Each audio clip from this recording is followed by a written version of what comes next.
Atomic Habits by James Clear. Introduction. My story. On the final day of my sophomore year of high school, I was hit in the face with a baseball bat. As my classmate took a full swing, the bat slipped out of his hands and came flying toward me before striking me directly between the eyes. I have no memory of the moment of impact. The bat smashed into my face with such force that it crushed my nose into a distorted U-shape. The collision sent the soft tissue of my brain slamming into the inside of my skull. Immediately, a wave of swelling surged throughout my head. In a fraction of a second, I had a broken nose, multiple skull fractures, and 2 shattered eye sockets. When I opened my eyes, I saw people staring at me and running over to help.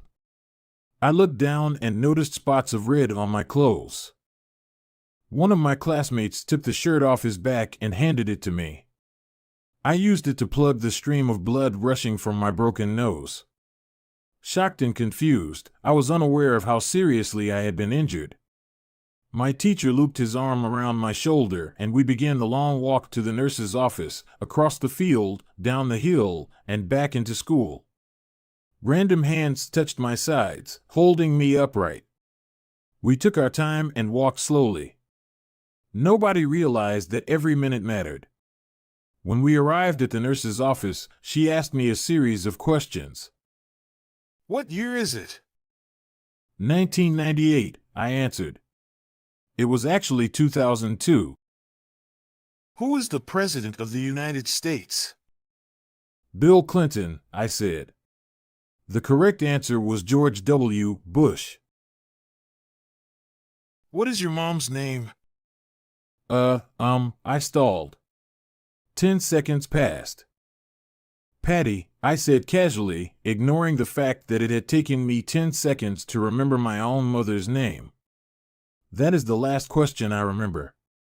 My body was unable to handle the rapid swelling in my brain and I lost consciousness before the ambulance arrived. Minutes later, I was carried out of school and taken to the local hospital.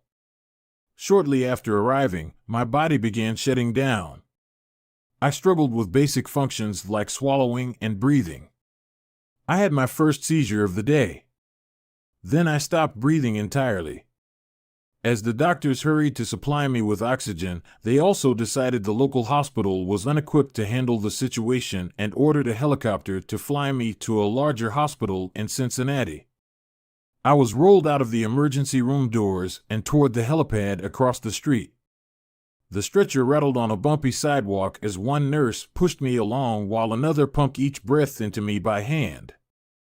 My mother, who had arrived at the hospital a few moments before, climbed into the helicopter beside me. I remained unconscious and unable to breathe on my own as she held my hand during the flight. While my mother rode with me in the helicopter, my father went home to check on my brother and sister and break the news to them. He choked back tears as he explained to my sister that he would miss her 8th grade graduation ceremony that night. After passing my siblings off to family and friends, he drove to Cincinnati to meet my mother. When my mom and I landed on the roof of the hospital, a team of nearly 20 doctors and nurses sprinted onto the helipad and wheeled me into the trauma unit. By this time, the swelling in my brain had become so severe that I was having repeated post-traumatic seizures. My broken bones needed to be fixed, but I was in no condition to undergo surgery. After yet another seizure, my third of the day, I was put into a medically induced coma and placed on a ventilator. My parents were no strangers to this hospital. 10 years earlier, they had entered the same building on the ground floor after my sister was diagnosed with leukemia at age 3. I was 5 at the time. My brother was just 6 months old. After 2.5 years of chemotherapy treatments, spinal taps, and bone marrow biopsies, my little sister finally walked out of the hospital happy, healthy, and cancer-free. And now, after 10 years of normal life, my parents found themselves back in the same place with a different child. While I slipped into a coma, the hospital sent a priest and a social worker to comfort my parents. It was the same priest who had met with them a decade earlier on the evening they found out my sister had cancer. As day faded into night, a series of machines kept me alive.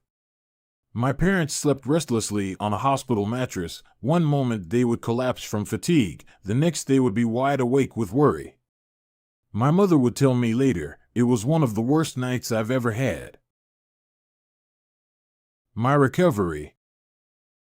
Mercifully, by the next morning my breathing had rebounded to the point where the doctors felt comfortable releasing me from the coma. When I finally regained consciousness, I discovered that I had lost my ability to smell. As a test, a nurse asked me to blow my nose and sniff an apple juice box. My sense of smell returned, but, to everyone's surprise, the act of blowing my nose forced air through the fractures in my eye socket and pushed my left eye outward. My eyeball bulged out of the socket, held precariously in place by my eyelid and the optic nerve attaching my eye to my brain. The ophthalmologist said my eye would gradually slide back into place as the air seeped out, but it was hard to tell how long this would take. I was scheduled for surgery 1 week later, which would allow me some additional time to heal. I looked like I had been on the wrong end of a boxing match, but I was cleared to leave the hospital. I returned home with a broken nose, half a dozen facial fractures, and a bulging left eye. The following months were hard. It felt like everything in my life was on pause. I had double vision for weeks. I literally couldn't see straight. It took more than a month, but my eyeball did eventually return to its normal location. Between the seizures and my vision problems, it was 8 months before I could drive a car again. At physical therapy, I practiced basic motor patterns like walking in a straight line. I was determined not to let my injury get me down, but there were more than a few moments when I felt depressed and overwhelmed. I became painfully aware of how far I had to go when I returned to the baseball field 1 year later. Baseball had always been a major part of my life. My dad had played minor league baseball for the St. Louis Cardinals, and I had a dream of playing professionally, too. After months of rehabilitation, what I wanted more than anything was to get back on the field. But my return to baseball was not smooth. When the season rolled around, I was the only junior to be cut from the varsity baseball team. I was sent down to play with the sophomores on junior varsity.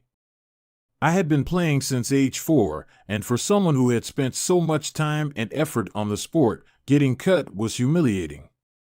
I vividly remember the day it happened. I sat in my car and cried as I flipped through the radio, desperately searching for a song that would make me feel better. After a year of self-doubt, I managed to make the varsity team as a senior, but I rarely made it on the field. In total, I played 11 innings of high school varsity baseball, barely more than a single game. Despite my lackluster high school career, I still believed I could become a great player. And I knew that if things were going to improve, I was the one responsible for making it happen. The turning point came 2 years after my injury, when I began college at Denison University. It was a new beginning, and it was the place where I would discover the surprising power of small habits for the first time. How I learned about habits. Attending Denison was one of the best decisions of my life. I earned a spot on the baseball team and, although I was at the bottom of the roster as a freshman, I was thrilled. Despite the chaos of my high school years, I had managed to become a college athlete. I wasn't going to be starting on the baseball team anytime soon, so I focused on getting my life in order. While my peers stayed up late and played video games, I built good sleep habits and went to bed early each night. In the messy world of a college dorm, I made a point to keep my room neat and tidy.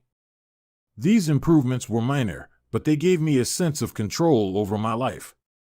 I started to feel confident again. And this growing belief in myself rippled into the classroom as I improved my study habits and managed to earn straight A's during my first year.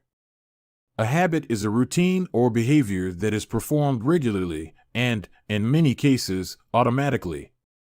As each semester passed, I accumulated small but consistent habits that ultimately led to results that were unimaginable to me when I started. For example, for the first time in my life, I made it a habit to lift weights multiple times per week, and in the years that followed, my 6'4" frame bulked up from a featherweight 170 to a lean 200 pounds. When my sophomore season arrived, I earned a starting role on the pitching staff.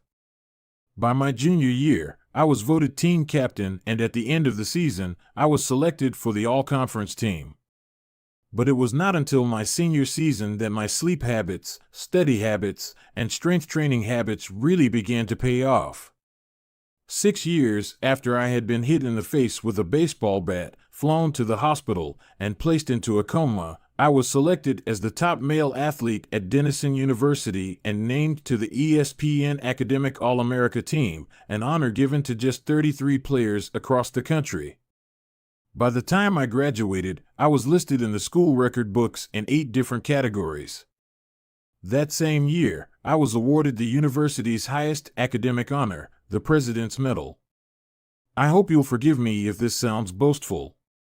To be honest, there was nothing legendary or historic about my athletic career. I never ended up playing professionally. However, looking back on those years, I believe I accomplished something just as rare. I fulfilled my potential.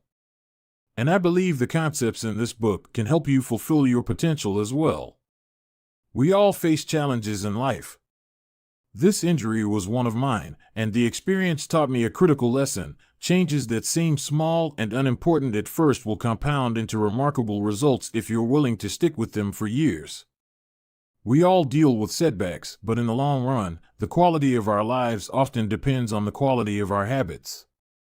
With the same habits, you'll end up with the same results. But with better habits, anything is possible. Maybe there are people who can achieve incredible success overnight. I don't know any of them, and I'm certainly not one of them. There wasn't one defining moment on my journey from a medically induced coma to academic All-American. There were many. It was a gradual evolution, a long series of small wins and tiny breakthroughs. The only way I made progress, the only choice I had, was to start small. And I employed this same strategy a few years later when I started my own business and began working on this book. How and why I wrote this book. In November 2012, I began publishing articles at jamesclear.com. For years, I had been keeping notes about my personal experiments with habits, and I was finally ready to share some of them publicly. I began by publishing a new article every Monday and Thursday. Within a few months, this simple writing habit led to my first 1,000 email subscribers, and by the end of 2013, that number had grown to more than 30,000 people.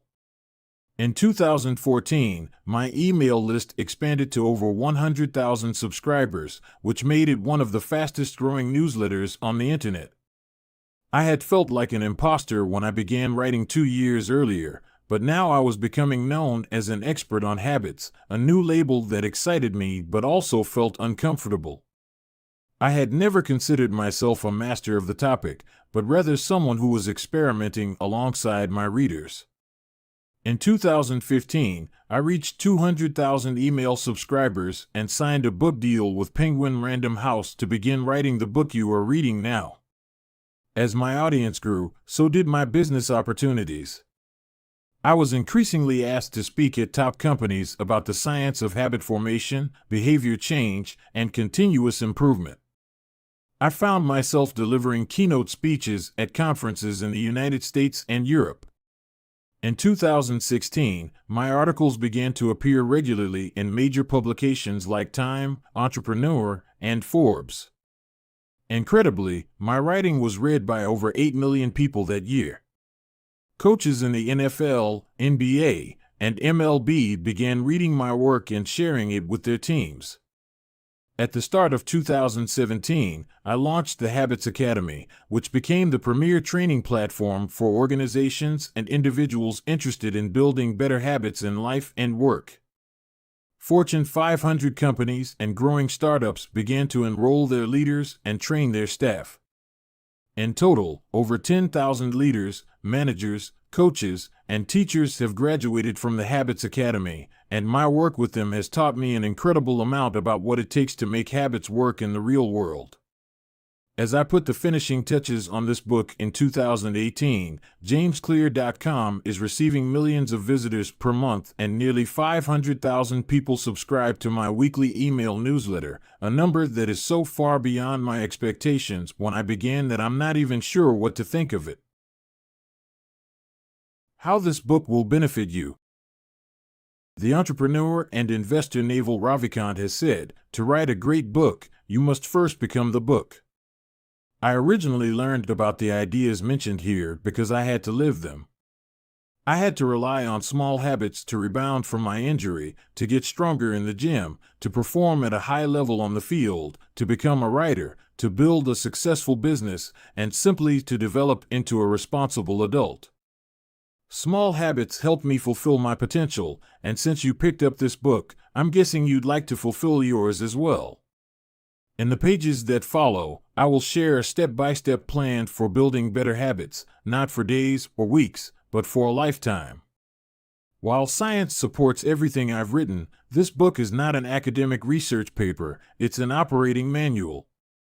You'll find wisdom and practical advice front and center as I explain the science of how to create and change your habits in a way that is easy to understand and apply. The fields I draw on, biology, neuroscience, philosophy, psychology, and more, have been around for many years. What I offer you is a synthesis of the best ideas smart people figured out a long time ago as well as the most compelling discoveries scientists have made recently. My contribution, I hope, is to find the ideas that matter most and connect them in a way that is highly actionable. Anything wise in these pages you should credit to the many experts who preceded me. Anything foolish, assume it is my error. The backbone of this book is my 4-step model of habits: cue, craving, response, and reward, and the 4 laws of behavior change that evolve out of these steps. Readers with a psychology background may recognize some of these terms from operant conditioning, which was first proposed as stimulus, response, reward by B. F. Skinner in the 1930s and has been popularized more recently as cue, routine, reward in The Power of Habit by Charles Duhigg. Behavioral scientists like Skinner realized that if you offered the right reward or punishment, you could get people to act in a certain way. But while Skinner's model did an excellent job of explaining how external stimuli influenced our habits, it lacked a good explanation for how our thoughts, feelings, and beliefs impact our behavior. Internal states, our moods and emotions, matter, too. In recent decades, scientists have begun to determine the connection between our thoughts, feelings, and behavior. This research will also be covered in these pages. In total, the framework I offer is an integrated model of the cognitive and behavioral sciences. I believe it is one of the first models of human behavior to accurately account for both the influence of external stimuli and internal emotions on our habits. While some of the language may be familiar, I am confident that the details and the applications of the 4 laws of behavior change will offer a new way to think about your habits. Human behavior is always changing, situation to situation, moment to moment, second to second. But this book is about what doesn't change. It's about the fundamentals of human behavior. The lasting principles you can rely on year after year. The ideas you can build a business around, build a family around, build a life around. There is no one right way to create better habits, but this book describes the best way I know, an approach that will be effective regardless of where you start or what you're trying to change. The strategies I cover will be relevant to anyone looking for a step-by-step system for improvement, whether your goals center on health, money, productivity, relationships, or all of the above. As long as human behavior is involved, this book will be your guide. The fundamentals. Why tiny changes make a big difference. Chapter 1. The surprising power of atomic habits. The fate of British cycling changed one day in 2003.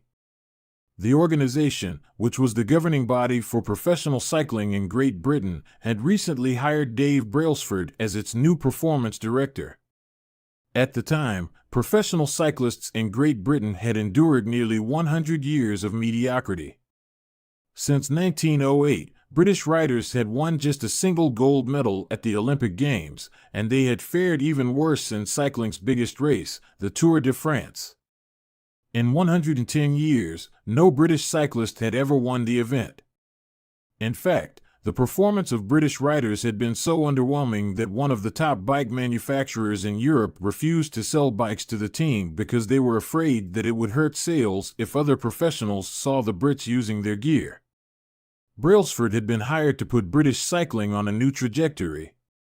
What made him different from previous coaches was his relentless commitment to a strategy that he referred to as the aggregation of marginal gains, which was the philosophy of searching for a tiny margin of improvement in everything you do.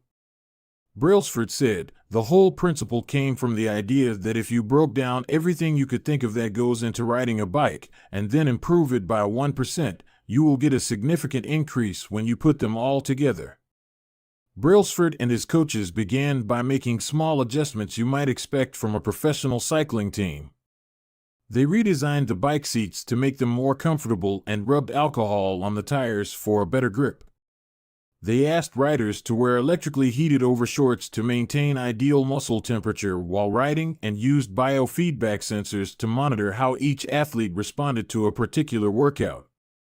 The team tested various fabrics in a wind tunnel and had their outdoor riders switch to indoor racing suits, which proved to be lighter and more aerodynamic.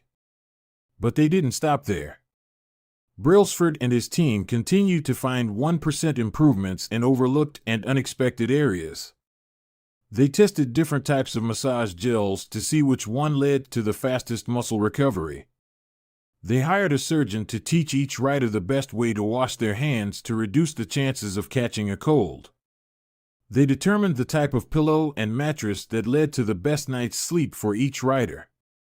They even painted the inside of the team truck white, which helped them spot little bits of dust that would normally slip by unnoticed but could degrade the performance of the finely tuned bikes. As these and hundreds of other small improvements accumulated, the results came faster than anyone could have imagined. Just 5 years after Brailsford took over, the British cycling team dominated the road and track cycling events at the 2008 Olympic Games in Beijing, where they won an astounding 60% of the gold medals available. For years later, when the Olympic Games came to London, the Brits raised the bar as they set 9 Olympic records and 7 world records. That same year, Bradley Wiggins became the first British cyclist to win the Tour de France. The next year, his teammate Chris Froome won the race, and he would go on to win again in 2015, 2016, and 2017, giving the British team 5 Tour de France victories in 6 years. During the 10-year span from 2007 to 2017, British cyclists won 178 world championships and 66 Olympic or Paralympic gold medals and captured 5 Tour de France victories in what is widely regarded as the most successful run in cycling history. How does this happen?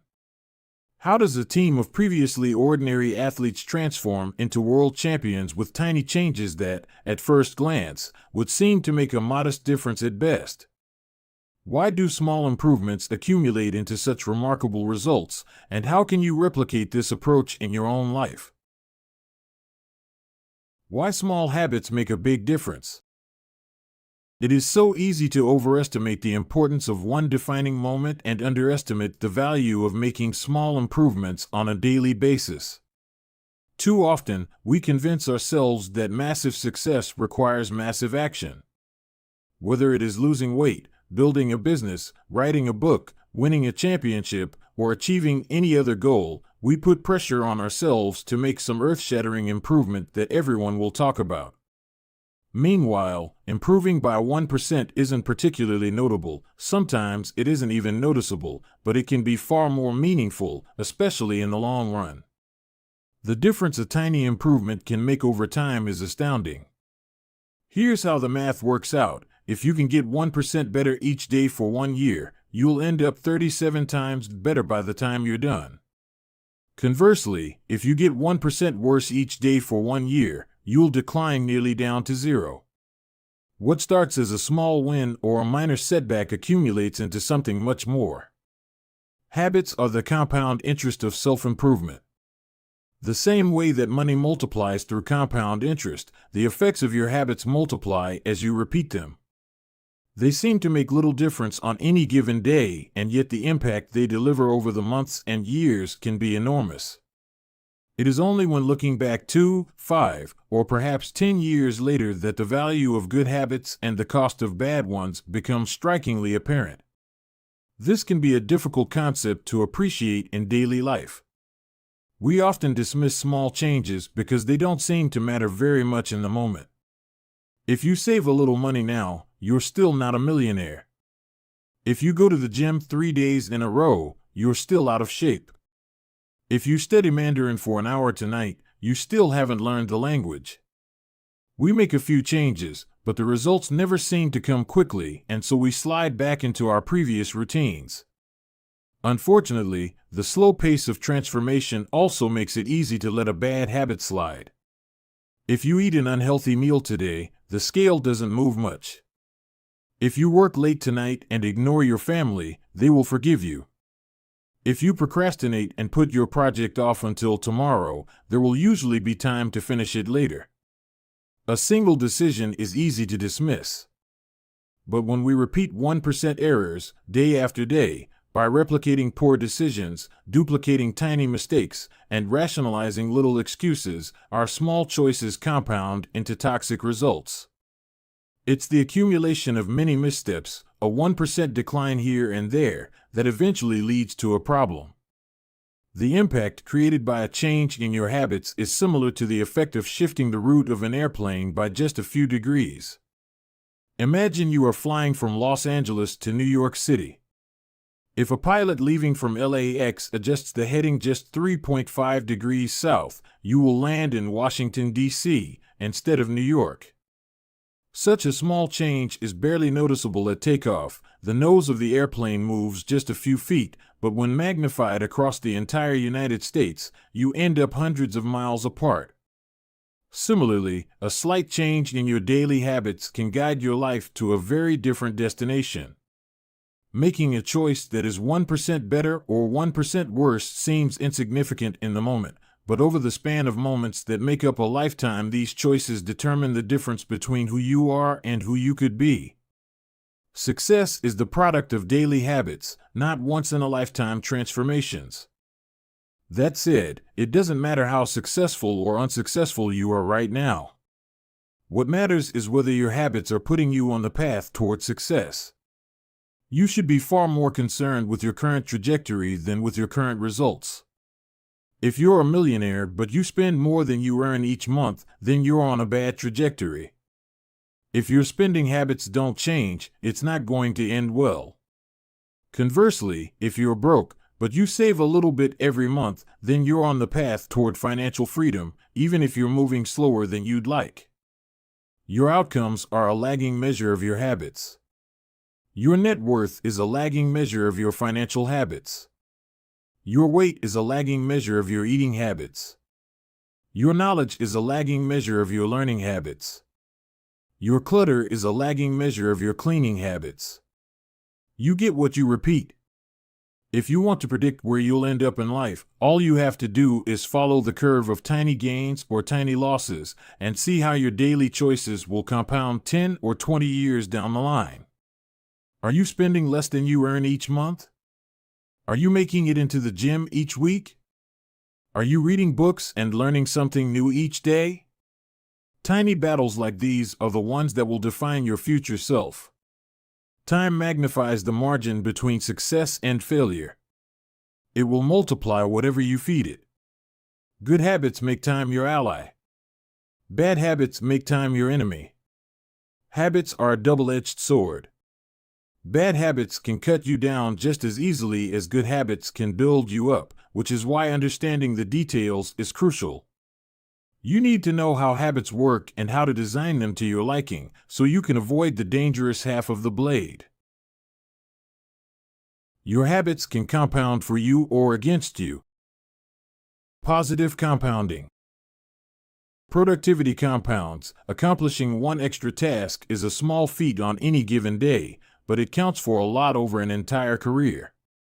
The effect of automating an old task or mastering a new skill can be even greater. The more tasks you can handle without thinking, the more your brain is free to focus on other areas. Knowledge compounds. Learning one new idea won't make you a genius, but a commitment to lifelong learning can be transformative. Furthermore, each book you read not only teaches you something new, but also opens up different ways of thinking about old ideas. As Warren Buffett says, that's how knowledge works. It builds up, like compound interest. Relationships compound. People reflect your behavior back to you. The more you help others, the more others want to help you. Being a little bit nicer in each interaction can result in a network of broad and strong connections over time. Negative compounding. Stress compounds. The frustration of a traffic jam. The weight of parenting responsibilities. The worry of making ends meet. The strain of slightly high blood pressure. By themselves, these common causes of stress are manageable. But when they persist for years, little stresses compound into serious health issues. Negative thoughts compound. The more you think of yourself as worthless, stupid, or ugly, the more you condition yourself to interpret life that way. You get trapped in a thought loop. The same is true for how you think about others. Once you fall into the habit of seeing people as angry, unjust, or selfish, you see those kind of people everywhere. Outrage compounds. Riots, protests, and mass movements are rarely the result of a single event. Instead, a long series of microaggressions and daily aggravations slowly multiply until one event tips the scales and outrage spreads like wildfire. What progress is really like. Imagine that you have an ice cube sitting on the table in front of you. The room is cold and you can see your breath. It is currently 25 degrees. Ever so slowly, the room begins to heat up. 26 degrees. 27. 28.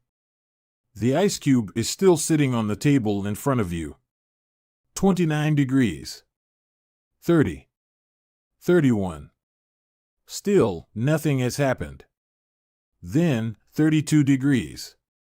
The ice begins to melt. A 1-degree shift, seemingly no different from the temperature increases before it, has unlocked a huge change. Breakthrough moments are often the result of many previous actions, which build up the potential required to unleash a major change. This pattern shows up everywhere. Cancer spends 80% of its life undetectable, then takes over the body in months. Bamboo can barely be seen for the first 5 years as it builds extensive root systems underground before exploding 90 feet into the air within 6 weeks. Similarly, habits often appear to make no difference until you cross a critical threshold and unlock a new level of performance.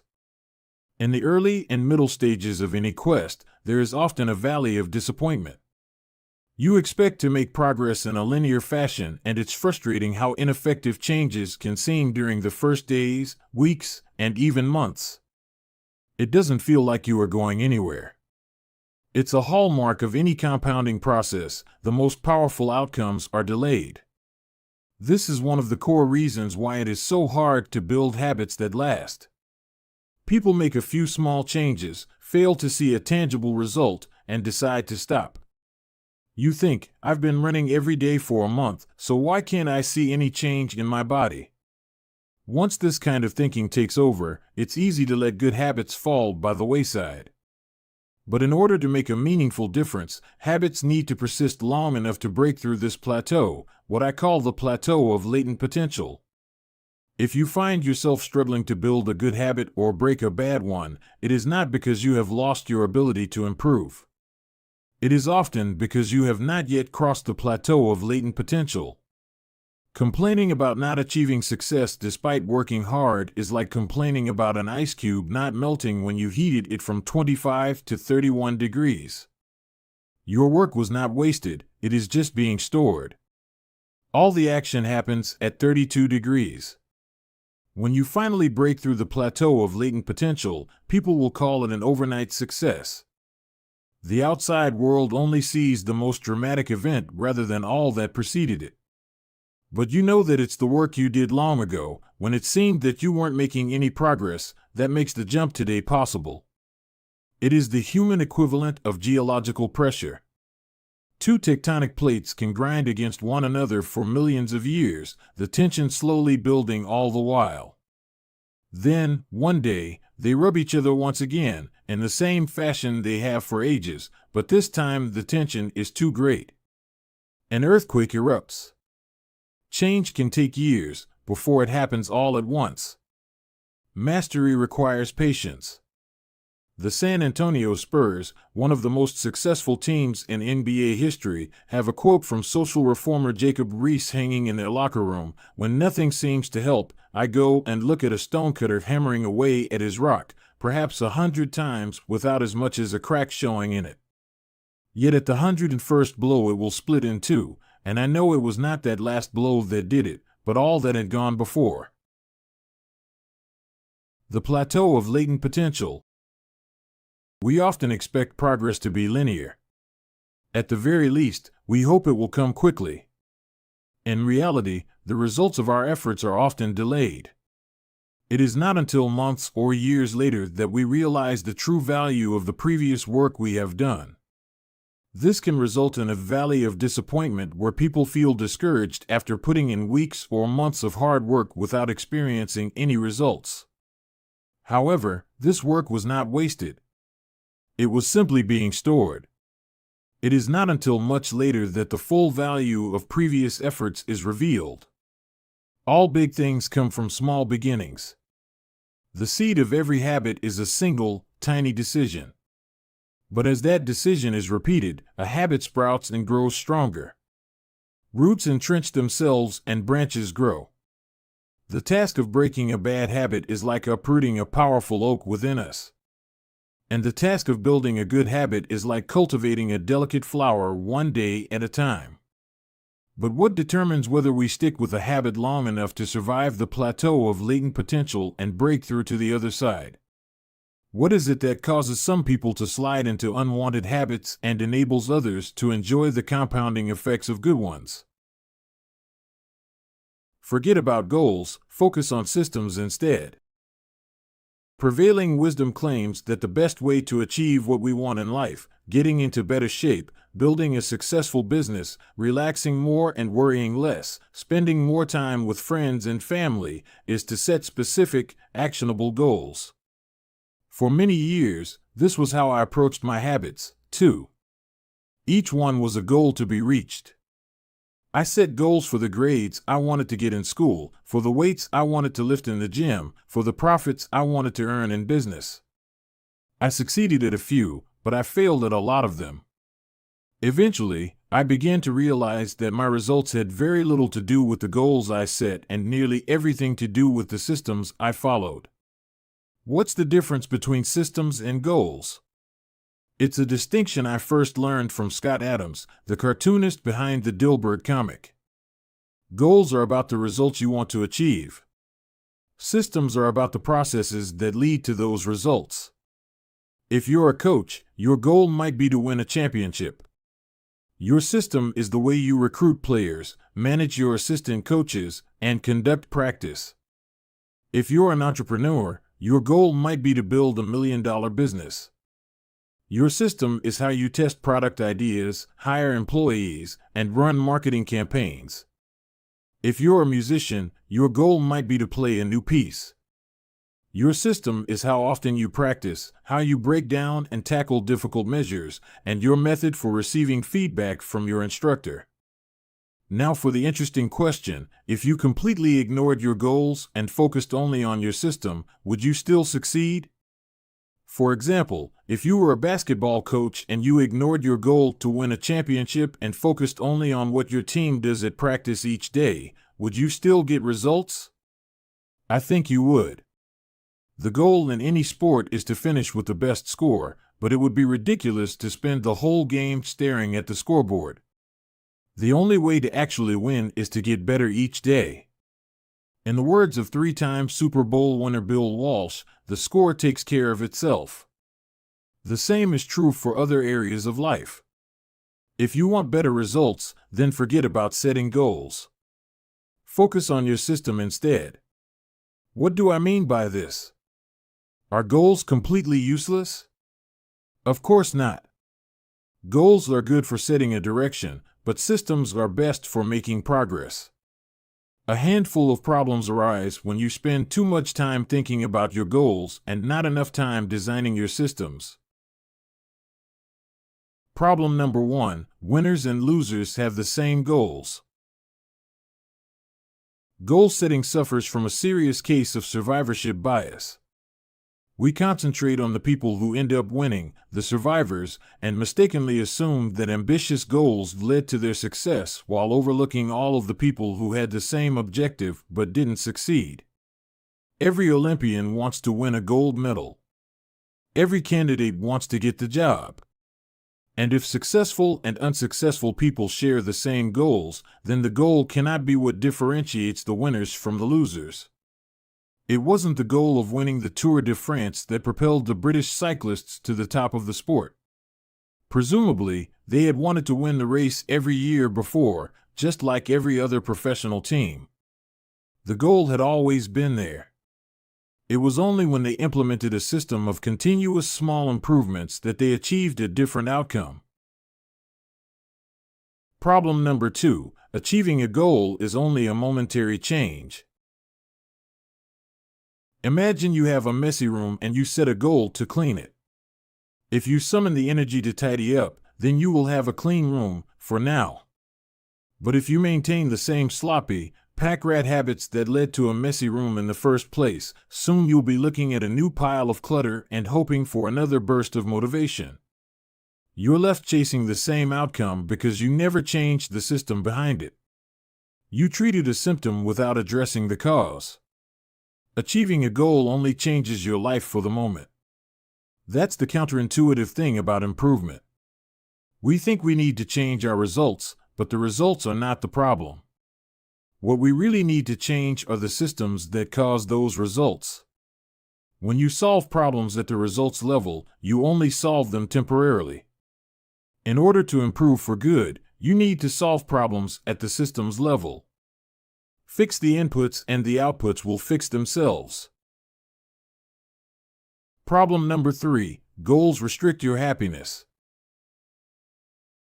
The implicit assumption behind any goal is this: once I reach my goal, then I'll be happy. The problem with a goals-first mentality is that you're continually putting happiness off until the next milestone. I've slipped into this trap so many times I've lost count. For years, happiness was always something for my future self to enjoy. I promised myself that once I gained 20 pounds of muscle or after my business was featured in the New York Times, then I could finally relax. Furthermore, goals create an either-or conflict. Either you achieve your goal and are successful, or you fail and you are a disappointment. You mentally box yourself into a narrow version of happiness. This is misguided. It is unlikely that your actual path through life will match the exact journey you had in mind when you set out. It makes no sense to restrict your satisfaction to one scenario when there are many paths to success. A systems-first mentality provides the antidote. When you fall in love with the process rather than the product, you don't have to wait to give yourself permission to be happy. You can be satisfied anytime your system is running. And a system can be successful in many different forms, not just the one you first envision. Problem number 4: goals are at odds with long-term progress. Finally, a goal-oriented mindset can create a yo-yo effect. Many runners work hard for months, but as soon as they cross the finish line, they stop training. The race is no longer there to motivate them. When all of your hard work is focused on a particular goal, what is left to push you forward after you achieve it? This is why many people find themselves reverting to their old habits after accomplishing a goal. The purpose of setting goals is to win the game. The purpose of building systems is to continue playing the game. True long-term thinking is goal-less thinking. It's not about any single accomplishment. It is about the cycle of endless refinement and continuous improvement. Ultimately, it is your commitment to the process that will determine your progress. A system of atomic habits. If you're having trouble changing your habits, the problem isn't you. The problem is your system. Bad habits repeat themselves again and again, not because you don't want to change, but because you have the wrong system for change. You do not rise to the level of your goals. You fall to the level of your systems. Focusing on the overall system, rather than a single goal, is one of the core themes of this book. It is also one of the deeper meanings behind the word atomic. By now, you've probably realized that an atomic habit refers to a tiny change, a marginal gain, a 1% improvement. But atomic habits are not just any old habits, however small. They are little habits that are part of a larger system. Just as atoms are the building blocks of molecules, atomic habits are the building blocks of remarkable results. Habits are like the atoms of our lives. Each one is a fundamental unit that contributes to your overall improvement. At first, these tiny routines seem insignificant, but soon they build on each other and fuel bigger wins that multiply to a degree that far outweighs the cost of their initial investment. They are both small and mighty. This is the meaning of the phrase atomic habits, a regular practice or routine that is not only small and easy to do, but also the source of incredible power, a component of the system of compound growth. Chapter Summary. Habits are the compound interest of self-improvement. Getting 1% better every day counts for a lot in the long run. Habits are a double-edged sword. They can work for you or against you, which is why understanding the details is essential. Small changes often appear to make no difference until you cross a critical threshold. The most powerful outcomes of any compounding process are delayed. You need to be patient. An atomic habit is a little habit that is part of a larger system. Just as atoms are the building blocks of molecules, atomic habits are the building blocks of remarkable results. If you want better results, then forget about setting goals. Focus on your system instead. You do not rise to the level of your goals. You fall to the level of your systems. Chapter 2. How your habits shape your identity, and vice versa. Why is it so easy to repeat bad habits and so hard to form good ones? Few things can have a more powerful impact on your life than improving your daily habits. And yet it is likely that this time next year you'll be doing the same thing rather than something better. It often feels difficult to keep good habits going for more than a few days, even with sincere effort and the occasional burst of motivation. Habits like exercise, meditation, journaling, and cooking are reasonable for a day or two and then become a hassle.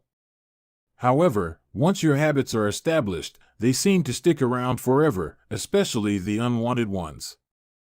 Despite our best intentions, unhealthy habits like eating junk food, watching too much television, procrastinating, and smoking can feel impossible to break. Changing our habits is challenging for two reasons. 1, we try to change the wrong thing, and 2, we try to change our habits in the wrong way. In this chapter, I'll address the first point. In the chapters that follow, I'll answer the second.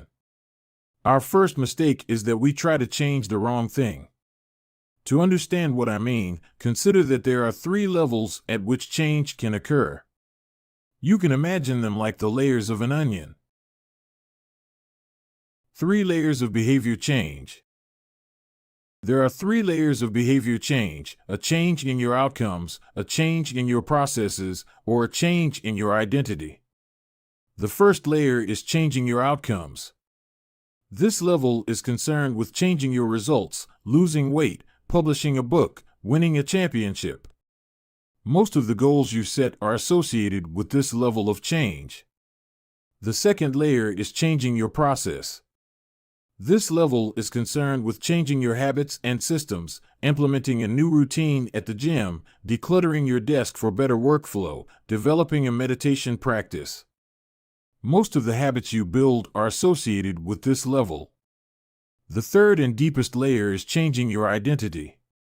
This level is concerned with changing your beliefs, your worldview, your self-image, your judgments about yourself and others. Most of the beliefs, assumptions, and biases you hold are associated with this level. Outcomes are about what you get. Processes are about what you do. Identity is about what you believe. When it comes to building habits that last, when it comes to building a system of 1% improvements, the problem is not that one level is better or worse than another. All levels of change are useful in their own way. The problem is the direction of change. Many people begin the process of changing their habits by focusing on what they want to achieve. This leads us to outcome-based habits. The alternative is to build identity-based habits. With this approach, we start by focusing on who we wish to become. With outcome-based habits, the focus is on what you want to achieve. With identity-based habits, the focus is on who you wish to become. Imagine two people resisting a cigarette. When offered a smoke, the first person says, "No thanks. I'm trying to quit." It sounds like a reasonable response, but this person still believes they are a smoker who is trying to be something else. They are hoping their behavior will change while carrying around the same beliefs. The second person declines by saying, "No thanks. I'm not a smoker." It's a small difference, but this statement signals a shift in identity. Smoking was part of their former life, not their current one. They no longer identify as someone who smokes. Most people don't even consider identity change when they set out to improve. They just think, "I want to be skinny," outcome, and if I stick to this diet, then I'll be skinny, process. They set goals and determine the actions they should take to achieve those goals without considering the beliefs that drive their actions. They never shift the way they look at themselves, and they don't realize that their old identity can sabotage their new plans for change. Behind every system of actions are a system of beliefs. The system of a democracy is founded on beliefs like freedom, majority rule, and social equality. The system of a dictatorship has a very different set of beliefs like absolute authority and strict obedience. You can imagine many ways to try to get more people to vote in a democracy, but such behavior change would never get off the ground in a dictatorship. That's not the identity of the system. Voting is a behavior that is impossible under a certain set of beliefs. A similar pattern exists whether we are discussing individuals, organizations, or societies. There are a set of beliefs and assumptions that shape the system, an identity behind the habits. Behavior that is incongruent with the self will not last. You may want more money, but if your identity is someone who consumes rather than creates, then you will continue to be pulled toward spending rather than earning. You may want better health, but if you continue to prioritize comfort over accomplishment, you'll be drawn to relaxing rather than training. It's hard to change your habits if you never change the underlying beliefs that led to your past behavior. You have a new goal and a new plan, but you haven't changed who you are. The story of Brian Clark, an entrepreneur from Boulder, Colorado, provides a good example. "For as long as I can remember, I've chewed my fingernails," Clark told me. "It started as a nervous habit when I was young, and then morphed into an undesirable grooming ritual. One day, I resolved to stop chewing my nails until they grew out a bit.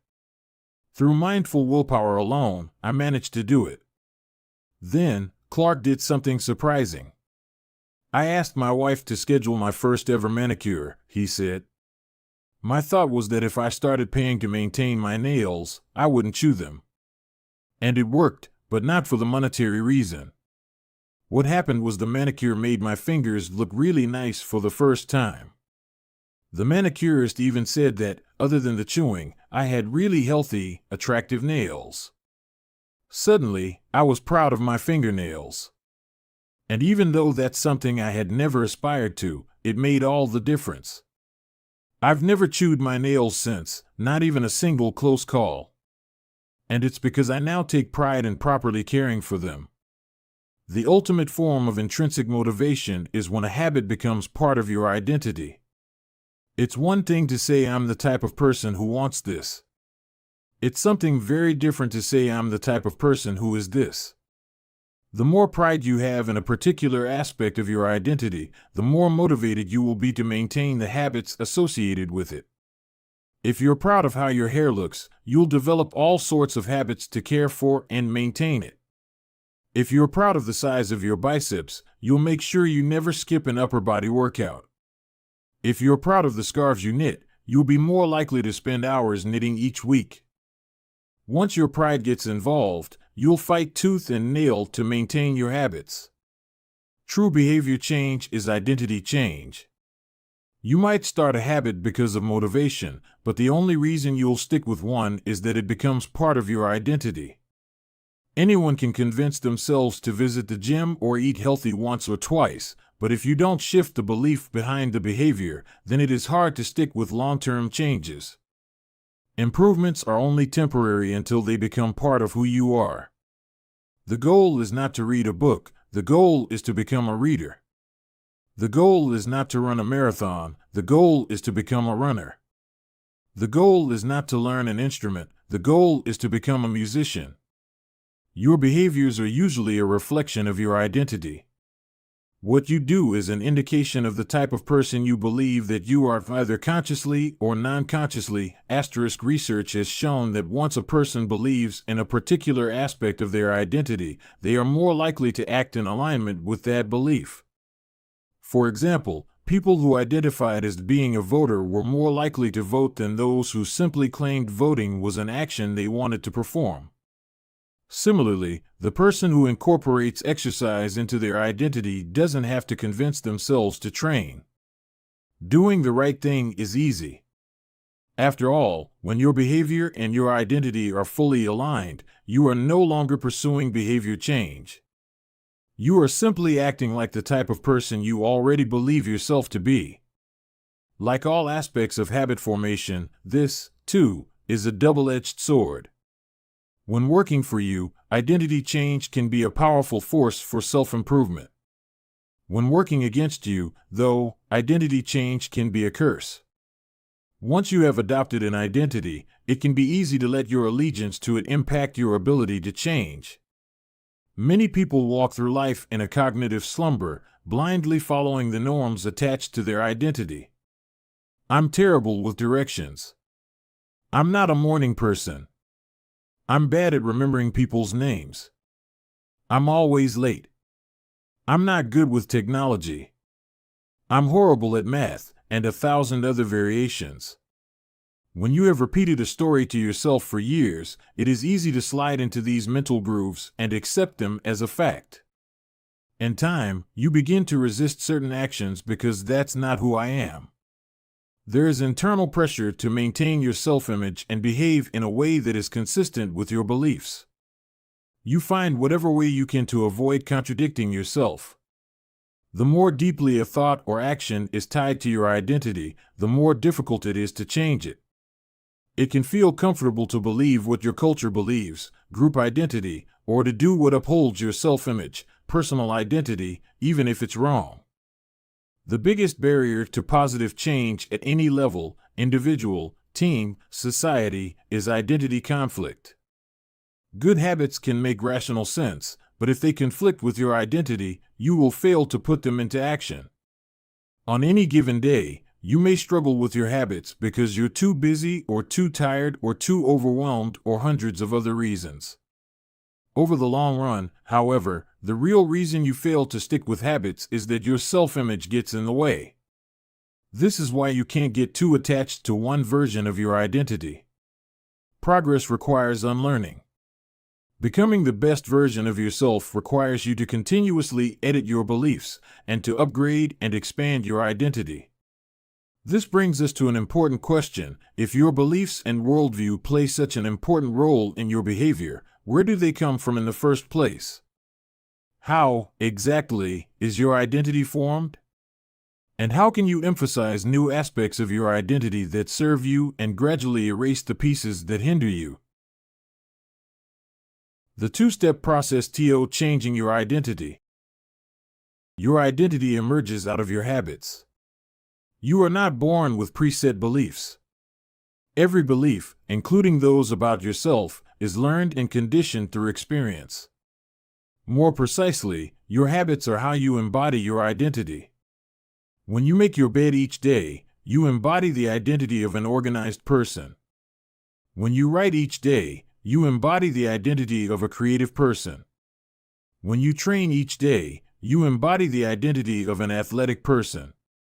The more you repeat a behavior, the more you reinforce the identity associated with that behavior.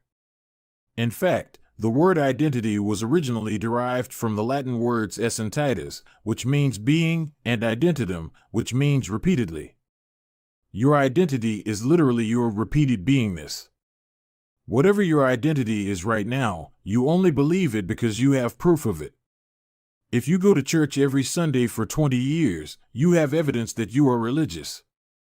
If you study biology for 1 hour every night, you have evidence that you are studious.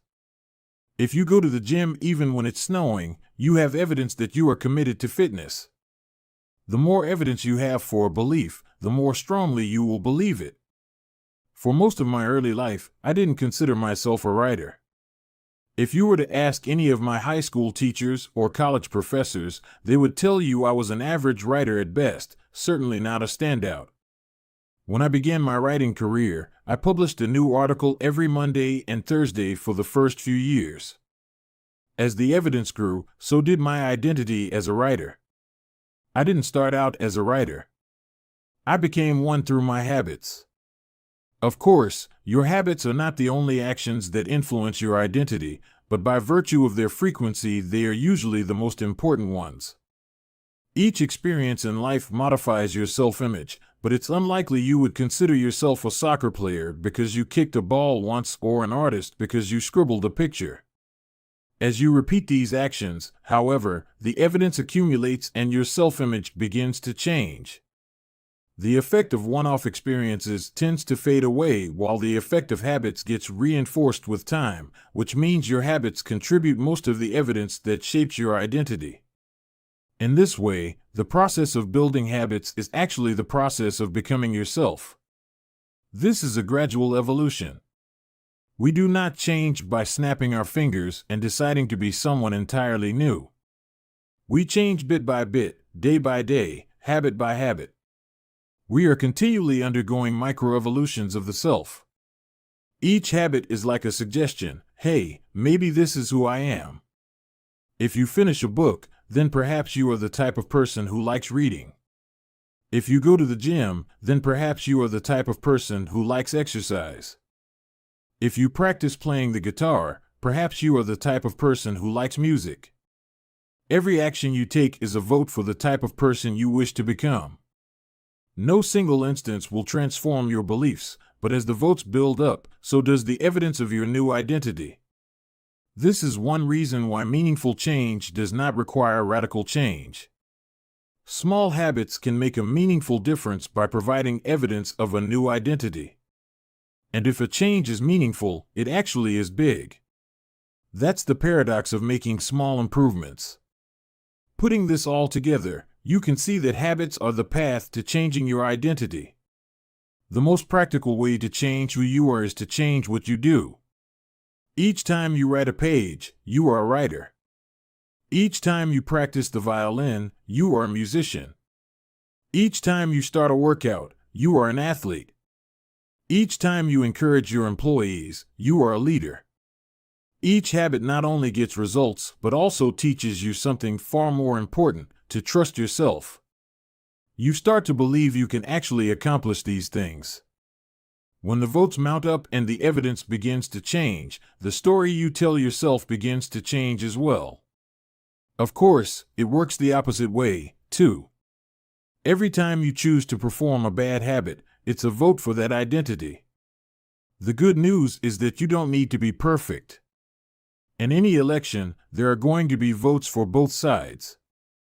You don't need a unanimous vote to win an election, you just need a majority. It doesn't matter if you cast a few votes for a bad behavior or an unproductive habit. Your goal is simply to win the majority of the time. New identities require new evidence. If you keep casting the same votes you've always cast, you're going to get the same results you've always had. If nothing changes, nothing is going to change. It is a simple two-step process. 1. Decide the type of person you want to be. 2. Prove it to yourself with small wins. First, decide who you want to be.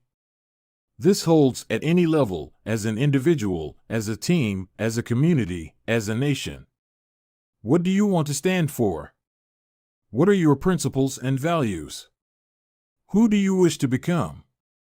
These are big questions, and many people aren't sure where to begin, but they do know what kind of results they want: to get six-pack abs, or to feel less anxious, or to double their salary. That's fine. Start there and work backward from the results you want to the type of person who could get those results.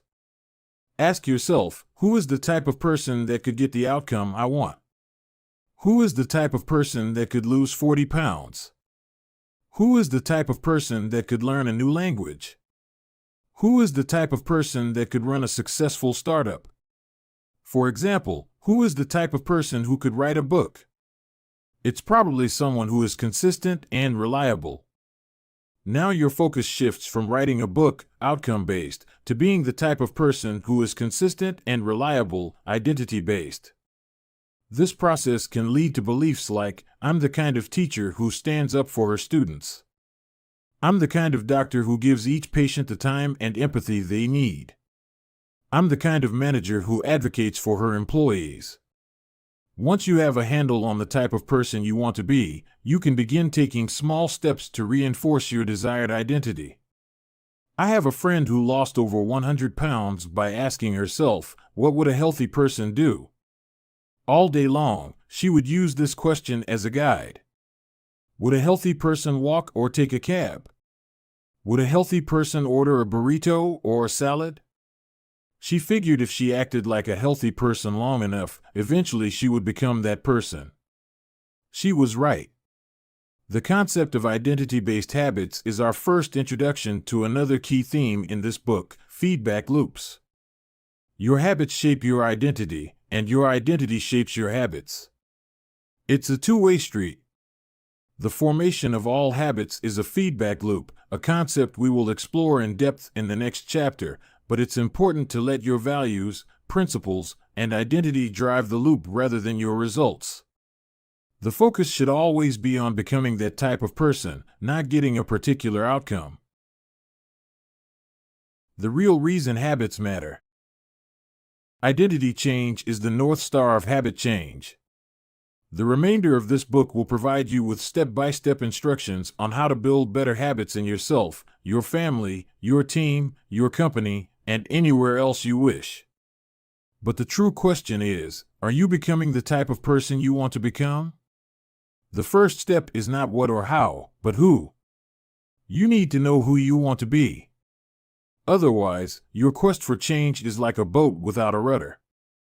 And that's why we are starting here. You have the power to change your beliefs about yourself. Your identity is not set in stone. You have a choice in every moment. You can choose the identity you want to reinforce today with the habits you choose today. And this brings us to the deeper purpose of this book and the real reason habits matter. Building better habits isn't about littering your day with life hacks.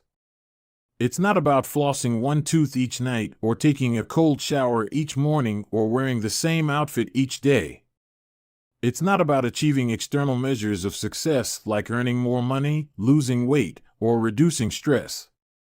Habits can help you achieve all of these things, but fundamentally they are not about having something. They are about becoming someone. Ultimately, your habits matter because they help you become the type of person you wish to be. They are the channel through which you develop your deepest beliefs about yourself. Quite literally, you become your habits. Chapter Summary.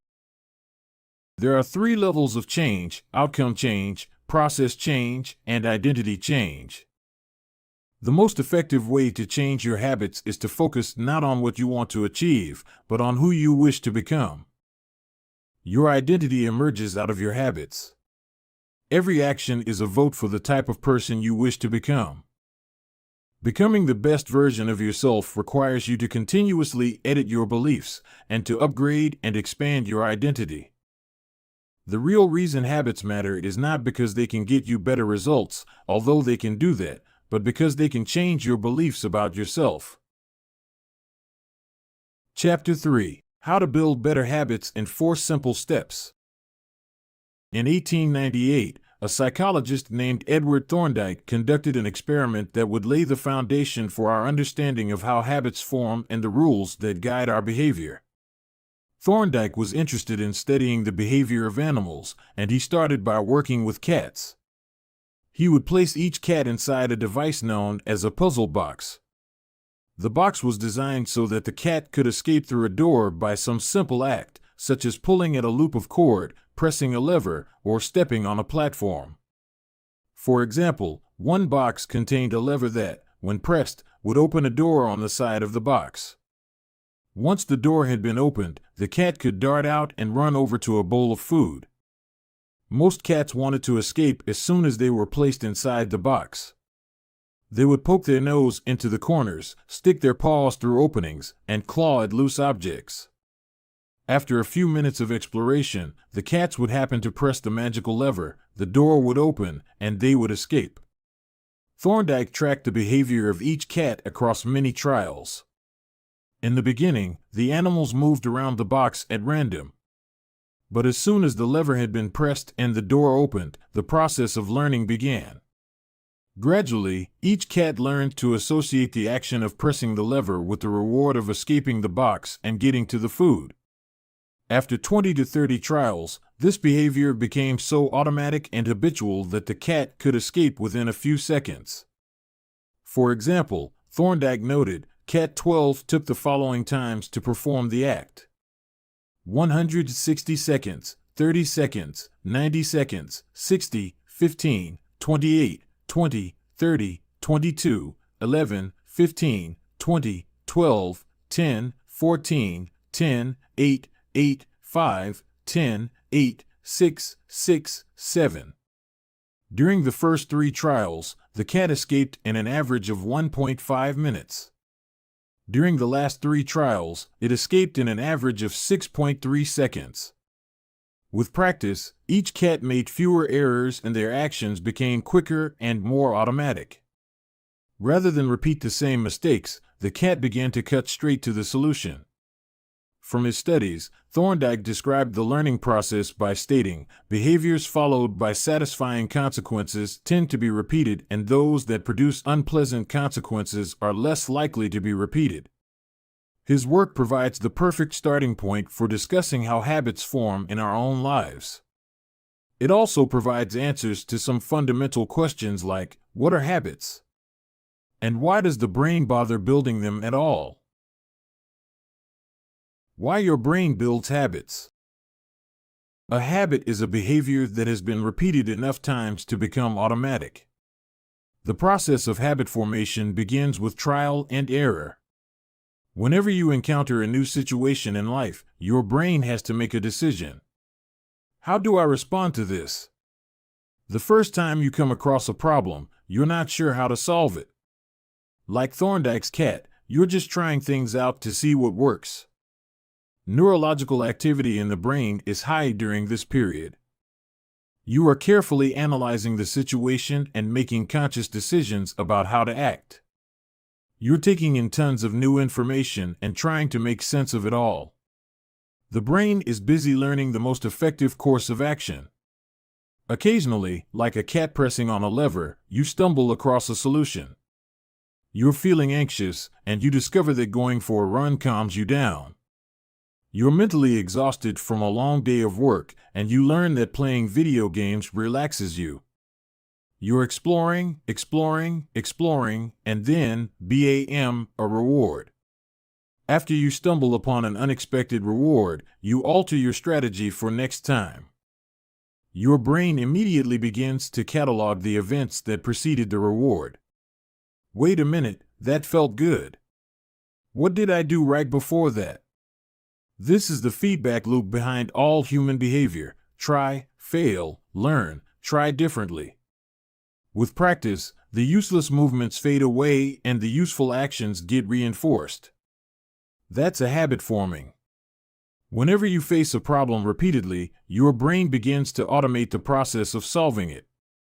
Your habits are just a series of automatic solutions that solve the problems and stresses you face regularly. As behavioral scientist Jason Rea writes, habits are, simply, reliable solutions to recurring problems in our environment. As habits are created, the level of activity in the brain decreases. You learn to lock in on the cues that predict success and tune out everything else. When a similar situation arises in the future, you know exactly what to look for. There is no longer a need to analyze every angle of a situation. Your brain skips the process of trial and error and creates a mental rule: if this, then that. These cognitive scripts can be followed automatically whenever the situation is appropriate. Now, whenever you feel stressed, you get the itch to run. As soon as you walk in the door from work, you grab the video game controller. A choice that once required effort is now automatic. A habit has been created. Habits are mental shortcuts learned from experience. In a sense, a habit is just a memory of the steps you previously followed to solve a problem in the past. Whenever the conditions are right, you can draw on this memory and automatically apply the same solution. The primary reason the brain remembers the past is to better predict what will work in the future. Habit formation is incredibly useful because the conscious mind is the bottleneck of the brain. It can only pay attention to one problem at a time. As a result, your brain is always working to preserve your conscious attention for whatever task is most essential. Whenever possible, the conscious mind likes to pawn off tasks to the non-conscious mind to do automatically. This is precisely what happens when a habit is formed.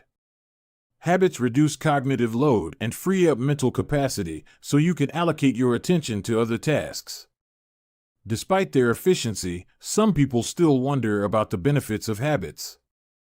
The argument goes like this: will habits make my life dull? I don't want to pigeonhole myself into a lifestyle I don't enjoy. Doesn't so much routine take away the vibrancy and spontaneity of life? Hardly. Such questions set up a false dichotomy. They make you think that you have to choose between building habits and attaining freedom. In reality, the two complement each other. Habits do not restrict freedom. They create it. In fact, the people who don't have their habits handled are often the ones with the least amount of freedom. Without good financial habits, you will always be struggling for the next dollar. Without good health habits, you will always seem to be short on energy. Without good learning habits, you will always feel like you're behind the curve. If you're always being forced to make decisions about simple tasks, when should I work out, where do I go to write, when do I pay the bills, then you have less time for freedom. It's only by making the fundamentals of life easier that you can create the mental space needed for free thinking and creativity. Conversely, when you have your habits dialed in and the basics of life are handled and done, your mind is free to focus on new challenges and master the next set of problems. Building habits in the present allows you to do more of what you want in the future. The science of how habits work. The process of building a habit can be divided into 4 simple steps: cue, craving, response, and reward, *, breaking it down into these fundamental parts can help us understand what a habit is, how it works, and how to improve it. All habits proceed through 4 stages in the same order: cue, craving, response, and reward. This 4-step pattern is the backbone of every habit, and your brain runs through these steps in the same order each time. First, there is the cue. The cue triggers your brain to initiate a behavior. It is a bit of information that predicts a reward. Our prehistoric ancestors were paying attention to cues that signaled the location of primary rewards like food, water, and sex. Today, we spend most of our time learning cues that predict secondary rewards like money and fame, power and status, praise and approval, love and friendship, or a sense of personal satisfaction. Of course, these pursuits also indirectly improve our odds of survival and reproduction, which is the deeper motive behind everything we do. Your mind is continuously analyzing your internal and external environment for hints of where rewards are located. Because the cue is the first indication that we're close to a reward, it naturally leads to a craving. Cravings are the second step, and they are the motivational force behind every habit. Without some level of motivation or desire, without craving a change, we have no reason to act. What you crave is not the habit itself, but the change in state it delivers. You do not crave smoking a cigarette, you crave the feeling of relief it provides. You are not motivated by brushing your teeth, but rather by the feeling of a clean mouth. You do not want to turn on the television, you want to be entertained. Every craving is linked to a desire to change your internal state. This is an important point that we will discuss in detail later. Cravings differ from person to person. In theory, any piece of information could trigger a craving, but in practice, people are not motivated by the same cues. For a gambler, the sound of slot machines can be a potent trigger that sparks an intense wave of desire. For someone who rarely gambles, the jingles and chimes of the casino are just background noise. Cues are meaningless until they are interpreted. The thoughts, feelings, and emotions of the observer are what transform a cue into a craving. The third step is the response. The response is the actual habit you perform, which can take the form of a thought or an action. Whether a response occurs depends on how motivated you are and how much friction is associated with the behavior. If a particular action requires more physical or mental effort than you are willing to expend, then you won't do it. Your response also depends on your ability. It sounds simple, but a habit can occur only if you are capable of doing it. If you want to dunk a basketball but can't jump high enough to reach the hoop, well, you're out of luck. Finally, the response delivers a reward. Rewards are the end goal of every habit. The cue is about noticing the reward. The craving is about wanting the reward. The response is about obtaining the reward. We chase rewards because they serve 2 purposes: 1, they satisfy us, and 2, they teach us. The first purpose of rewards is to satisfy your craving. Yes, rewards provide benefits on their own. Food and water deliver the energy you need to survive. Getting a promotion brings more money and respect. Getting in shape improves your health and your dating prospects. But the more immediate benefit is that rewards satisfy your craving to eat or to gain status or to win approval. At least for a moment, rewards deliver contentment and relief from craving. Second, rewards teach us which actions are worth remembering in the future. Your brain is a reward detector. As you go about your life, your sensory nervous system is continuously monitoring which actions satisfy your desires and deliver pleasure. Feelings of pleasure and disappointment are part of the feedback mechanism that helps your brain distinguish useful actions from useless ones. Rewards close the feedback loop and complete the habit cycle. If a behavior is insufficient in any of the 4 stages, it will not become a habit. Eliminate the cue and your habit will never start. Reduce the craving and you won't experience enough motivation to act. Make the behavior difficult and you won't be able to do it. And if the reward fails to satisfy your desire, then you'll have no reason to do it again in the future.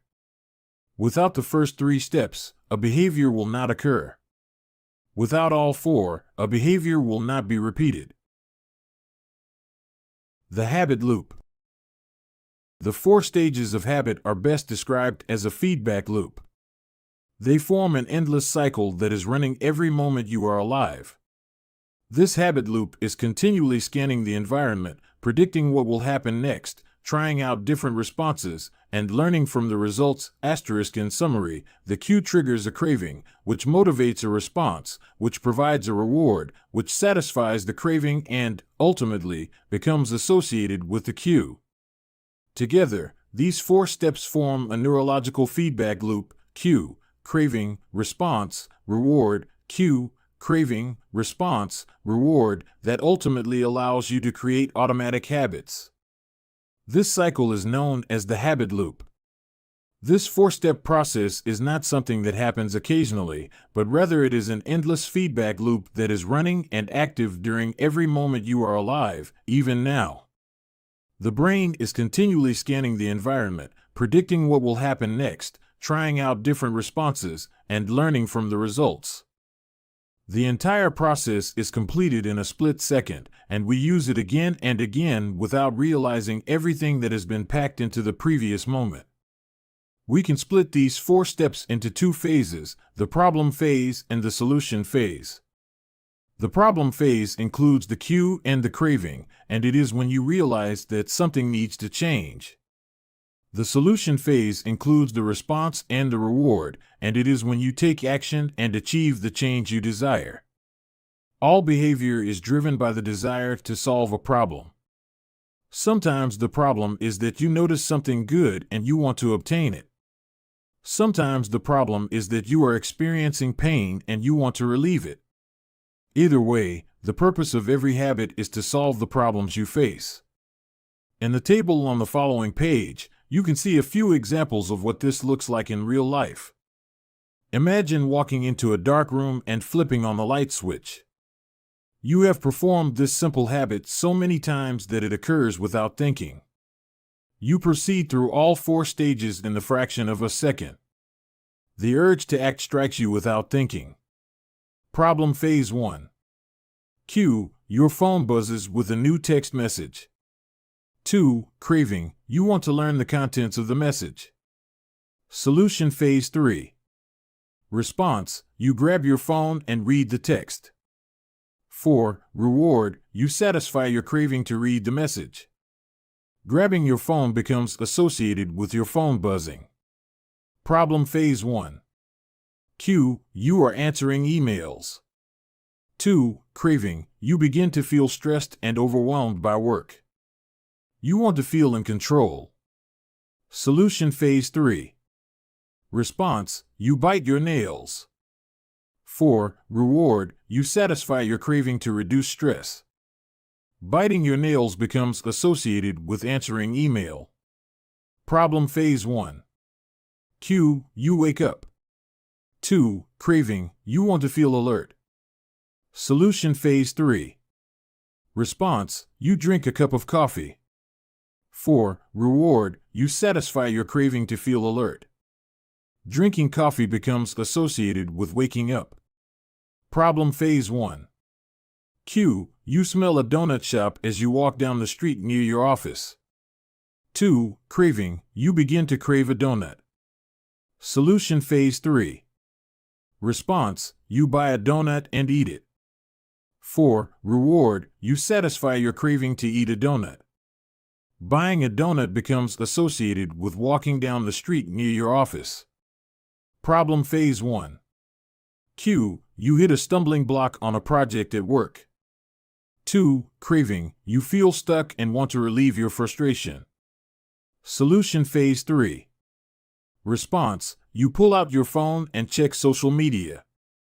4. Reward, you satisfy your craving to feel relieved.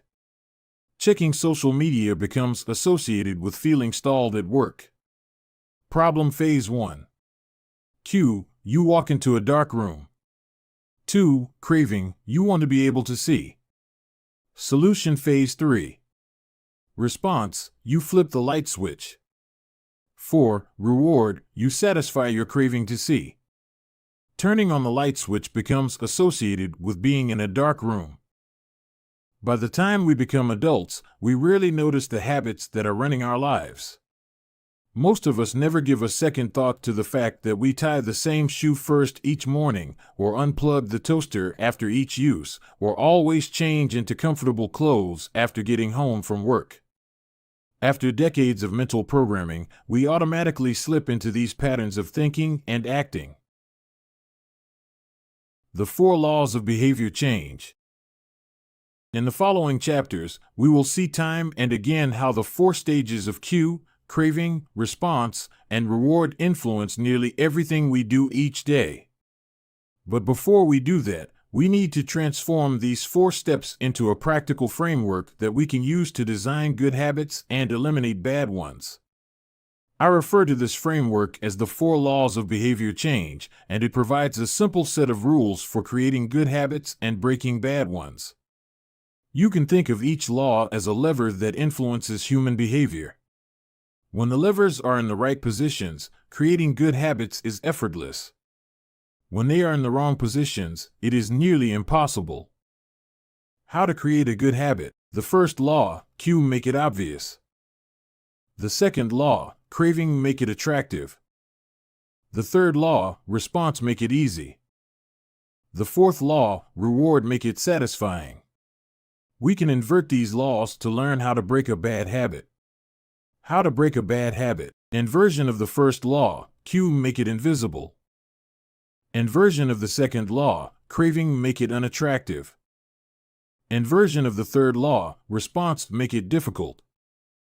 Inversion of the fourth law, reward, make it unsatisfying. It would be irresponsible for me to claim that these 4 laws are an exhaustive framework for changing any human behavior, but I think they're close.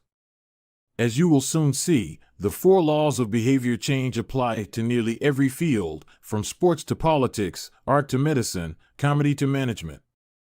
These laws can be used no matter what challenge you are facing. There is no need for completely different strategies for each habit. Whenever you want to change your behavior, you can simply ask yourself, 1. How can I make it obvious? 2. How can I make it attractive? 3. How can I make it easy? 4. How can I make it satisfying? If you have ever wondered, why don't I do what I say I'm going to do? Why don't I lose the weight or stop smoking or save for retirement or start that side business? Why do I say something is important but never seem to make time for it? The answers to those questions can be found somewhere in these 4 laws. The key to creating good habits and breaking bad ones is to understand these fundamental laws and how to alter them to your specifications. Every goal is doomed to fail if it goes against the grain of human nature. Your habits are shaped by the systems in your life. In the chapters that follow, we will discuss these laws one by one and show how you can use them to create a system in which good habits emerge naturally and bad habits wither away. Chapter Summary. A habit is a behavior that has been repeated enough times to become automatic. The ultimate purpose of habits is to solve the problems of life with as little energy and effort as possible. Any habit can be broken down into a feedback loop that involves 4 steps: cue, craving, response, and reward. The 4 laws of behavior change are a simple set of rules we can use to build better habits. They are: 1. Make it obvious. 2. Make it attractive. 3. Make it easy. And 4. Make it satisfying. The first law. Make it obvious. Chapter 4. The Man Who Didn't Look Right. The psychologist Gary Klein once told me a story about a woman who attended a family gathering. She had spent years working as a paramedic and, upon arriving at the event, took one look at her father-in-law and got very concerned. "I don't like the way you look," she said. Her father-in-law, who was feeling perfectly fine, jokingly replied, "Well, I don't like your looks either." No, she insisted. You need to go to the hospital now. A few hours later, the man was undergoing life-saving surgery after an examination had revealed that he had a blockage to a major artery and was at immediate risk of a heart attack. Without his daughter-in-law's intuition, he could have died.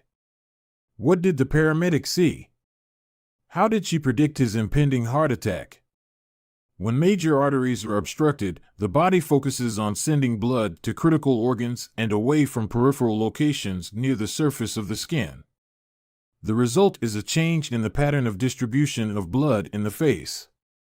After many years of working with people with heart failure, the woman had unknowingly developed the ability to recognize this pattern on sight. She couldn't explain what it was that she noticed in her father-in-law's face, but she knew something was wrong. Similar stories exist in other fields. For example, military analysts can identify which blip on a radar screen is an enemy missile and which one is a plane from their own fleet, even though they are traveling at the same speed, flying at the same altitude, and look identical on radar in nearly every respect. During the Gulf War, Lieutenant Commander Michael Riley saved an entire battleship when he ordered a missile shot down, despite the fact that it looked exactly like the battleship's own planes on radar. He made the right call, but even his superior officers couldn't explain how he did it. Museum curators have been known to discern the difference between an authentic piece of art and an expertly produced counterfeit, even though they can't tell you precisely which details tipped them off.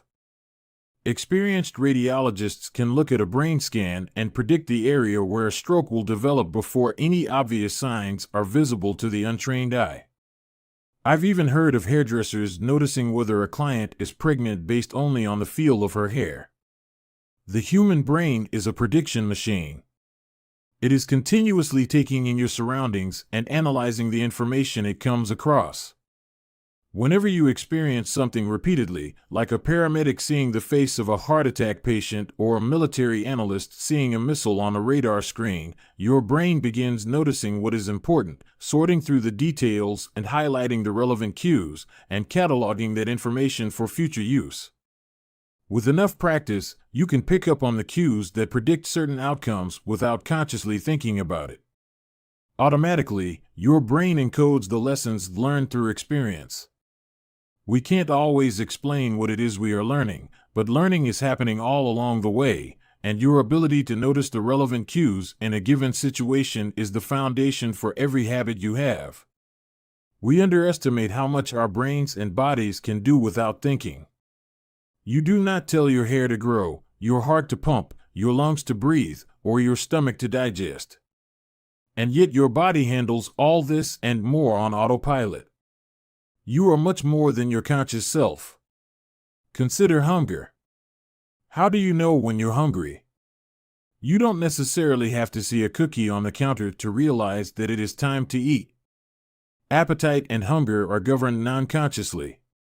Your body has a variety of feedback loops that gradually alert you when it is time to eat again and that track what is going on around you and within you. Cravings can arise thanks to hormones and chemicals circulating through your body. Suddenly, you're hungry even though you're not quite sure what tipped you off. This is one of the most surprising insights about our habits. You don't need to be aware of the cue for a habit to begin. You can notice an opportunity and take action without dedicating conscious attention to it. This is what makes habits useful. It's also what makes them dangerous. As habits form, your actions come under the direction of your automatic and non-conscious mind. You fall into old patterns before you realize what's happening. Unless someone points it out, you may not notice that you cover your mouth with your hand whenever you laugh, that you apologize before asking a question, or that you have a habit of finishing other people's sentences. And the more you repeat these patterns, the less likely you become to question what you're doing and why you're doing it. I once heard of a retail clerk who was instructed to cut up empty gift cards after customers had used up the balance on the card. One day, the clerk cashed out a few customers in a row who purchased with gift cards. When the next person walked up, the clerk swiped the customer's actual credit card, picked up the scissors, and then cut it in half, entirely on autopilot, before looking up at the stunned customer and realizing what had just happened. Another woman I came across in my research was a former preschool teacher who had switched to a corporate job. Even though she was now working with adults, her old habits would kick in and she kept asking coworkers if they had washed their hands after going to the bathroom. I also found the story of a man who had spent years working as a lifeguard and would occasionally yell "walk" whenever he saw a child running.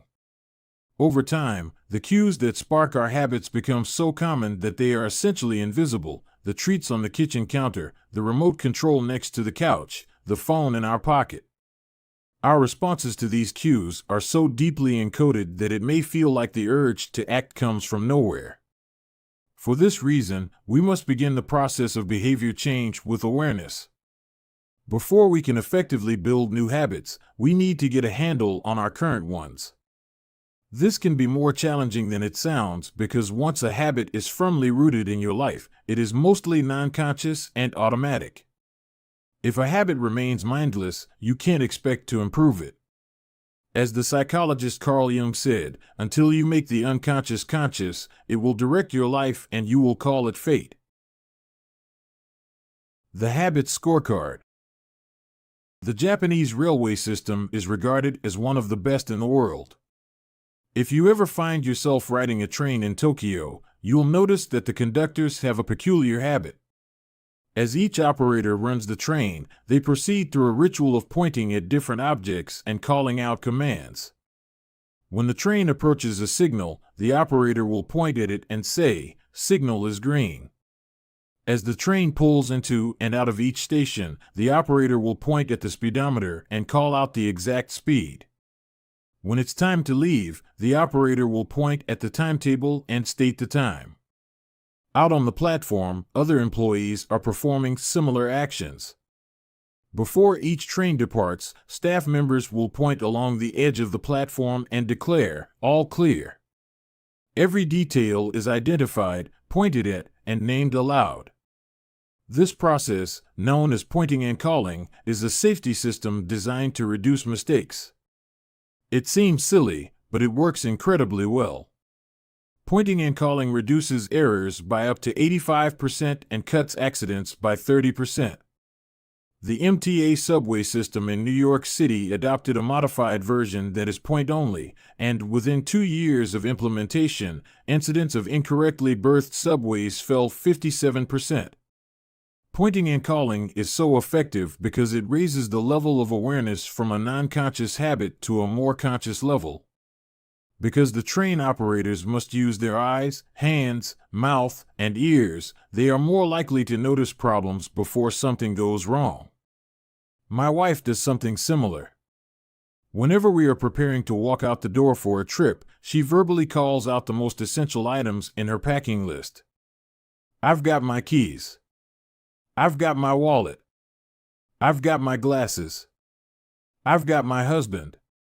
The more automatic a behavior becomes, the less likely we are to consciously think about it. And when we've done something 1,000 times before, we begin to overlook things. We assume that the next time will be just like the last. We're so used to doing what we've always done that we don't stop to question whether it's the right thing to do at all. Many of our failures in performance are largely attributable to a lack of self-awareness. One of our greatest challenges in changing habits is maintaining awareness of what we are actually doing. This helps explain why the consequences of bad habits can sneak up on us.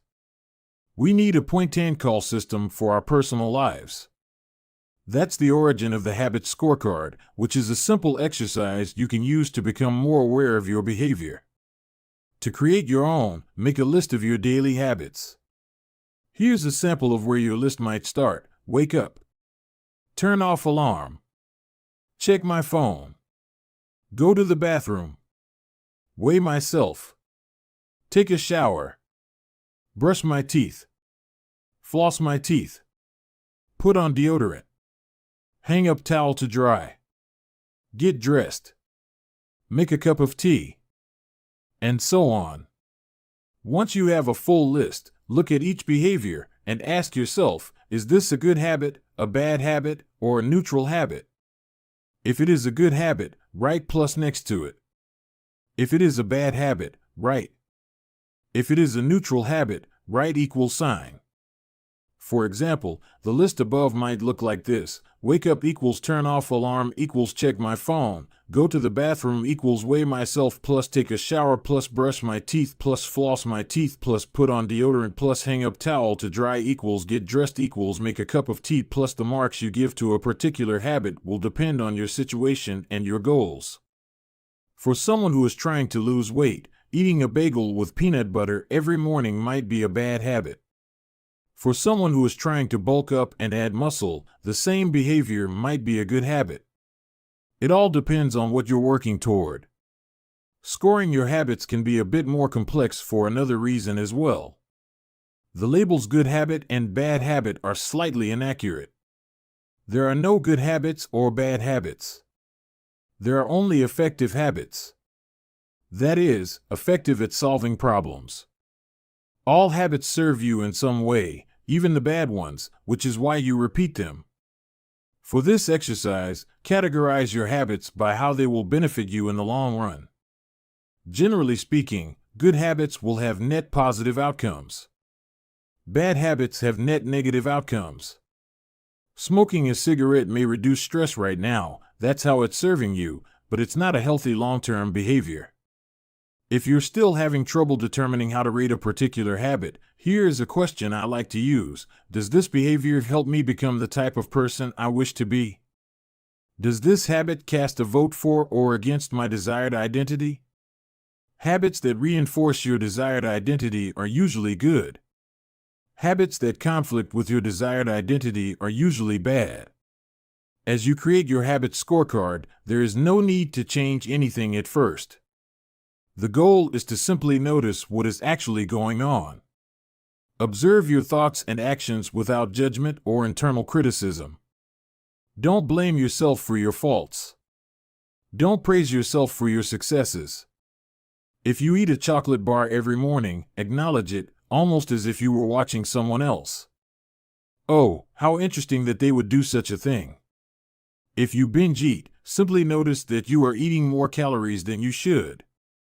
If you waste time online, notice that you are spending your life in a way that you do not want to. The first step to changing bad habits is to be on the lookout for them. If you feel like you need extra help, then you can try pointing and calling in your own life. Say out loud the action that you are thinking of taking and what the outcome will be. If you want to cut back on your junk food habit but notice yourself grabbing another cookie, say out loud, "I'm about to eat this cookie, but I don't need it. Eating it will cause me to gain weight and hurt my health." Hearing your bad habits spoken aloud makes the consequences seem more real. It adds weight to the action rather than letting yourself mindlessly slip into an old routine. This approach is useful even if you're simply trying to remember a task on your to-do list.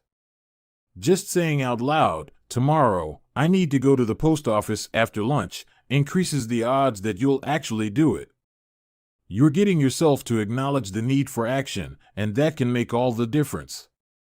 The process of behavior change always starts with awareness. Strategies like pointing and calling and the habit scorecard are focused on getting you to recognize your habits and acknowledge the cues that trigger them, which makes it possible to respond in a way that benefits you. Chapter Summary. With enough practice, your brain will pick up on the cues that predict certain outcomes without consciously thinking about it. Once our habits become automatic, we stop paying attention to what we are doing. The process of behavior change always starts with awareness. You need to be aware of your habits before you can change them.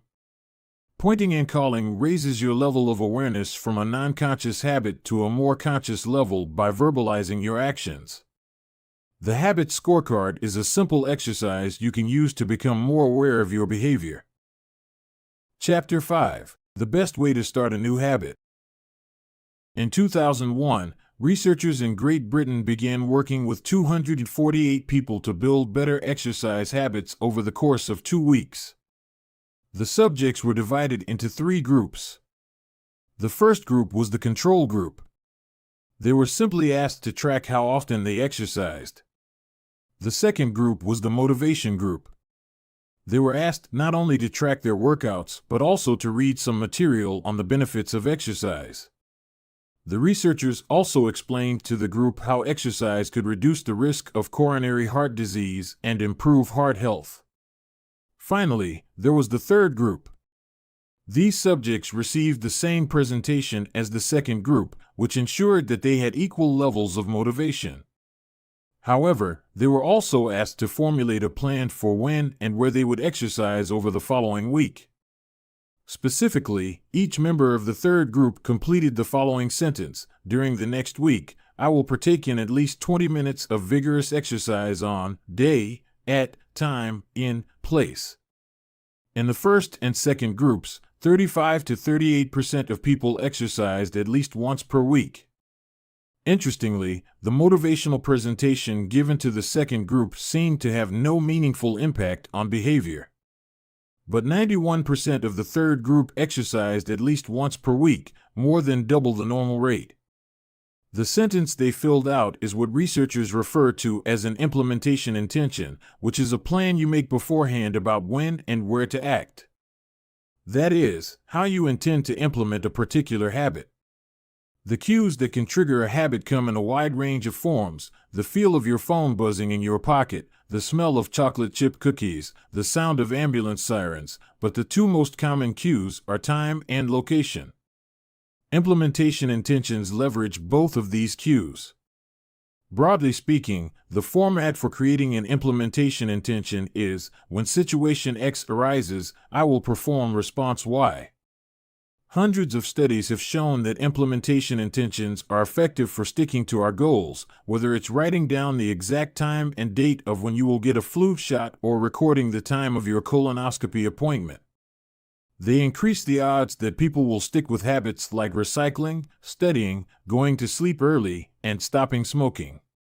Researchers have even found that voter turnout increases when people are forced to create implementation intentions by answering questions like, what route are you taking to the polling station? At what time are you planning to go? What bus will get you there? Other successful government programs have prompted citizens to make a clear plan to send taxes in on time or provided directions on when and where to pay late traffic bills. The punchline is clear. People who make a specific plan for when and where they will perform a new habit are more likely to follow through. Too many people try to change their habits without these basic details figured out. We tell ourselves, I'm going to eat healthier or I'm going to write more, but we never say when and where these habits are going to happen. We leave it up to chance and hope that we will just remember to do it or feel motivated at the right time. An implementation intention sweeps away foggy notions like I want to work out more or I want to be more productive or I should vote and transforms them into a concrete plan of action. Many people think they lack motivation when what they really lack is clarity. It is not always obvious when and where to take action. Some people spend their entire lives waiting for the time to be right to make an improvement. Once an implementation intention has been set, you don't have to wait for inspiration to strike. Do I write a chapter today or not? Do I meditate this morning or at lunch? When the moment of action occurs, there is no need to make a decision. Simply follow your predetermined plan. The simple way to apply this strategy to your habits is to fill out this sentence: I will, behavior, at, time, in, location. Meditation. I will meditate for 1 minute at 7 a.m. in my kitchen. Studying. I will study Spanish for 20 minutes at 6 p.m. in my bedroom. Exercise. I will exercise for 1 hour at 5 p.m. in my local gym. Marriage. I will make my partner a cup of tea at 8 a.m. in the kitchen. If you aren't sure when to start your habit, try the first day of the week, month, or year. People are more likely to take action at those times because hope is usually higher. If we have hope, we have a reason to take action. A fresh start feels motivating. There is another benefit to implementation intentions. Being specific about what you want and how you will achieve it helps you say no to things that derail progress, distract your attention, and pull you off course. We often say yes to little requests because we are not clear enough about what we need to be doing instead. When your dreams are vague, it's easy to rationalize little exceptions all day long and never get around to the specific things you need to do to succeed. Give your habits a time and a space to live in the world. The goal is to make the time and location so obvious that, with enough repetition, you get an urge to do the right thing at the right time, even if you can't say why. As the writer Jason Zweig noted, obviously you're never going to just work out without conscious thought. But like a dog salivating at a bell, maybe you start to get antsy around the time of day you normally work out. There are many ways to use implementation intentions in your life and work. My favorite approach is one I learned from Stanford professor B.J. Fogg, and it is a strategy one referred to as habit stacking. Habit stacking, a simple plan to overhaul your habits. The French philosopher Denis Diderot lived nearly his entire life in poverty, but that all changed one day in 1765. Diderot's daughter was about to be married and he could not afford to pay for the wedding. Despite his lack of wealth, Diderot was well known for his role as the co-founder and writer of Encyclopedia, one of the most comprehensive encyclopedias of the time. When Catherine the Great, the Empress of Russia, heard of Diderot's financial troubles, her heart went out to him. She was a book lover and greatly enjoyed his encyclopedia. She offered to buy Diderot's personal library for £1,000, more than $150,000 today. Suddenly, Diderot had money to spare. With his new wealth, he not only paid for the wedding but also acquired a scarlet robe for himself. Diderot's scarlet robe was beautiful. So beautiful, in fact, that he immediately noticed how out of place it seemed when surrounded by his more common possessions. He wrote that there was no more coordination, no more unity, no more beauty between his elegant robe and the rest of his stuff. Diderot soon felt the urge to upgrade his possessions. He replaced his rug with one from Damascus. He decorated his home with expensive sculptures. He bought a mirror to place above the mantel and a better kitchen table. He tossed aside his old straw chair for a leather one. Like falling dominoes, one purchase led to the next. Diderot's behavior is not uncommon. In fact, the tendency for one purchase to lead to another one has a name: the Diderot effect. The Diderot effect states that obtaining a new possession often creates a spiral of consumption that leads to additional purchases.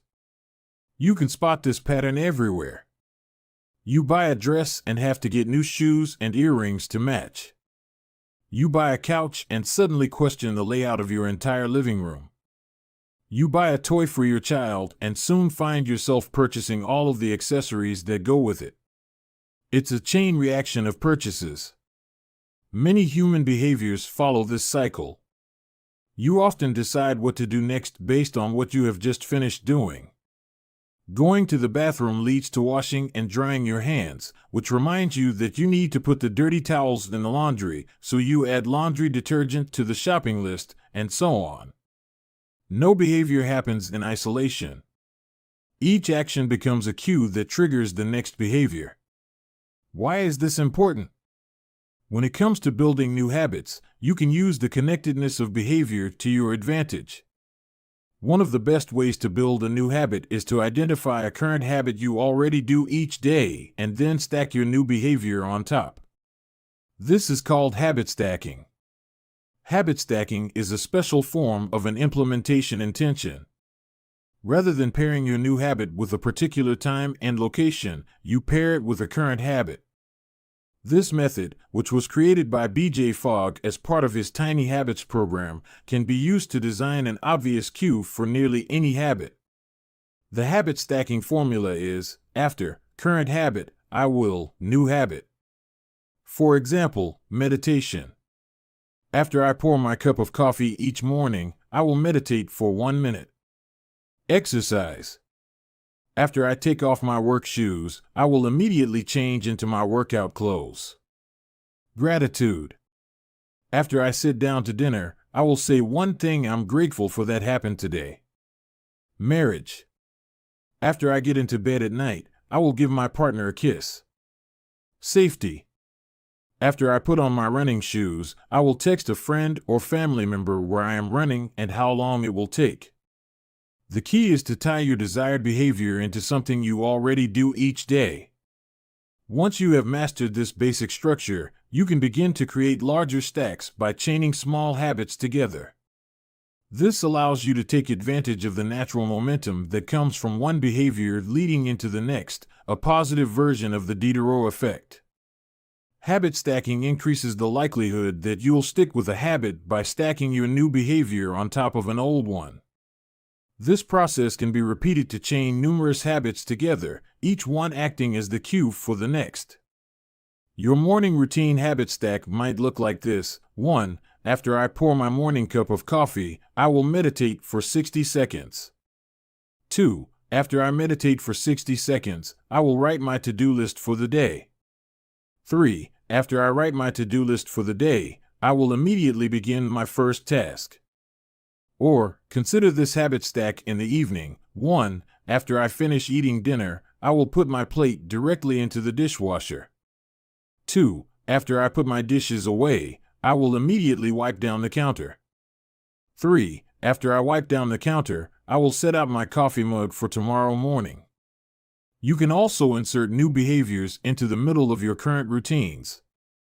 For example, you may already have a morning routine that looks like this: wake up greater than make my bed greater than take a shower. Let's say you want to develop the habit of reading more each night. You can expand your habit stack and try something like, wake up greater than make my bed greater than place a book on my pillow greater than take a shower. Now, when you climb into bed each night, a book will be sitting there waiting for you to enjoy.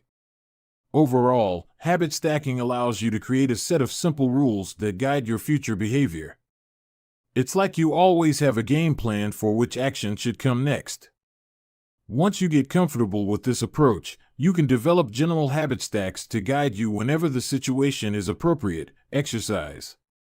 When I see a set of stairs, I will take them instead of using the elevator. Social skills. When I walk into a party, I will introduce myself to someone I don't know yet. Finances.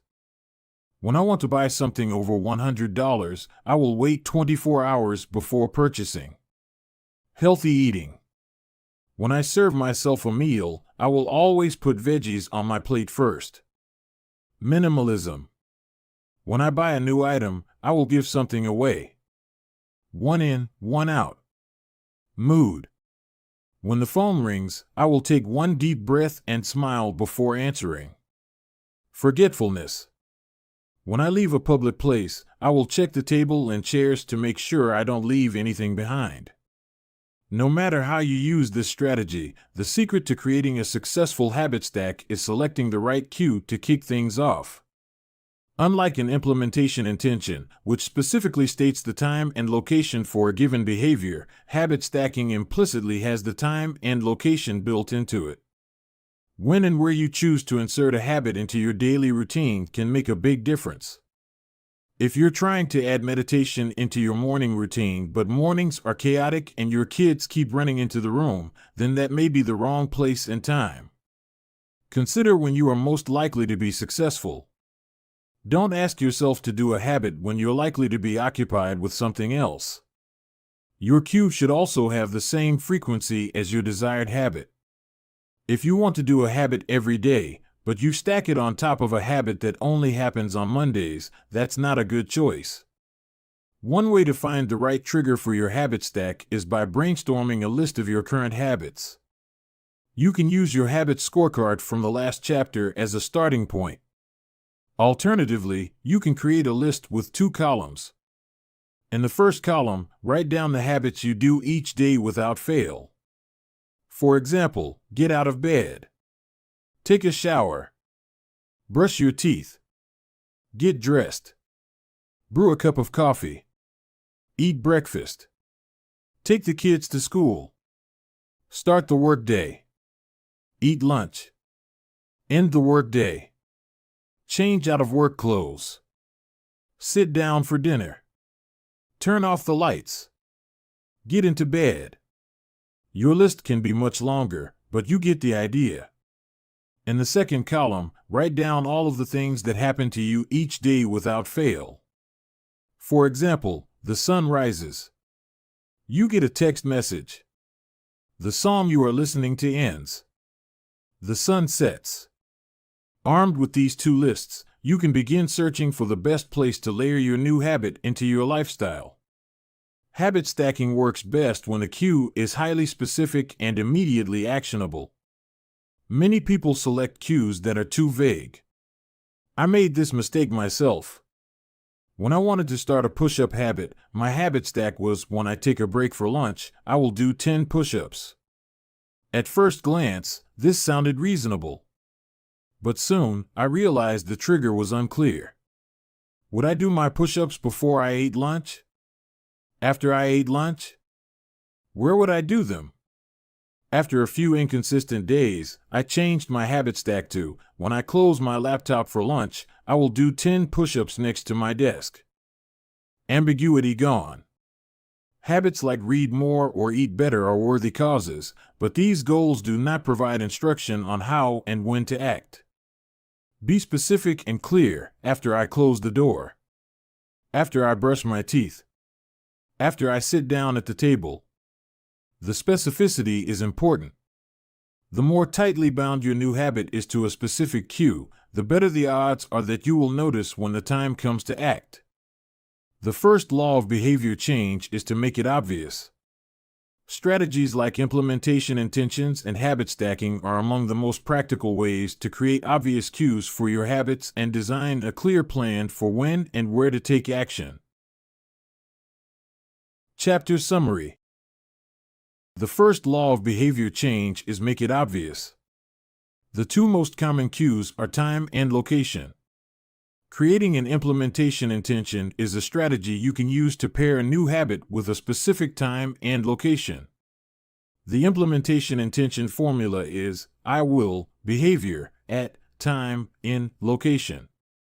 Habit stacking is a strategy you can use to pair a new habit with a current habit. The habit stacking formula is after, current habit, I will, new habit. Chapter 6. Motivation is overrated. Environment often matters more. Anne Thorndike, a primary care physician at Massachusetts General Hospital in Boston, had a crazy idea. She believed she could improve the eating habits of thousands of hospital staff and visitors without changing their willpower or motivation in the slightest way. In fact, she didn't plan on talking to them at all. Thorndike and her colleagues designed a 6-month study to alter the choice architecture of the hospital cafeteria. They started by changing how drinks were arranged in the room. Originally, the refrigerators located next to the cash registers in the cafeteria were filled with only soda. The researchers added water as an option to each one. Additionally, they placed baskets of bottled water next to the food stations throughout the room. Soda was still in the primary refrigerators, but water was now available at all drink locations. Over the next 3 months, the number of soda sales at the hospital dropped by 11.4%. Meanwhile, sales of bottled water increased by 25.8%. They made similar adjustments and saw similar results with the food in the cafeteria. Nobody had said a word to anyone eating there. People often choose products not because of what they are, but because of where they are. If I walk into the kitchen and see a plate of cookies on the counter, I'll pick up half a dozen and start eating, even if I hadn't been thinking about them beforehand and didn't necessarily feel hungry. If the communal table at the office is always filled with donuts and bagels, it's going to be hard not to grab one every now and then. Your habits change depending on the room you are in and the cues in front of you. Environment is the invisible hand that shapes human behavior. Despite our unique personalities, certain behaviors tend to arise again and again under certain environmental conditions. In church, people tend to talk in whispers. On a dark street, people act wary and guarded. In this way, the most common form of change is not internal, but external. We are changed by the world around us. Every habit is context dependent. In 1936, psychologist Kurt Lewin wrote a simple equation that makes a powerful statement. Behavior is a function of the person in their environment, or B equals F, P, E. It didn't take long for Lewin's equation to be tested in business. In 1952, the economist Hawkins Stern described a phenomenon he called suggestion impulse buying, which is triggered when a shopper sees a product for the first time and visualizes a need for it. In other words, customers will occasionally buy products not because they want them, but because of how they are presented to them. For example, items at eye level tend to be purchased more than those down near the floor.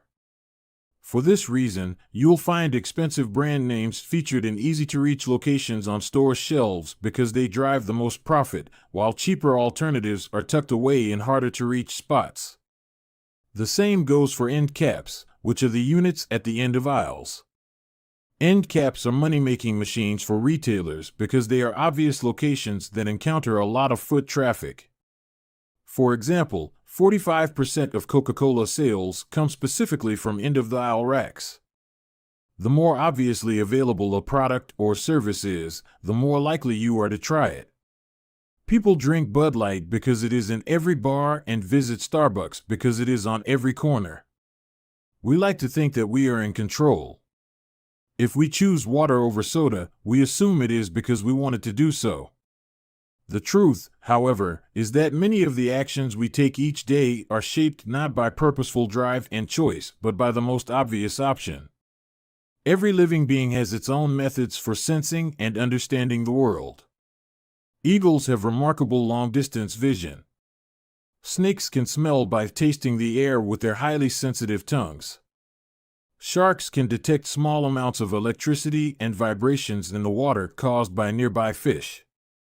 Even bacteria have chemoreceptors, tiny sensory cells that allow them to detect toxic chemicals in their environment. In humans, perception is directed by the sensory nervous system. We perceive the world through sight, sound, smell, touch, and taste. But we also have other ways of sensing stimuli. Some are conscious, but many are non-conscious. For instance, you can notice when the temperature drops before a storm, or when the pain in your gut rises during a stomachache, or when you fall off balance while walking on rocky ground. Receptors in your body pick up on a wide range of internal stimuli, such as the amount of salt in your blood or the need to drink when thirsty. The most powerful of all human sensory abilities, however, is vision. The human body has about 11 million sensory receptors. Approximately 10 million of those are dedicated to sight. Some experts estimate that half of the brain's resources are used on vision. Given that we are more dependent on vision than on any other sense, it should come as no surprise that visual cues are the greatest catalyst of our behavior. For this reason, a small change in what you see can lead to a big shift in what you do. As a result, you can imagine how important it is to live and work in environments that are filled with productive cues and devoid of unproductive ones. Thankfully, there is good news in this respect. You don't have to be the victim of your environment. You can also be the architect of it. How to design your environment for success. During the energy crisis and oil embargo of the 1970s, Dutch researchers began to pay close attention to the country's energy usage. In one suburb near Amsterdam, they found that some homeowners used 30% less energy than their neighbors, despite the homes being of similar size and getting electricity for the same price. It turned out the houses in this neighborhood were nearly identical except for one feature, the location of the electrical meter. Some had one in the basement. Others had the electrical meter upstairs in the main hallway. As you may guess, the homes with the meters located in the main hallway used less electricity. When their energy use was obvious and easy to track, people changed their behavior. Every habit is initiated by a cue, and we are more likely to notice cues that stand out. Unfortunately, the environments where we live and work often make it easy not to do certain actions because there is no obvious cue to trigger the behavior. It's easy not to practice the guitar when it's tucked away in the closet. It's easy not to read a book when the bookshelf is in the corner of the guest room. It's easy not to take your vitamins when they are out of sight in the pantry. When the cues that spark a habit are subtle or hidden, they are easy to ignore. By comparison, creating obvious visual cues can draw your attention toward a desired habit. In the early 1990s, the cleaning staff at Schiphol Airport in Amsterdam installed a small sticker that looked like a flying near the center of each urinal. Apparently, when men stepped up to the urinals, they aimed for what they thought was a bug. The stickers improved their aim and significantly reduced spillage around the urinals. Further analysis determined that the stickers cut bathroom cleaning costs by 8% per year.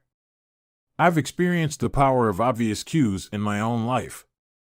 I used to buy apples from the store, put them in the crisper in the bottom of the refrigerator, and forget all about them. By the time I remembered, the apples would have gone bad. I never saw them, so I never ate them.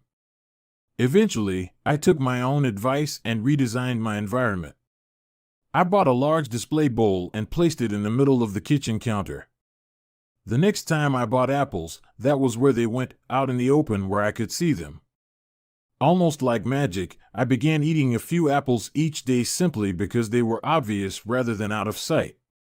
Here are a few ways you can redesign your environment and make the cues for your preferred habits more obvious. If you want to remember to take your medication each night, put your pill bottle directly next to the faucet on the bathroom counter.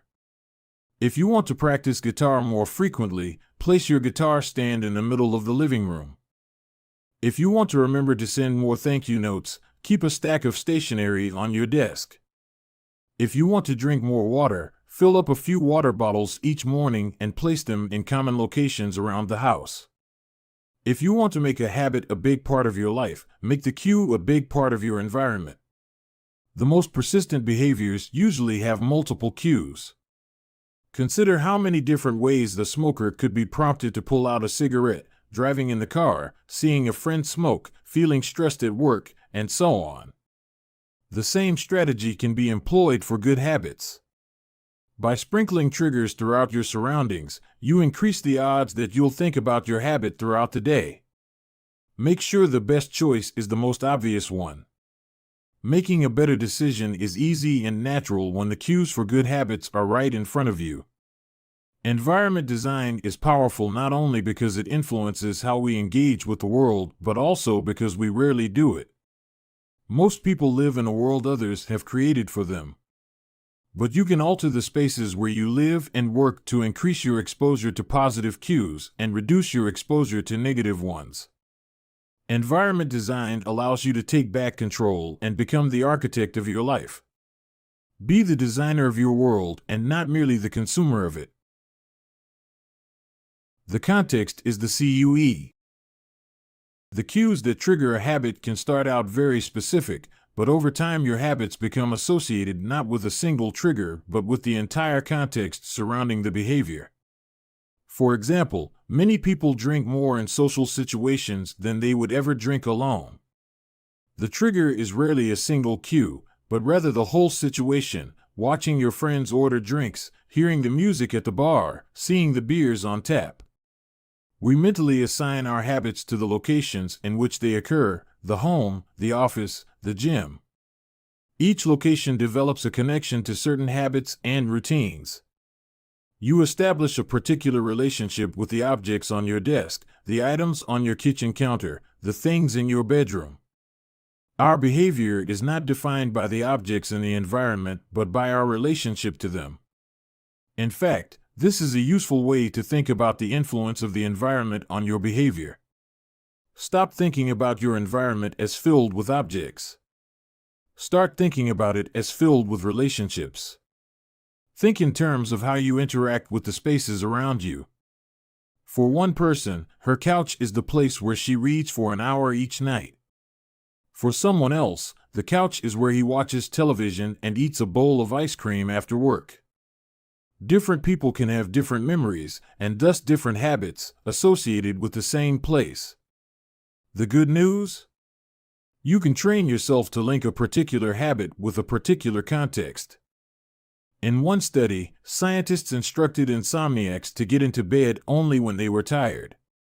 If they couldn't fall asleep, they were told to sit in a different room until they became sleepy.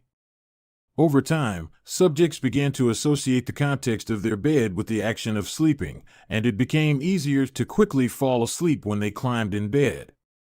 Their brains learned that sleeping, not browsing on their phones, not watching television, not staring at the clock, was the only action that happened in that room.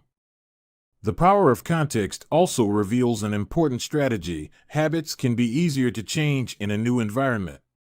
It helps to escape the subtle triggers and cues that nudge you toward your current habits. Go to a new place, a different coffee shop, a bench in the park, a corner of your room you seldom use, and create a new routine there. It is easier to associate a new habit with a new context than to build a new habit in the face of competing cues. It can be difficult to go to bed early if you watch television in your bedroom each night. It can be hard to study in the living room without getting distracted if that's where you always play video games. But when you step outside your normal environment, you leave your behavioral biases behind.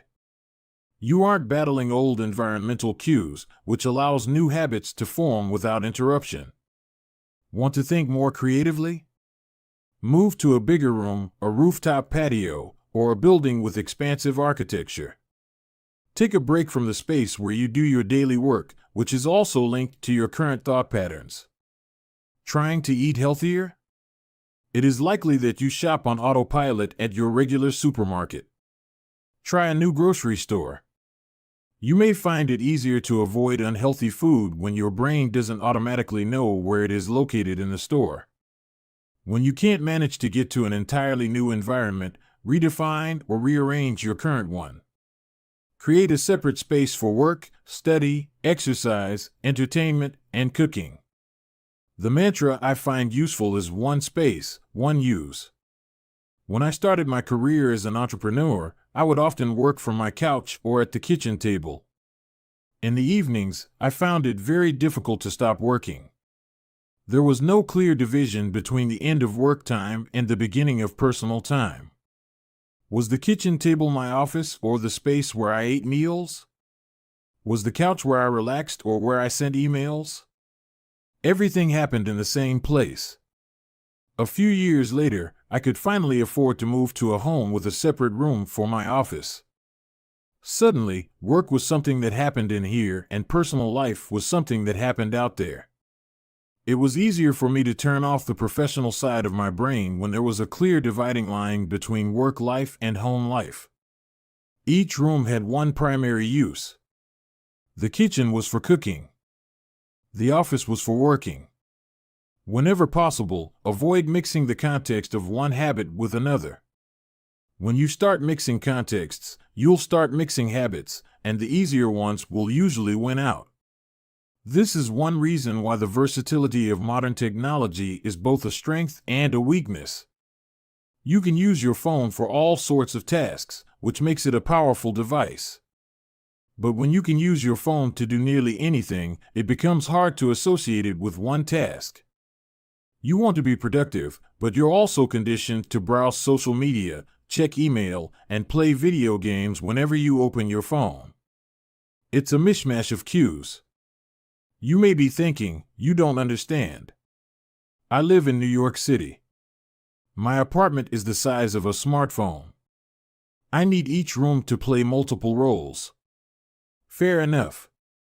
If your space is limited, divide your room into activity zones, a chair for reading, a desk for writing, a table for eating. You can do the same with your digital spaces.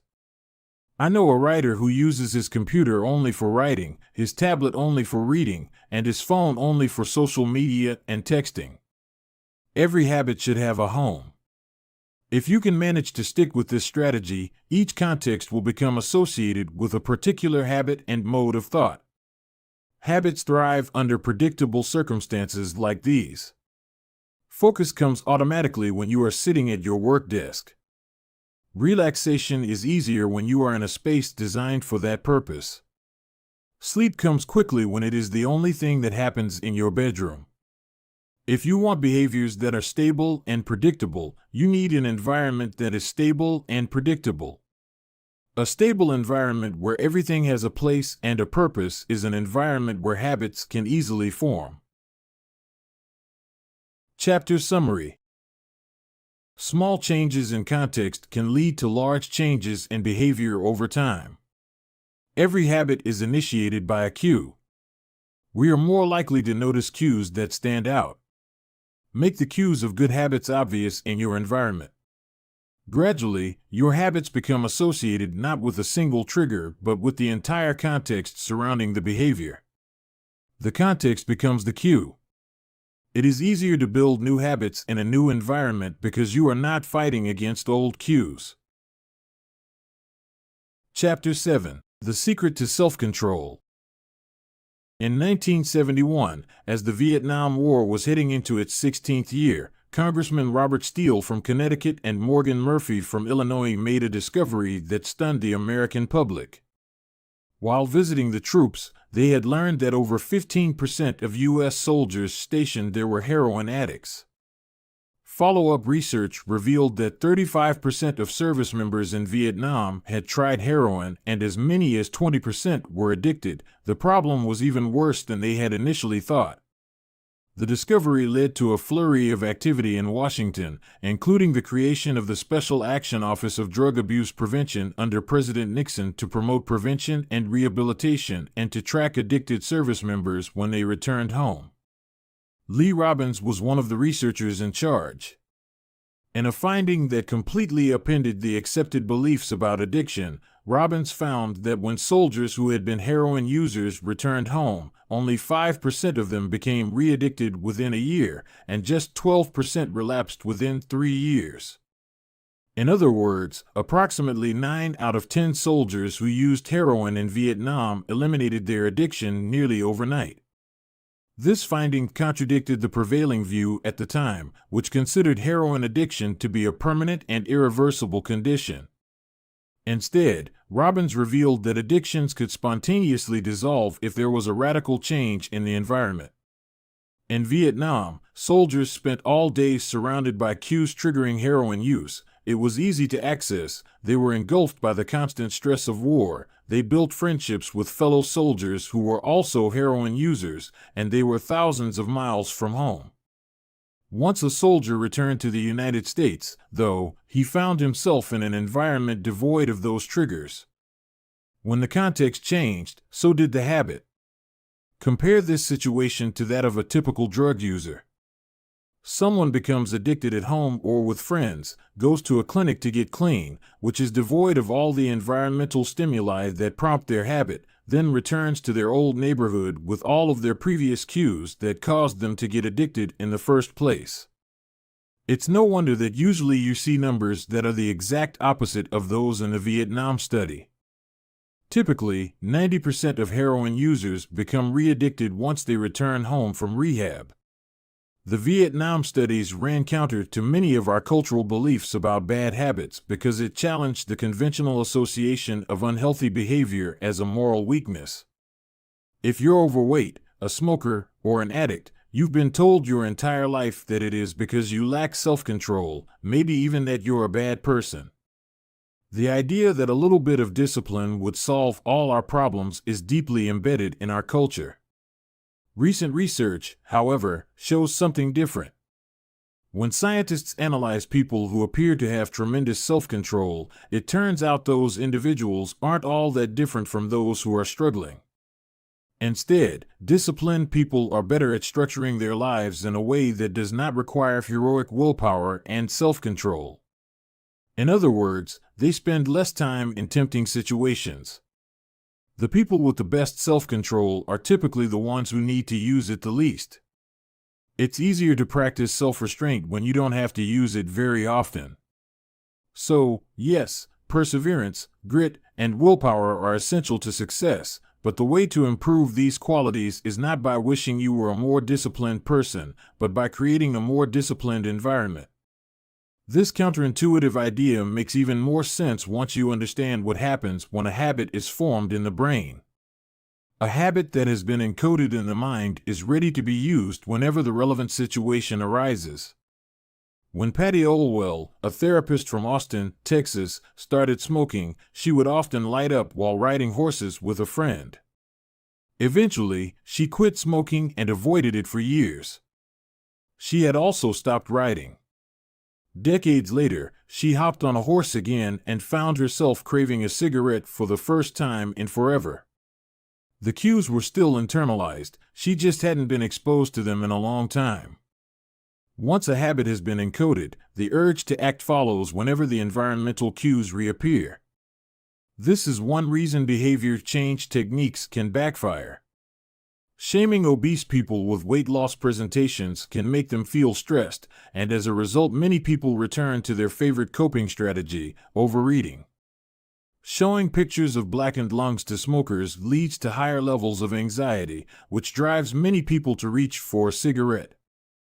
If you're not careful about cues, you can cause the very behavior you want to stop. Bad habits are autocatalytic, the process feeds itself. They foster the feelings they try to numb. You feel bad, so you eat junk food. Because you eat junk food, you feel bad. Watching television makes you feel sluggish, so you watch more television because you don't have the energy to do anything else. Worrying about your health makes you feel anxious, which causes you to smoke to ease your anxiety, which makes your health even worse and soon you're feeling more anxious. It's a downward spiral, a runaway train of bad habits. Researchers refer to this phenomenon as cue-induced wanting. An external trigger causes a compulsive craving to repeat a bad habit. Once you notice something, you begin to want it. This process is happening all the time, often without us realizing it. Scientists have found that showing addicts a picture of cocaine for just 33 milliseconds stimulates the reward pathway in the brain and sparks desire. This speed is too fast for the brain to consciously register. The addicts couldn't even tell you what they had seen, but they craved the drug all the same. Here's the punchline: you can break a habit, but you're unlikely to forget it. Once the mental grooves of habit have been carved into your brain, they are nearly impossible to remove entirely, even if they go unused for quite a while. And that means that simply resisting temptation is an ineffective strategy. It is hard to maintain a Zen attitude in a life filled with interruptions. It takes too much energy. In the short run, you can choose to overpower temptation.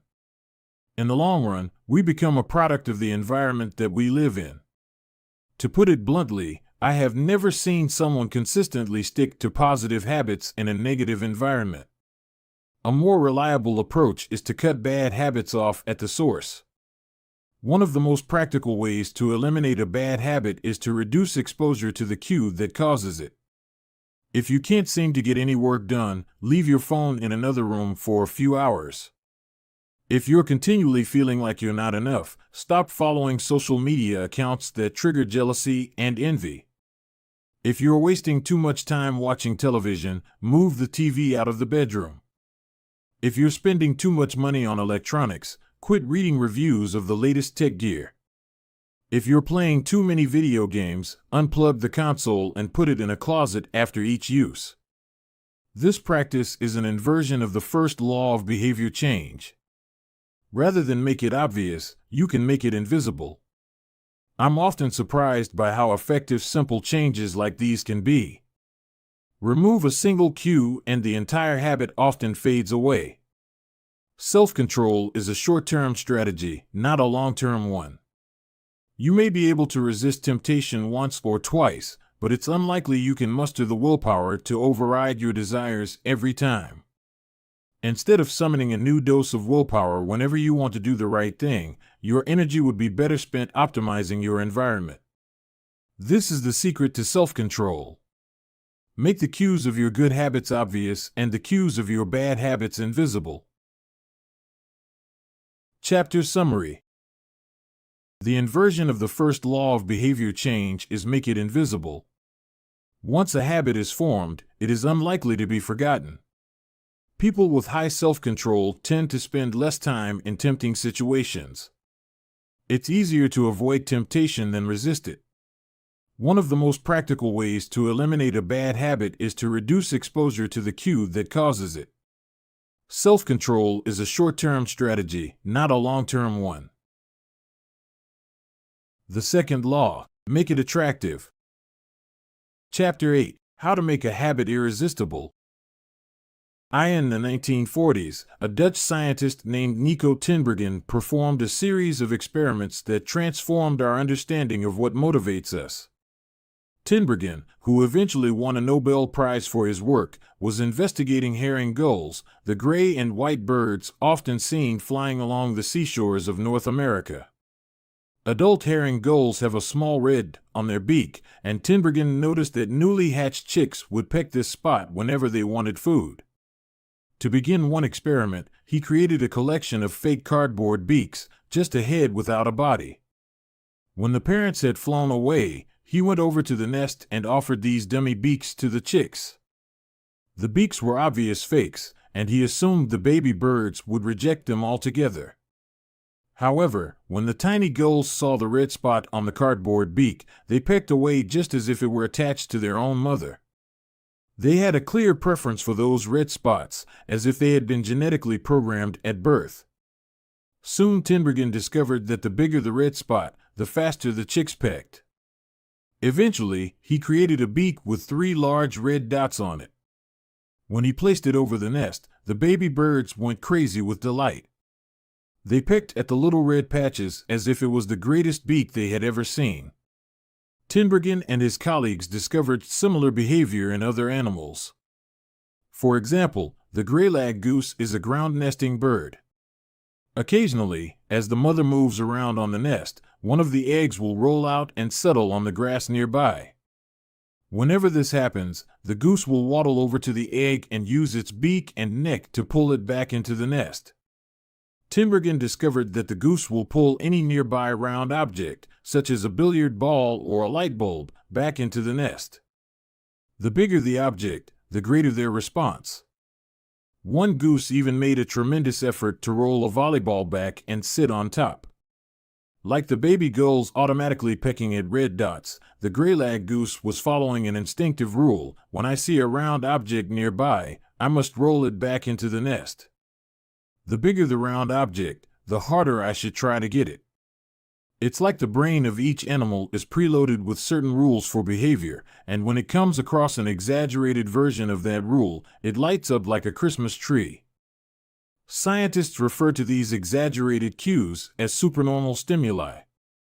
A supernormal stimulus is a heightened version of reality, like a beak with 3 red dots or an egg the size of a volleyball, and it elicits a stronger response than usual.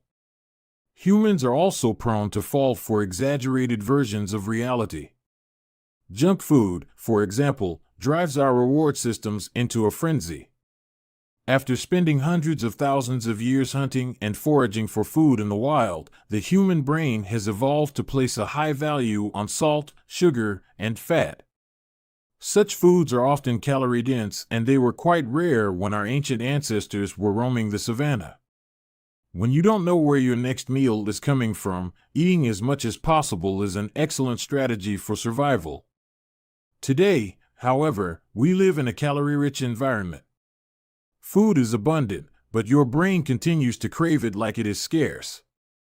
Placing a high value on salt, sugar, and fat is no longer advantageous to our health, but the craving persists because the brain's reward centers have not changed for approximately 50,000 years. The modern food industry relies on stretching our Paleolithic instincts beyond their evolutionary purpose. A primary goal of food science is to create products that are more attractive to consumers. Nearly every food in a bag, box, or jar has been enhanced in some way, if only with additional flavoring. Companies spend millions of dollars to discover the most satisfying level of crunch in a potato chip or the perfect amount of fizz in a soda. Entire departments are dedicated to optimizing how a product feels in your mouth, a quality known as oral sensation. French fries, for example, are a potent combination, golden brown and crunchy on the outside, light and smooth on the inside. Other processed foods enhance dynamic contrast, which refers to items with a combination of sensations, like crunchy and creamy. Imagine the gooiness of melted cheese on top of a crispy pizza crust, or the crunch of an Oreo cookie combined with its smooth center. With natural, unprocessed foods, you tend to experience the same sensations over and over. How's that 17th bite of kale taste? After a few minutes, your brain loses interest and you begin to feel full. But foods that are high in dynamic contrast keep the experience novel and interesting, encouraging you to eat more. Ultimately, such strategies enable food scientists to find the bliss point for each product, the precise combination of salt, sugar, and fat that excites your brain and keeps you coming back for more. The result, of course, is that you overeat because hyperpalatable foods are more attractive to the human brain. As Stephen Guyenet, a neuroscientist who specializes in eating behavior and obesity, says, we've gotten too good at pushing our own buttons. The modern food industry, and the overeating habits it has spawned, is just one example of the second law of behavior change: make it attractive. The more attractive an opportunity is, the more likely it is to become habit-forming. Look around. Society is filled with highly engineered versions of reality that are more attractive than the world our ancestors evolved in. Stores feature mannequins with exaggerated hips and breasts to sell clothes. Social media delivers more likes and praise in a few minutes than we could ever get in the office or at home. Online porn splices together stimulating scenes at a rate that would be impossible to replicate in real life. Advertisements are created with a combination of ideal lighting, professional makeup, and photoshopped edits. Even the model doesn't look like the person in the final image. These are the supernormal stimuli of our modern world. They exaggerate features that are naturally attractive to us, and our instincts go wild as a result, driving us into excessive shopping habits, social media habits, porn habits, eating habits, and many others. If history serves as a guide, the opportunities of the future will be more attractive than those of today. The trend is for rewards to become more concentrated and stimuli to become more enticing. Junk food is a more concentrated form of calories than natural foods. Hard liquor is a more concentrated form of alcohol than beer. Video games are a more concentrated form of play than board games. Compared to nature, these pleasure-packed experiences are hard to resist. We have the brains of our ancestors, but temptations they never had to face. If you want to increase the odds that a behavior will occur, then you need to make it attractive. Throughout our discussion of the second law, our goal is to learn how to make our habits irresistible. While it is not possible to transform every habit into a supernormal stimulus, we can make any habit more enticing. To do this, we must start by understanding what a craving is and how it works.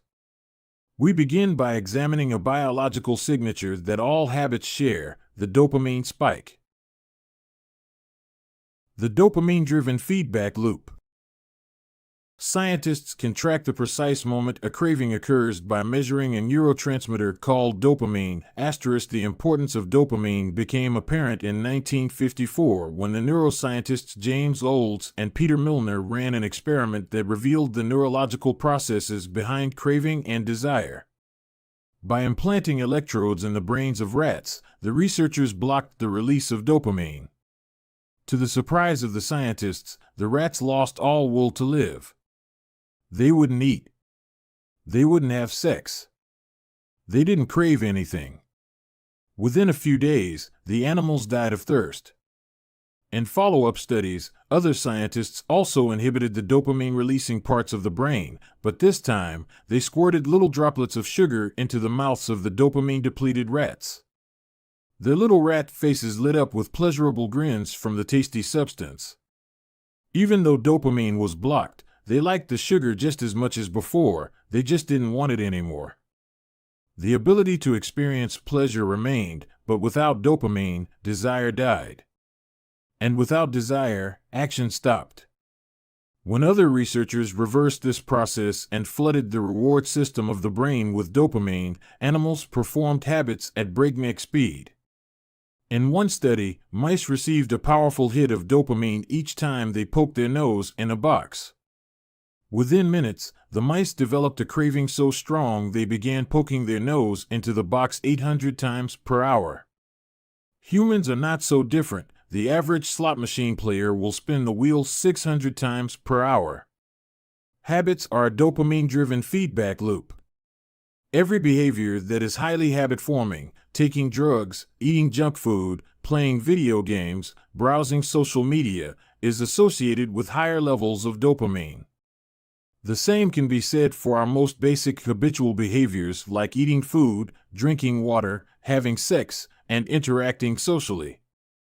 For years, scientists assumed dopamine was all about pleasure, but now we know it plays a central role in many neurological processes, including motivation, learning and memory, punishment and aversion, and voluntary movement.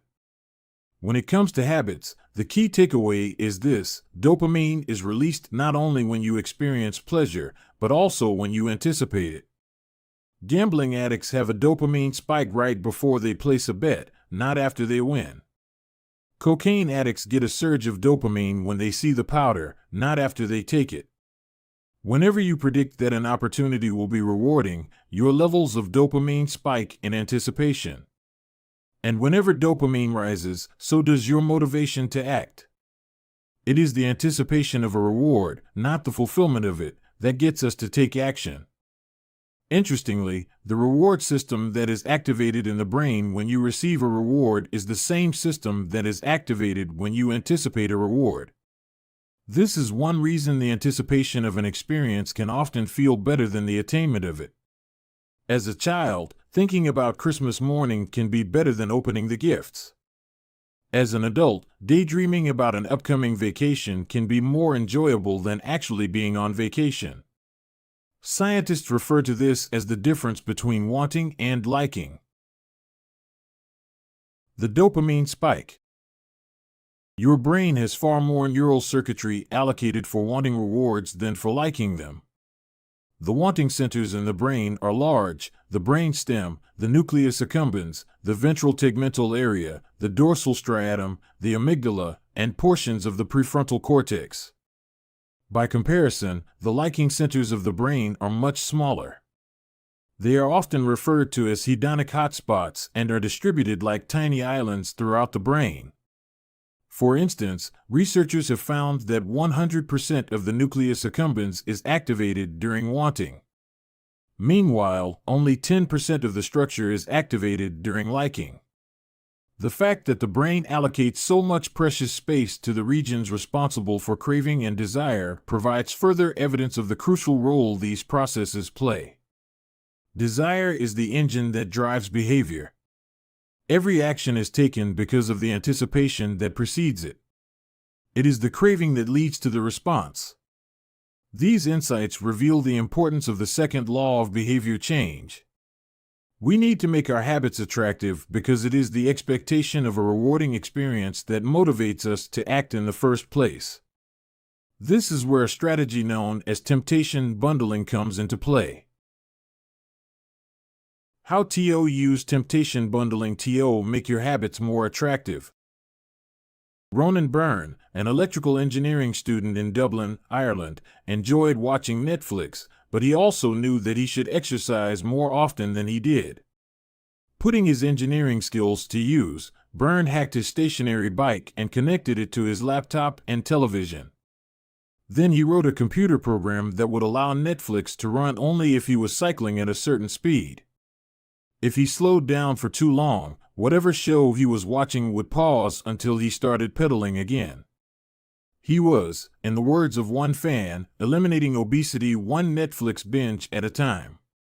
He was also employing temptation bundling to make his exercise habit more attractive. Temptation bundling works by linking an action you want to do with an action you need to do. In Byrne's case, he bundled watching Netflix, the thing he wanted to do, with riding his stationary bike, the thing he needed to do. Businesses are masters at temptation bundling. For instance, when the American Broadcasting Company, more commonly known as ABC, launched its Thursday night television lineup for the 2014 to 2015 season, they promoted temptation bundling on a massive scale. Every Thursday, the company would air 3 shows created by screenwriter Shonda Rhimes: Grey's Anatomy, Scandal, and How to Get Away with Murder. They branded it as TGIT on ABC. TGIT stands for Thank God It's Thursday.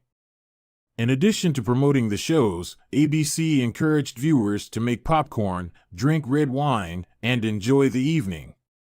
Andrew Kubitz, head of scheduling for ABC, described the idea behind the campaign. We see Thursday night as a viewership opportunity, with either couples or women by themselves who want to sit down and escape and have fun and drink their red wine and have some popcorn. The brilliance of this strategy is that ABC was associating the thing they needed viewers to do, watch their shows, with activities their viewers already wanted to do: relax, drink wine, and eat popcorn.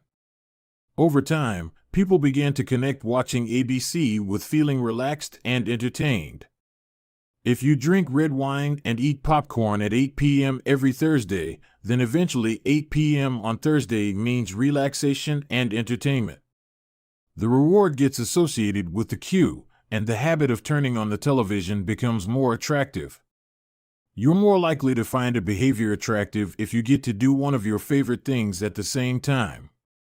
Perhaps you want to hear about the latest celebrity gossip, but you need to get in shape. Using temptation bundling, you could only read the tabloids and watch reality shows at the gym. Maybe you want to get a pedicure, but you need to clean out your email inbox. Solution: only get a pedicure while processing overdue work emails. Temptation bundling is one way to apply a psychology theory known as Premack's principle. Named after the work of Professor David Premack, the principle states that more probable behaviors will reinforce less probable behaviors. In other words, even if you don't really want to process overdue work emails, you'll become conditioned to do it if it means you get to do something you really want to do along the way. You can even combine temptation bundling with the habit stacking strategy we discussed in Chapter 5 to create a set of rules to guide your behavior. The habit stacking plus temptation bundling formula is: 1. After current habit, I will, habit I need. 2. After habit I need, I will, habit I want. If you want to read the news, but you need to express more gratitude: 1. After I get my morning coffee, I will say one thing I'm grateful for that happened yesterday, need. 2. After I say one thing I'm grateful for, I will read the news, want. If you want to watch sports, but you need to make sales calls: 1. After I get back from my lunch break, I will call 3 potential clients, need. 2. After I call 3 potential clients, I will check ESPN, want. If you want to check Facebook, but you need to exercise more: 1. After I pull out my phone, I will do 10 burpees, need. 2. After I do 10 burpees, I will check Facebook, want. The hope is that eventually you'll look forward to calling 3 clients or doing 10 burpees because it means you get to read the latest sports news or check Facebook. Doing the thing you need to do means you get to do the thing you want to do. We began this chapter by discussing supernormal stimuli, which are heightened versions of reality that increase our desire to take action. Temptation bundling is one way to create a heightened version of any habit by connecting it with something you already want. Engineering a truly irresistible habit is a hard task, but this simple strategy can be employed to make nearly any habit more attractive than it would be otherwise. Chapter Summary. The second law of behavior change is make it attractive. The more attractive an opportunity is, the more likely it is to become habit-forming. Habits are a dopamine-driven feedback loop. When dopamine rises, so does our motivation to act. It is the anticipation of a reward, not the fulfillment of it, that gets us to take action. The greater the anticipation, the greater the dopamine spike. Temptation bundling is one way to make your habits more attractive. The strategy is to pair an action you want to do with an action you need to do. Chapter 9. The Role of Family and Friends in Shaping Your Habits. In 1965, a Hungarian man named Laszlo Polgar wrote a series of strange letters to a woman named Clara. Laszlo was a firm believer in hard work. In fact, it was all he believed in. He completely rejected the idea of innate talent. He claimed that with deliberate practice and the development of good habits, a child could become a genius in any field. His mantra was the genius is not born, but is educated and trained. Laszlo believed in this idea so strongly that he wanted to test it with his own children, and he was writing to Clara because he needed a wife willing to jump on board. Clara was a teacher and, although she may not have been as adamant as Laszlo, she also believed that with proper instruction, anyone could advance their skills. Laszlo decided chess would be a suitable field for the experiment, and he laid out a plan to raise his children to become chess prodigies. The kids would be homeschooled, a rarity in Hungary at the time. The house would be filled with chess books and pictures of famous chess players. The children would play against each other constantly and compete in the best tournaments they could find. The family would keep a meticulous file system of the tournament history of every competitor the children faced. Their lives would be dedicated to chess. Laszlo successfully courted Clara, and within a few years, the Polgars were parents to 3 young girls, Susan, Sophia, and Judith. Susan, the oldest, began playing chess when she was 4 years old. Within 6 months, she was defeating adults. Sophia, the middle child, did even better. By 14, she was a world champion, and a few years later, she became a grandmaster. Judith, the youngest, was the best of all. By age 5, she could beat her father. At 12, she was the youngest player ever listed among the top 100 chess players in the world. At 15 years and 4 months old, she became the youngest grandmaster of all time, younger than Bobby Fischer, the previous record holder. For 27 years, she was the #1 ranked female chess player in the world. The childhood of the Polgar sisters was atypical, to say the least. And yet, if you ask them about it, they claim their lifestyle was attractive, even enjoyable. In interviews, the sisters talk about their childhood as entertaining rather than grueling. They loved playing chess. They couldn't get enough of it. Once, Laszlo reportedly found Sophia playing chess in the bathroom in the middle of the night. Encouraging her to go back to sleep, he said, "Sophia, leave the pieces alone." To which she replied, "Daddy, they won't leave me alone." The Polgar sisters grew up in a culture that prioritized chess above all else, praised them for it, rewarded them for it. In their world, an obsession with chess was normal. And as we are about to see, whatever habits are normal in your culture are among the most attractive behaviors you'll find. The seductive pull of social norms. Humans are herd animals. We want to fit in, to bond with others, and to earn the respect and approval of our peers. Such inclinations are essential to our survival. For most of our evolutionary history, our ancestors lived in tribes. Becoming separated from the tribe, or worse, being cast out, was a death sentence. The lone wolf dies, but the pack survives.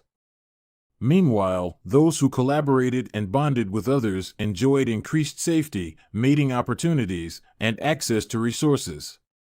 As Charles Darwin noted, in the long history of humankind, those who learned to collaborate and improvise most effectively have prevailed. As a result, one of the deepest human desires is to belong. And this ancient preference exerts a powerful influence on our modern behavior. We don't choose our earliest habits, we imitate them. We follow the script handed down by our friends and family, our church or school, our local community and society at large. Each of these cultures and groups comes with its own set of expectations and standards: when and whether to get married, how many children to have, which holidays to celebrate, how much money to spend on your child's birthday party. In many ways, these social norms are the invisible rules that guide your behavior each day. You're always keeping them in mind, even if they are at the not top of your mind. Often, you follow the habits of your culture without thinking, without questioning, and sometimes without remembering. As the French philosopher Michel de Montaigne wrote, the customs and practices of life in society sweep us along. Most of the time, going along with the group does not feel like a burden. Everyone wants to belong. If you grow up in a family that rewards you for your chess skills, playing chess will seem like a very attractive thing to do. If you work in a job where everyone wears expensive suits, then you'll be inclined to splurge on one as well. If all of your friends are sharing an inside joke or using a new phrase, you'll want to do it, too, so they know that you get it. Behaviors are attractive when they help us fit in. We imitate the habits of three groups in particular: 1. The close. 2. The many. 3. The powerful. Each group offers an opportunity to leverage the second law of behavior change and make our habits more attractive. 1. Imitating the close. Proximity has a powerful effect on our behavior. This is true of the physical environment, as we discussed in Chapter 6, but it is also true of the social environment. We pick up habits from the people around us. We copy the way our parents handle arguments, the way our peers flirt with one another, the way our coworkers get results. When your friends smoke pot, you give it a try, too. When your wife has a habit of double-checking that the door is locked before going to bed, you pick it up as well. I find that I often imitate the behavior of those around me without realizing it. In conversation, I'll automatically assume the body posture of the other person. In college, I began to talk like my roommates. When traveling to other countries, I unconsciously imitate the local accent despite reminding myself to stop. As a general rule, the closer we are to someone, the more likely we are to imitate some of their habits. One groundbreaking study tracked 12,000 people for 32 years and found that a person's chances of becoming obese increased by 57% if he or she had a friend who became obese. It works the other way, too. Another study found that if one person in a relationship lost weight, the other partner would also slim down about 1/3 of the time. Our friends and family provide a sort of invisible peer pressure that pulls us in their direction. Of course, peer pressure is bad only if you're surrounded by bad influences. When astronaut Mike Massimino was a graduate student at MIT, he took a small robotics class. Of the 10 people in the class, 4 became astronauts. If your goal was to make it into space, then that room was about the best culture you could ask for. Similarly, one study found that the higher your best friend's IQ at age 11 or 12, the higher your IQ would be at age 15, even after controlling for natural levels of intelligence. We soak up the qualities and practices of those around us. One of the most effective things you can do to build better habits is to join a culture where your desired behavior is the normal behavior. New habits seem achievable when you see others doing them every day. If you are surrounded by fit people, you are more likely to consider working out to be a common habit. If you're surrounded by jazz lovers, you are more likely to believe it's reasonable to play jazz every day.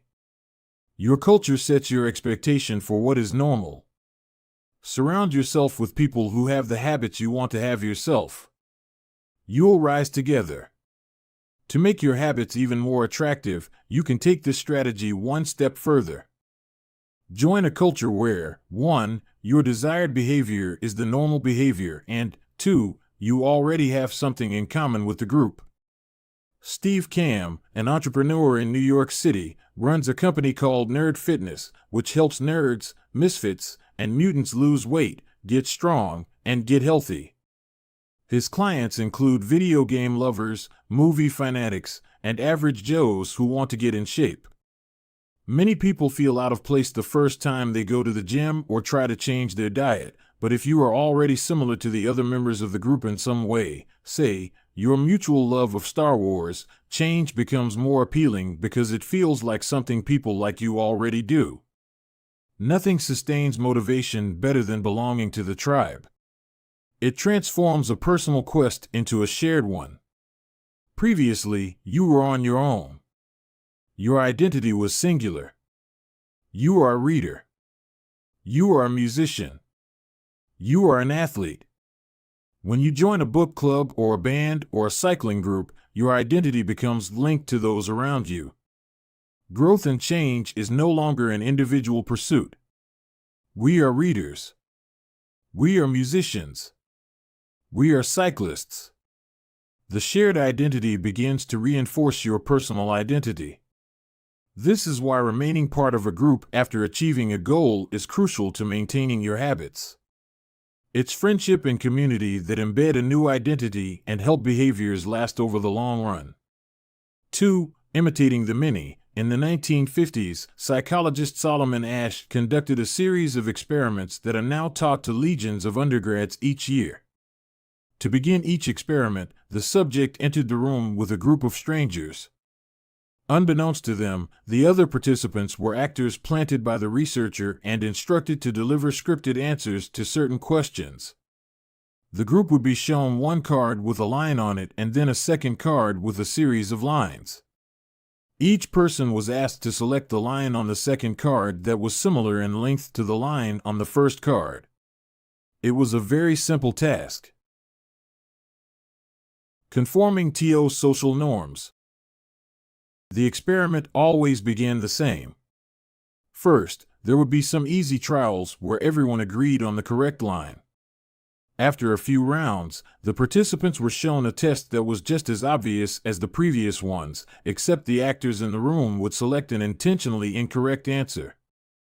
For example, they would respond A to the comparison shown in Figure 10. Everyone would agree that the lines were the same even though they were clearly different. The subject, who was unaware of the ruse, would immediately become bewildered. Their eyes would open wide. They would laugh nervously to themselves. They would double-check the reactions of other participants. Their agitation would grow as one person after another delivered the same incorrect response.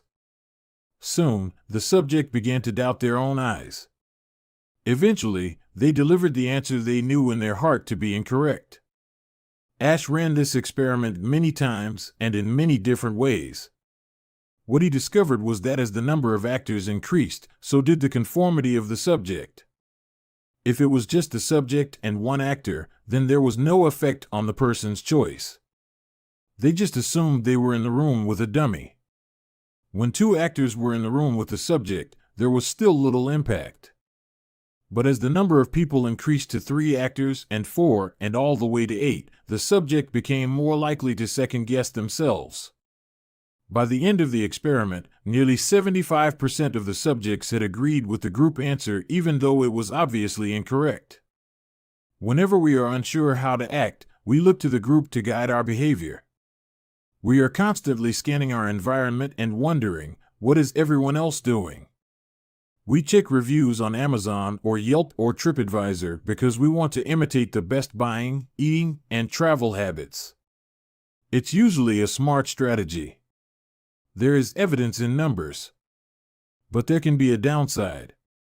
The normal behavior of the tribe often overpowers the desired behavior of the individual. For example, one study found that when a chimpanzee learns an effective way to crack nuts open as a member of one group and then switches to a new group that uses a less effective strategy, it will avoid using the superior nut cracking method just to blend in with the rest of the chimps. Humans are similar. There is tremendous internal pressure to comply with the norms of the group. The reward of being accepted is often greater than the reward of winning an argument, looking smart, or finding truth. Most days, we'd rather be wrong with the crowd than be right by ourselves. The human mind knows how to get along with others. It wants to get along with others. This is our natural mode. You can override it. You can choose to ignore the group or to stop caring what other people think, but it takes work. Running against the grain of your culture requires extra effort. When changing your habits means challenging the tribe, change is unattractive. When changing your habits means fitting in with the tribe, change is very attractive. 3. Imitating the powerful. Humans everywhere pursue power, prestige, and status. We want pins and medallions on our jackets. We want president or partner in our titles. We want to be acknowledged, recognized, and praised. This tendency can seem vain, but overall, it's a smart move. Historically, a person with greater power and status has access to more resources, worries less about survival, and proves to be a more attractive mate. We are drawn to behaviors that earn us respect, approval, admiration, and status. We want to be the one in the gym who can do muscle-ups, or the musician who can play the hardest chord progressions, or the parent with the most accomplished children, because these things separate us from the crowd. Once we fit in, we start looking for ways to stand out. This is one reason we care so much about the habits of highly effective people. We try to copy the behavior of successful people because we desire success ourselves. Many of our daily habits are imitations of people we admire. You replicate the marketing strategies of the most successful firms in your industry. You make a recipe from your favorite baker. You borrow the storytelling strategies of your favorite writer. You mimic the communication style of your boss. We imitate people we envy. High-status people enjoy the approval, respect, and praise of others. And that means if a behavior can get us approval, respect, and praise, we find it attractive. We are also motivated to avoid behaviors that would lower our status. We trim our hedges and mow our lawn because we don't want to be the slob of the neighborhood. When our mother comes to visit, we clean up the house because we don't want to be judged. We are continually wondering what will others think of me, and altering our behavior based on the answer. The Polgar sisters, the chess prodigies mentioned at the beginning of this chapter, are evidence of the powerful and lasting impact social influences can have on our behavior. The sisters practiced chess for many hours each day and continued this remarkable effort for decades. But these habits and behaviors maintained their attractiveness, in part, because they were valued by their culture. From the praise of their parents to the achievement of different status markers like becoming a grandmaster, they had many reasons to continue their effort. Chapter Summary. The culture we live in determines which behaviors are attractive to us. We tend to adopt habits that are praised and approved of by our culture because we have a strong desire to fit in and belong to the tribe. We tend to imitate the habits of 3 social groups: the close, family and friends; the many, the tribe; and the powerful, those with status and prestige. One of the most effective things you can do to build better habits is to join a culture where 1. Your desired behavior is the normal behavior, and 2. You already have something in common with the group. The normal behavior of the tribe often overpowers the desired behavior of the individual. Most days, we'd rather be wrong with the crowd than be right by ourselves. If a behavior can get us approval, respect, and praise, we find it attractive. Chapter 10. How to find and fix the causes of your bad habits. In late 2012, I was sitting in an old apartment just a few blocks from Istanbul's most famous street, Istiklal Caddesi. I was in the middle of a 4-day trip to Turkey, and my guide, Mike, was relaxing in a worn-out armchair a few feet away. Mike wasn't really a guide. He was just a guy from Maine who had been living in Turkey for 5 years, but he offered to show me around while I was visiting the country, and I took him up on it. On this particular night, I had been invited to dinner with him and a handful of his Turkish friends. There were 7 of us, and I was the only one who hadn't, at some point, smoked at least 1 pack of cigarettes per day. I asked one of the Turks how he got started. "Friends," he said. "It always starts with your friends. One friend smokes, then you try it." What was truly fascinating was that half of the people in the room had managed to quit smoking. Mike had been smoke-free for a few years at that point, and he swore up and down that he broke the habit because of a book called Alan Carr's Easy Way to Stop Smoking. It frees you from the mental burden of smoking, he said. It tells you, stop lying to yourself. You know you don't actually want to smoke. You know you don't really enjoy this. It helps you feel like you're not the victim anymore. You start to realize that you don't need to smoke. I had never tried a cigarette, but I took a look at the book afterward out of curiosity. The author employs an interesting strategy to help smokers eliminate their cravings. He systematically reframes each cue associated with smoking and gives it a new meaning. He says things like, you think you are quitting something, but you're not quitting anything because cigarettes do nothing for you. You think smoking is something you need to do to be social, but it's not. You can be social without smoking at all. You think smoking is about relieving stress, but it's not. Smoking does not relieve your nerves, it destroys them. Over and over, he repeats these phrases and others like them. Get it clearly into your mind, he says. You are losing nothing and you are making marvelous positive gains not only in health, energy, and money, but also in confidence, self-respect, freedom, and, most important of all, in the length and quality of your future life. By the time you get to the end of the book, smoking seems like the most ridiculous thing in the world to do. And if you no longer expect smoking to bring you any benefits, you have no reason to smoke. It is an inversion of the second law of behavior change, make it unattractive. Now, I know this idea might sound overly simplistic. Just change your mind and you can quit smoking. But stick with me for a minute. Where cravings come from. Every behavior has a surface-level craving and a deeper, underlying motive. I often have a craving that goes something like this: I want to eat tacos. If you were to ask me why I want to eat tacos, I wouldn't say, because I need food to survive. But the truth is, somewhere deep down, I am motivated to eat tacos because I have to eat to survive. The underlying motive is to obtain food and water even if my specific craving is for a taco. Some of our underlying motives include: conserve energy, obtain food and water, find love and reproduce, connect and bond with others, win social acceptance and approval, reduce uncertainty, achieve status and prestige.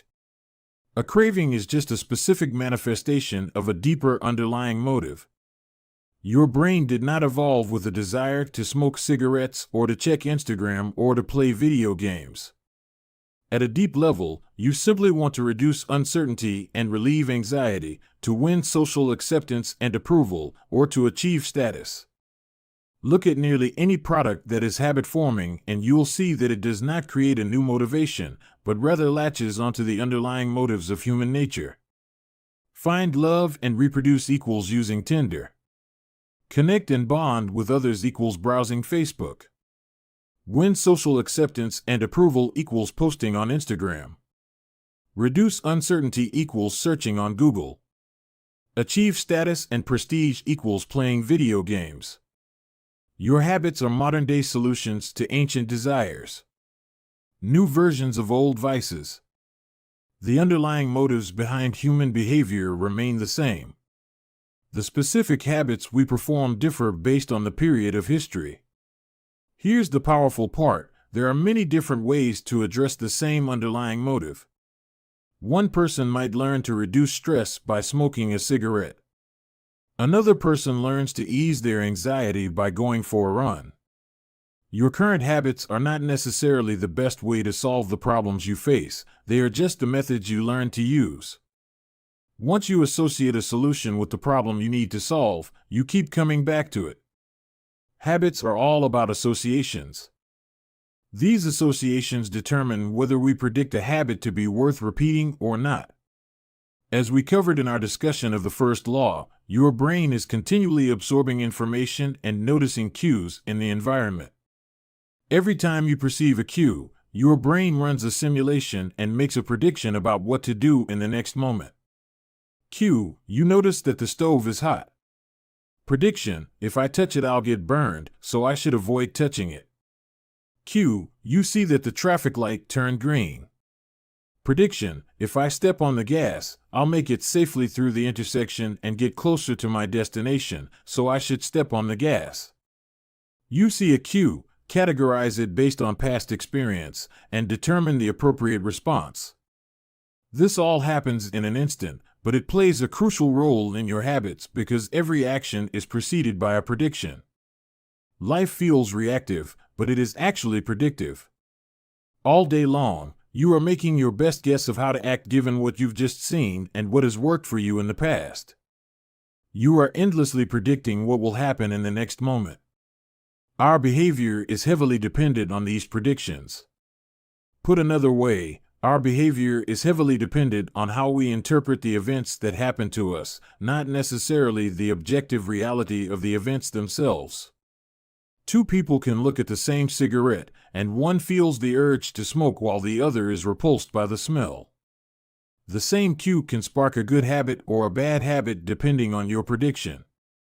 The cause of your habits is actually the prediction that precedes them. These predictions lead to feelings, which is how we typically describe a craving, a feeling, a desire, an urge. Feelings and emotions transform the cues we perceive and the predictions we make into a signal that we can apply. They help explain what we are currently sensing. For instance, whether or not you realize it, you are noticing how warm or cold you feel right now. If the temperature drops by 1 degree, you probably won't do anything. If the temperature drops 10 degrees, however, you'll feel cold and put on another layer of clothing.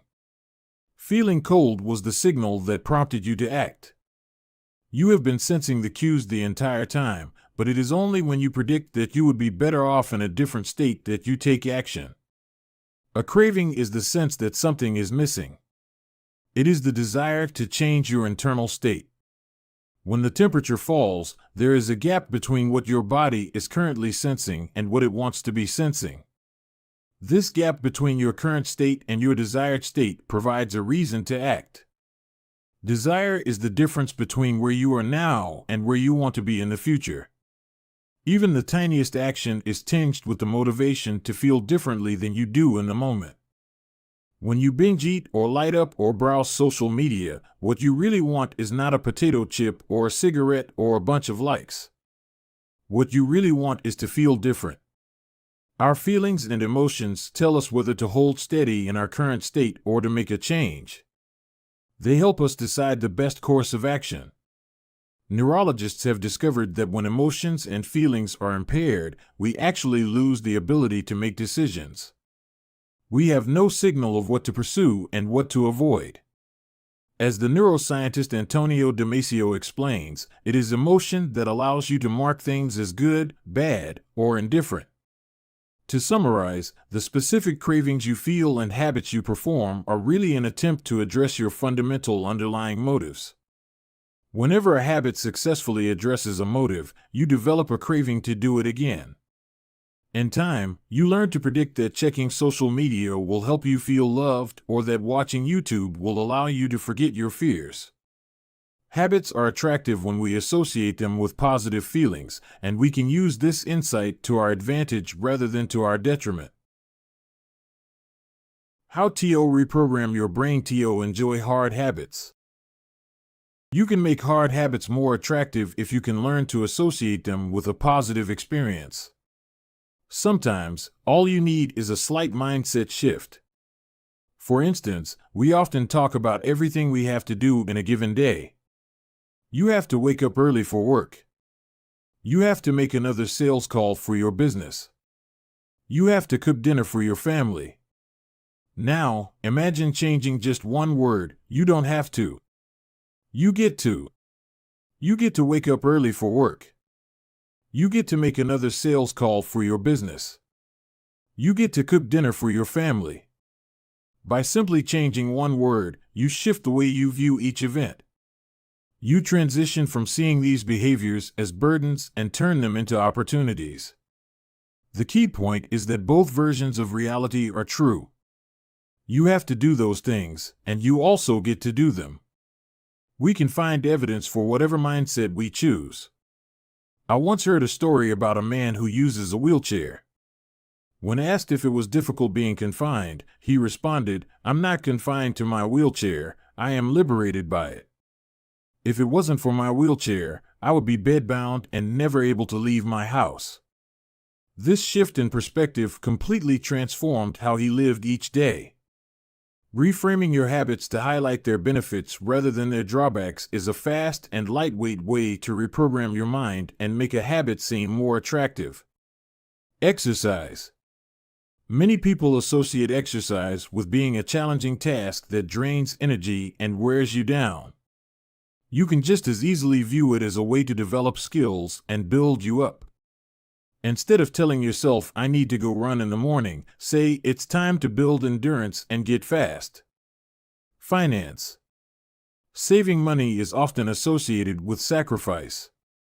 However, you can associate it with freedom rather than limitation if you realize one simple truth: living below your current means increases your future means.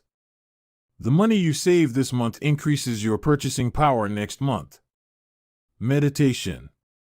Anyone who has tried meditation for more than 3 seconds knows how frustrating it can be when the next distraction inevitably pops into your mind. You can transform frustration into delight when you realize that each interruption gives you a chance to practice returning to your breath. Distraction is a good thing because you need distractions to practice meditation. Pre-game jitters. Many people feel anxious before delivering a big presentation or competing in an important event. They experience quicker breathing, a faster heart rate, heightened arousal. If we interpret these feelings negatively, then we feel threatened and tense up. If we interpret these feelings positively, then we can respond with fluidity and grace. You can reframe "I am nervous" to "I am excited and I'm getting an adrenaline rush to help me concentrate." These little mindset shifts aren't magic, but they can help change the feelings you associate with a particular habit or situation. If you want to take it a step further, you can create a motivation ritual. You simply practice associating your habits with something you enjoy, then you can use that cue whenever you need a bit of motivation. For instance, if you always play the same song before having sex, then you'll begin to link the music with the act. Whenever you want to get in the mood, just press play. Ed Lattimore, a boxer and writer from Pittsburgh, benefited from a similar strategy without knowing it. "Odd realization," he wrote. "My focus and concentration goes up just by putting my headphones on while writing. I don't even have to play any music." Without realizing it, he was conditioning himself. In the beginning, he put his headphones on, played some music he enjoyed, and did focused work. After doing it 5, 10, 20 times, putting his headphones on became a cue that he automatically associated with increased focus. The craving followed naturally. Athletes use similar strategies to get themselves in the mindset to perform. During my baseball career, I developed a specific ritual of stretching and throwing before each game. The whole sequence took about 10 minutes, and I did it the same way every single time. While it physically warmed me up to play, more importantly, it put me in the right mental state. I began to associate my pregame ritual with feeling competitive and focused. Even if I wasn't motivated beforehand, by the time I was done with my ritual, I was in game mode. You can adapt this strategy for nearly any purpose.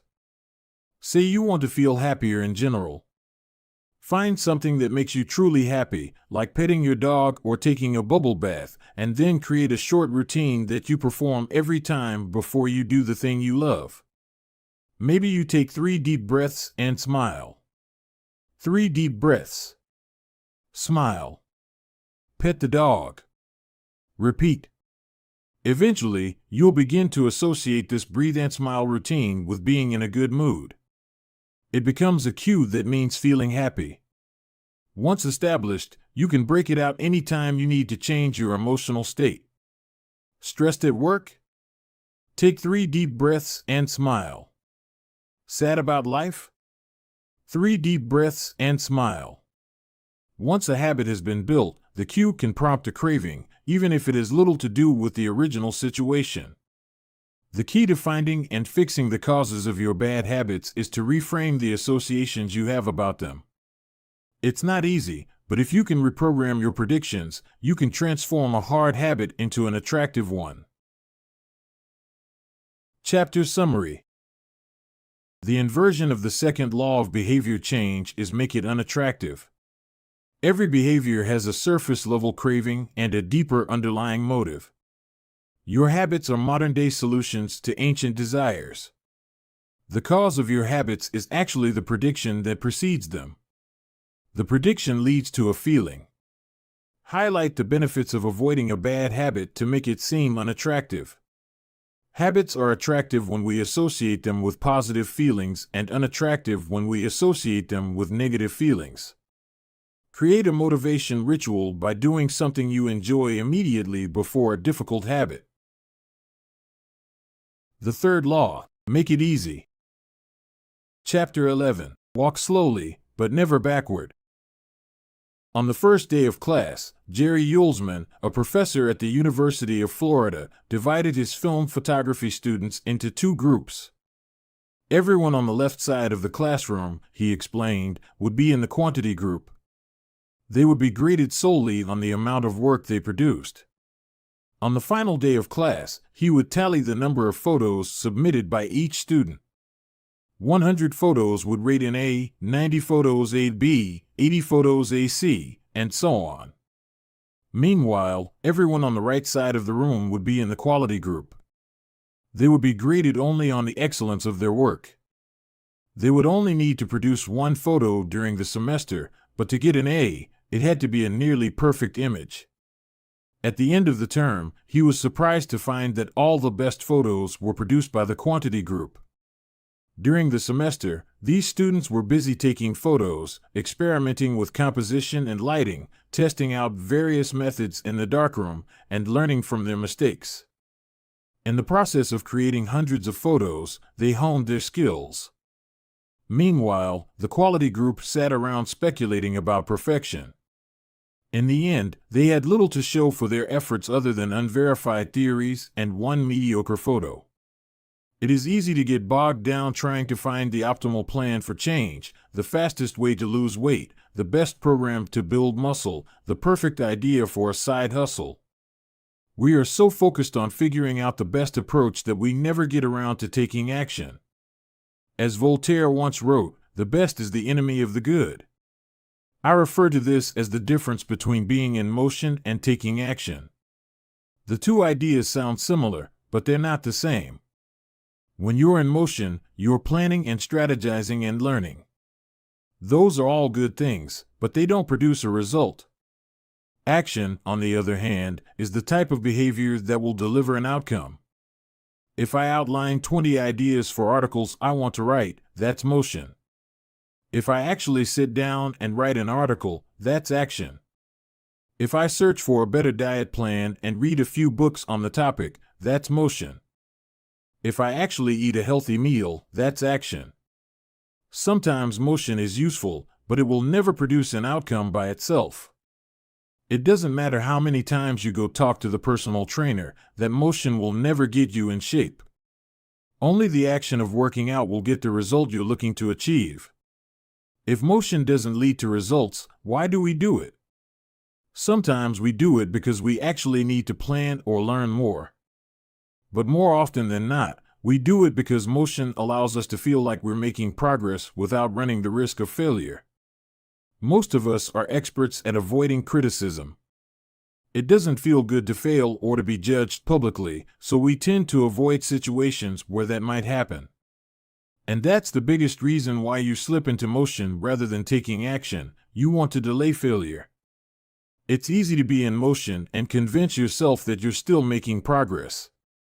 You think, I've got conversations going with 4 potential clients right now. This is good. We're moving in the right direction. Or, I brainstormed some ideas for that book I want to write. This is coming together. Motion makes you feel like you're getting things done. But really, you're just preparing to get something done. When preparation becomes a form of procrastination, you need to change something. You don't want to merely be planning. You want to be practicing.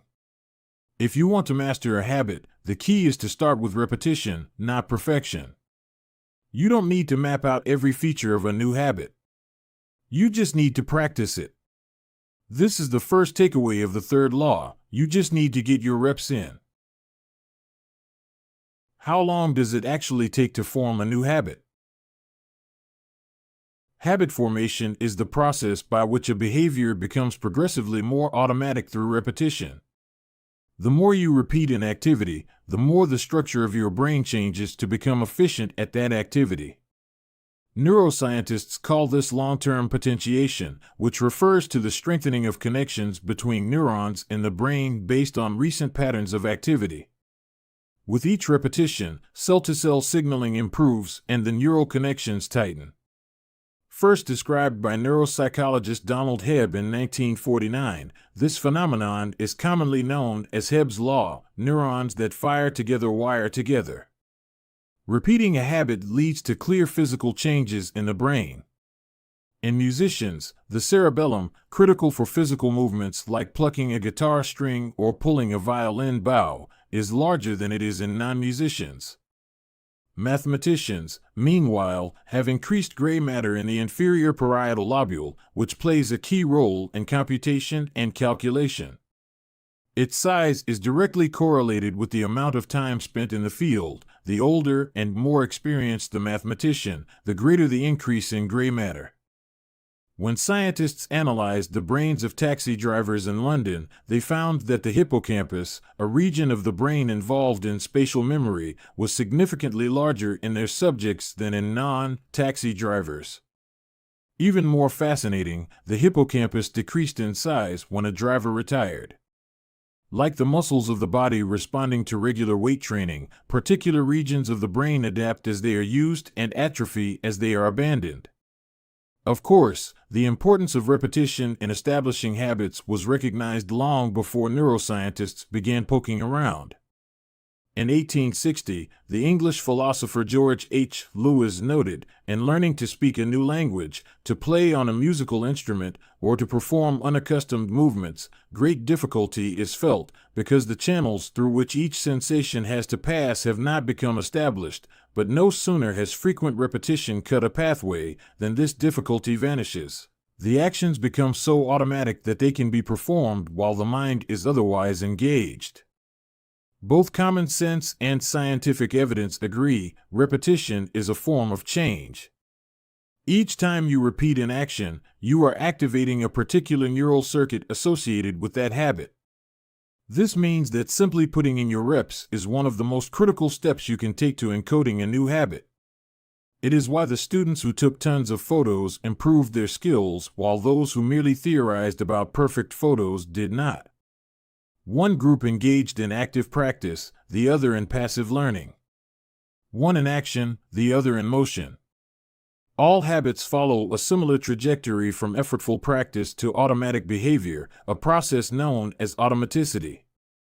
Automaticity is the ability to perform a behavior without thinking about each step, which occurs when the non-conscious mind takes over. One of the most common questions I hear is, how long does it take to build a new habit? But what people really should be asking is, how many does it take to form a new habit? That is, how many repetitions are required to make a habit automatic? There is nothing magical about time passing with regard to habit formation. It doesn't matter if it's been 21 days or 30 days or 300 days. What matters is the rate at which you perform the behavior. You could do something twice in 30 days, or 200 times. It's the frequency that makes the difference.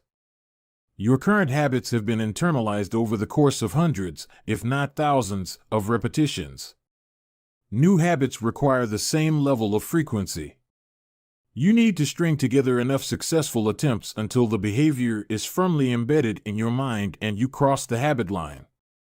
In practice, it doesn't really matter how long it takes for a habit to become automatic. What matters is that you take the actions you need to take to make progress. Whether an action is fully automatic is of less importance. To build a habit, you need to practice it. And the most effective way to make practice happen is to adhere to the third law of behavior change: make it easy. The chapters that follow will show you how to do exactly that. Chapter Summary. The third law of behavior change is make it easy. The most effective form of learning is practice, not planning. Focus on taking action, not being in motion. Habit formation is the process by which a behavior becomes progressively more automatic through repetition. The amount of time you have been performing a habit is not as important as the number of times you have performed it. Chapter 12. The Law of Least Effort. In his award-winning book, Guns, Germs, and Steel, anthropologist and biologist Jared Diamond points out a simple fact: different continents have different shapes. At first glance, this statement seems rather obvious and unimportant, but it turns out to have a profound impact on human behavior. The primary axis of the Americas runs from north to south. That is, the landmass of North and South America tends to be tall and thin rather than wide and fat. The same is generally true for Africa. Meanwhile, the landmass that makes up Europe, Asia, and the Middle East is the opposite. This massive stretch of land tends to be more east-west in shape. According to Diamond, this difference in shape played a significant role in the spread of agriculture over the centuries. When agriculture began to spread around the globe, farmers had an easier time expanding along east-west routes than along north-south ones. This is because locations along the same latitude generally share similar climates, amounts of sunlight and rainfall, and changes in season. These factors allowed farmers in Europe and Asia to domesticate a few crops and grow them along the entire stretch of land from France to China. The shape of human behavior. By comparison, the climate varies greatly when traveling from north to south. Just imagine how different the weather is in Florida compared to Canada. You can be the most talented farmer in the world, but it won't help you grow Florida oranges in the Canadian winter. Snow is a poor substitute for soil. In order to spread crops along north-south routes, farmers would need to find and domesticate new plants whenever the climate changed.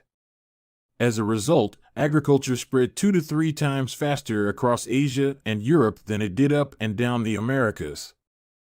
Over the span of centuries, this small difference had a very big impact. Increased food production allowed for more rapid population growth. With more people, these cultures were able to build stronger armies and were better equipped to develop new technologies.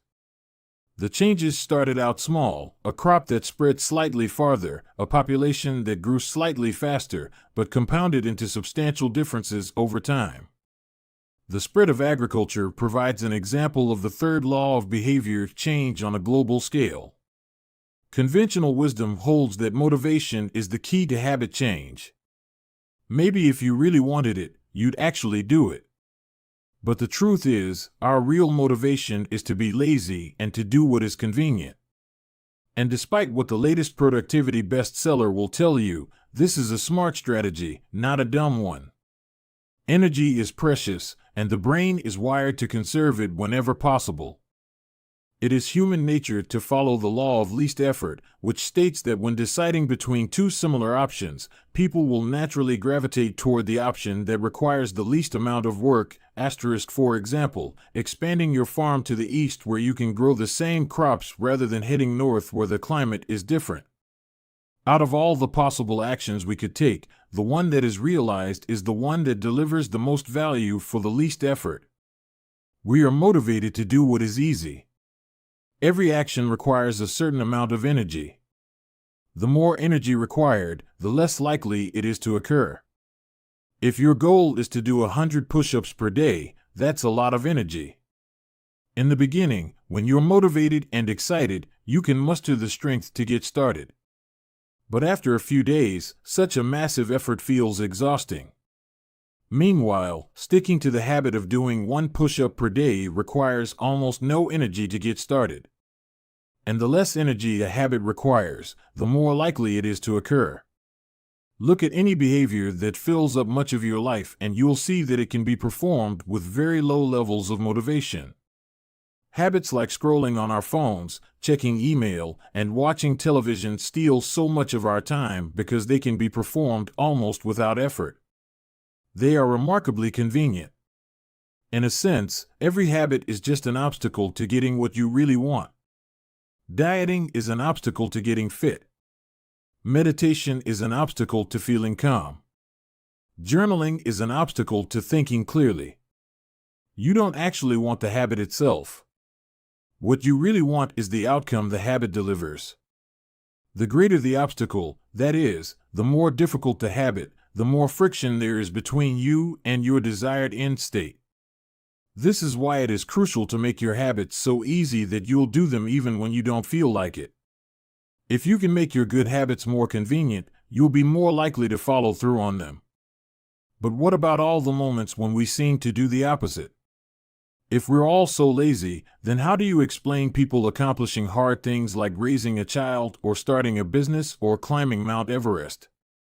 Certainly, you are capable of doing very hard things.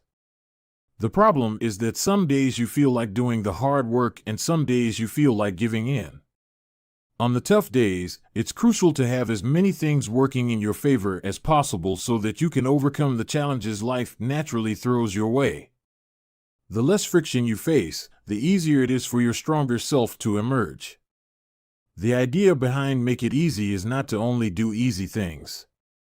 The idea is to make it as easy as possible in the moment to do things that pay off in the long run. How to achieve more with less effort. Imagine you are holding a garden hose that is bent in the middle. Some water can flow through, but not very much. If you want to increase the rate at which water passes through the hose, you have two options. The first option is to crank up the valve and force more water out. The second option is to simply remove the bend in the hose and let water flow through naturally. Trying to pump up your motivation to stick with a hard habit is like trying to force water through a bent hose. You can do it, but it requires a lot of effort and increases the tension in your life. Meanwhile, making your habits simple and easy is like removing the bend in the hose. Rather than trying to overcome the friction in your life, you reduce it. One of the most effective ways to reduce the friction associated with your habits is to practice environment design. In Chapter 6, we discussed environment design as a method for making cues more obvious, but you can also optimize your environment to make actions easier. For example, when deciding where to practice a new habit, it is best to choose a place that is already along the path of your daily routine. Habits are easier to build when they fit into the flow of your life. You are more likely to go to the gym if it is on your way to work because stopping doesn't add much friction to your lifestyle. By comparison, if the gym is off the path of your normal commute, even by just a few blocks, now you're going out of your way to get there. Perhaps even more effective is reducing the friction within your home or office. Too often, we try to start habits in high-friction environments. We try to follow a strict diet while we are out to dinner with friends. We try to write a book in a chaotic household. We try to concentrate while using a smartphone filled with distractions. It doesn't have to be this way. We can remove the points of friction that hold us back. This is precisely what electronics manufacturers in Japan began to do in the 1970s. In an article published in the New Yorker titled Better All the Time, James Shiroaki writes, Japanese firms emphasized what came to be known as lean production, relentlessly looking to remove waste of all kinds from the production process, down to redesigning workspaces, so workers didn't have to waste time twisting and turning to reach their tools. The result was that Japanese factories were more efficient and Japanese products were more reliable than American ones. In 1974, service calls for American-made color televisions were 5 times as common as for Japanese televisions. By 1979, it took American workers 3 times as long to assemble their sets. I like to refer to this strategy as addition by subtraction. Asterisk, the Japanese companies looked for every point of friction in the manufacturing process and eliminated it. As they subtracted wasted effort, they added customers and revenue. Similarly, when we remove the points of friction that sap our time and energy, we can achieve more with less effort. This is one reason tidying up can feel so good. We are simultaneously moving forward and lightening the cognitive load our environment places on us. If you look at the most habit-forming products, you'll notice that one of the things these goods and services do best is remove little bits of friction from your life. Meal delivery services reduce the friction of shopping for groceries. Dating apps reduce the friction of making social introductions. Ride-sharing services reduce the friction of getting across town. Text messaging reduces the friction of sending a letter in the mail. Like a Japanese television manufacturer redesigning their workspace to reduce wasted motion, successful companies design their products to automate, eliminate, or simplify as many steps as possible. They reduce the number of fields on each form. They pare down the number of clicks required to create an account. They deliver their products with easy-to-understand directions or ask their customers to make fewer choices.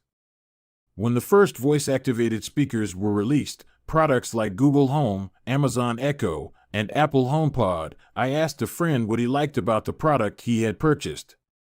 He said it was just easier to say play some country music than to pull out his phone, open the music app, and pick a playlist.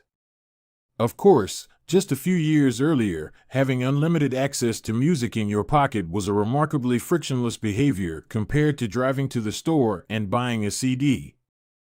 Business is a never-ending quest to deliver the same result in an easier fashion. Similar strategies have been used effectively by governments. When the British government wanted to increase tax collection rates, they switched from sending citizens to a web page where the tax form could be downloaded to linking directly to the form. Reducing that one step in the process increased the response rate from 19.2% to 23.4%. For a country like the United Kingdom, those percentage points represent millions in tax revenue. The central idea is to create an environment where doing the right thing is as easy as possible. Much of the battle of building better habits comes down to finding ways to reduce the friction associated with our good habits and increase the friction associated with our bad ones. Prime the environment for future use. Oswald Knuckles is an IT developer from Natchez, Mississippi. He is also someone who understands the power of priming his environment. Knuckles dialed in his cleaning habits by following a strategy he refers to as resetting the room. For instance, when he finishes watching television, he places the remote back on the TV stand, arranges the pillows on the couch, and folds the blanket.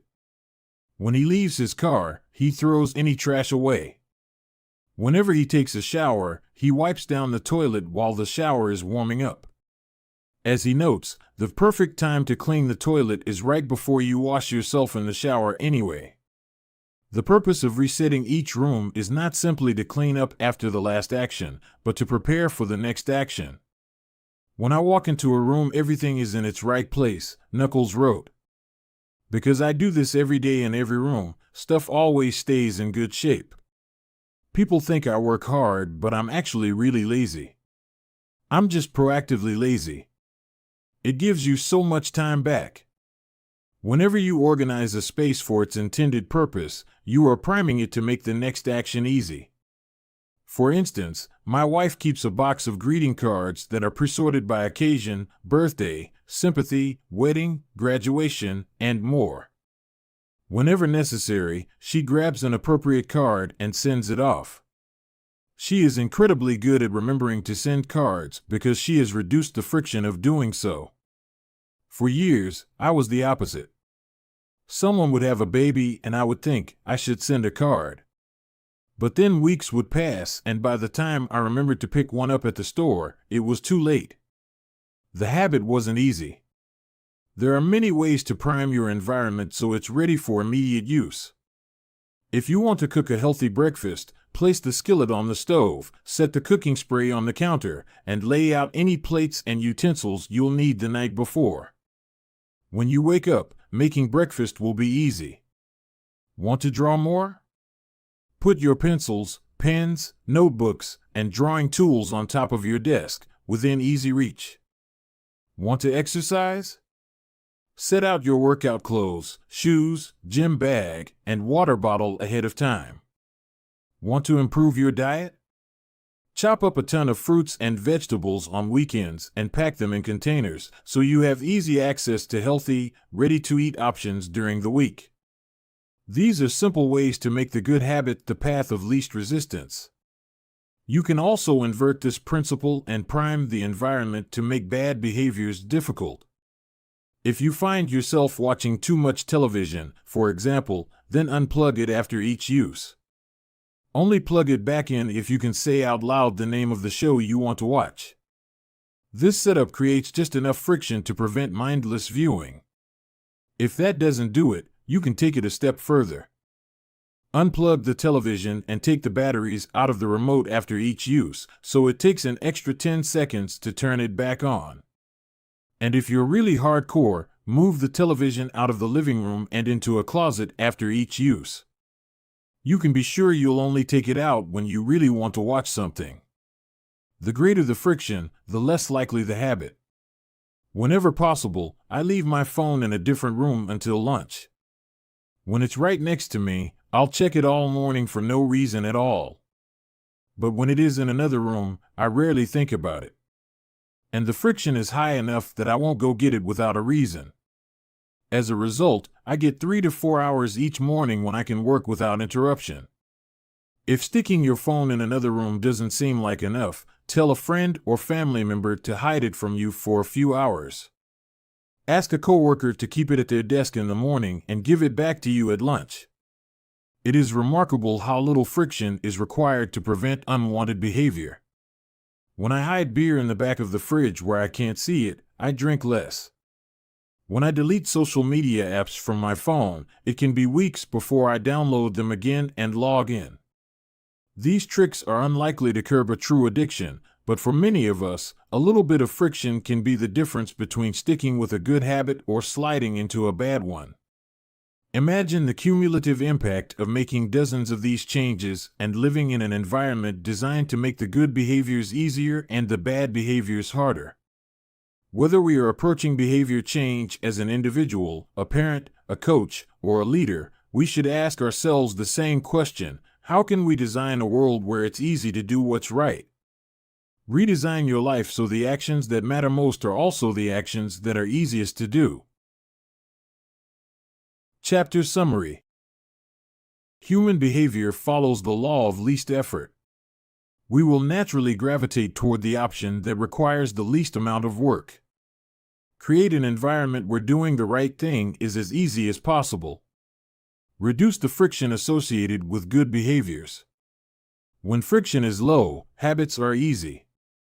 Increase the friction associated with bad behaviors. When friction is high, habits are difficult. Prime your environment to make future actions easier. Chapter 13. How to stop procrastinating by using the 2-minute rule. Twyla Tharp is widely regarded as one of the greatest dancers and choreographers of the modern era. In 1992, she was awarded a MacArthur Fellowship, often referred to as the Genius Grant, and she has spent the bulk of her career touring the globe to perform her original works. She also credits much of her success to simple daily habits. I begin each day of my life with a ritual, she writes.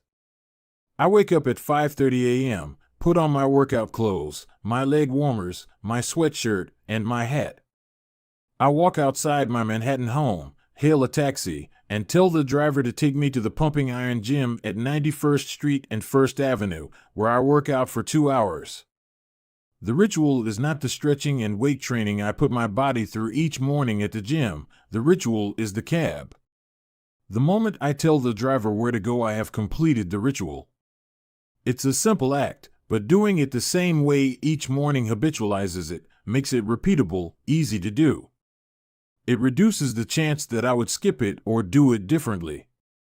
It is one more item in my arsenal of routines, and one less thing to think about. Hailing a cab each morning may be a tiny action, but it is a splendid example of the third law of behavior change. Researchers estimate that 40 to 50% of our actions on any given day are done out of habit. This is already a substantial percentage, but the true influence of your habits is even greater than these numbers suggest. Habits are automatic choices that influence the conscious decisions that follow. Yes, a habit can be completed in just a few seconds, but it can also shape the actions that you take for minutes or hours afterward. Habits are like the entrance ramp to a highway. They lead you down a path and, before you know it, you're speeding toward the next behavior. It seems to be easier to continue what you are already doing than to start doing something different. You sit through a bad movie for 2 hours.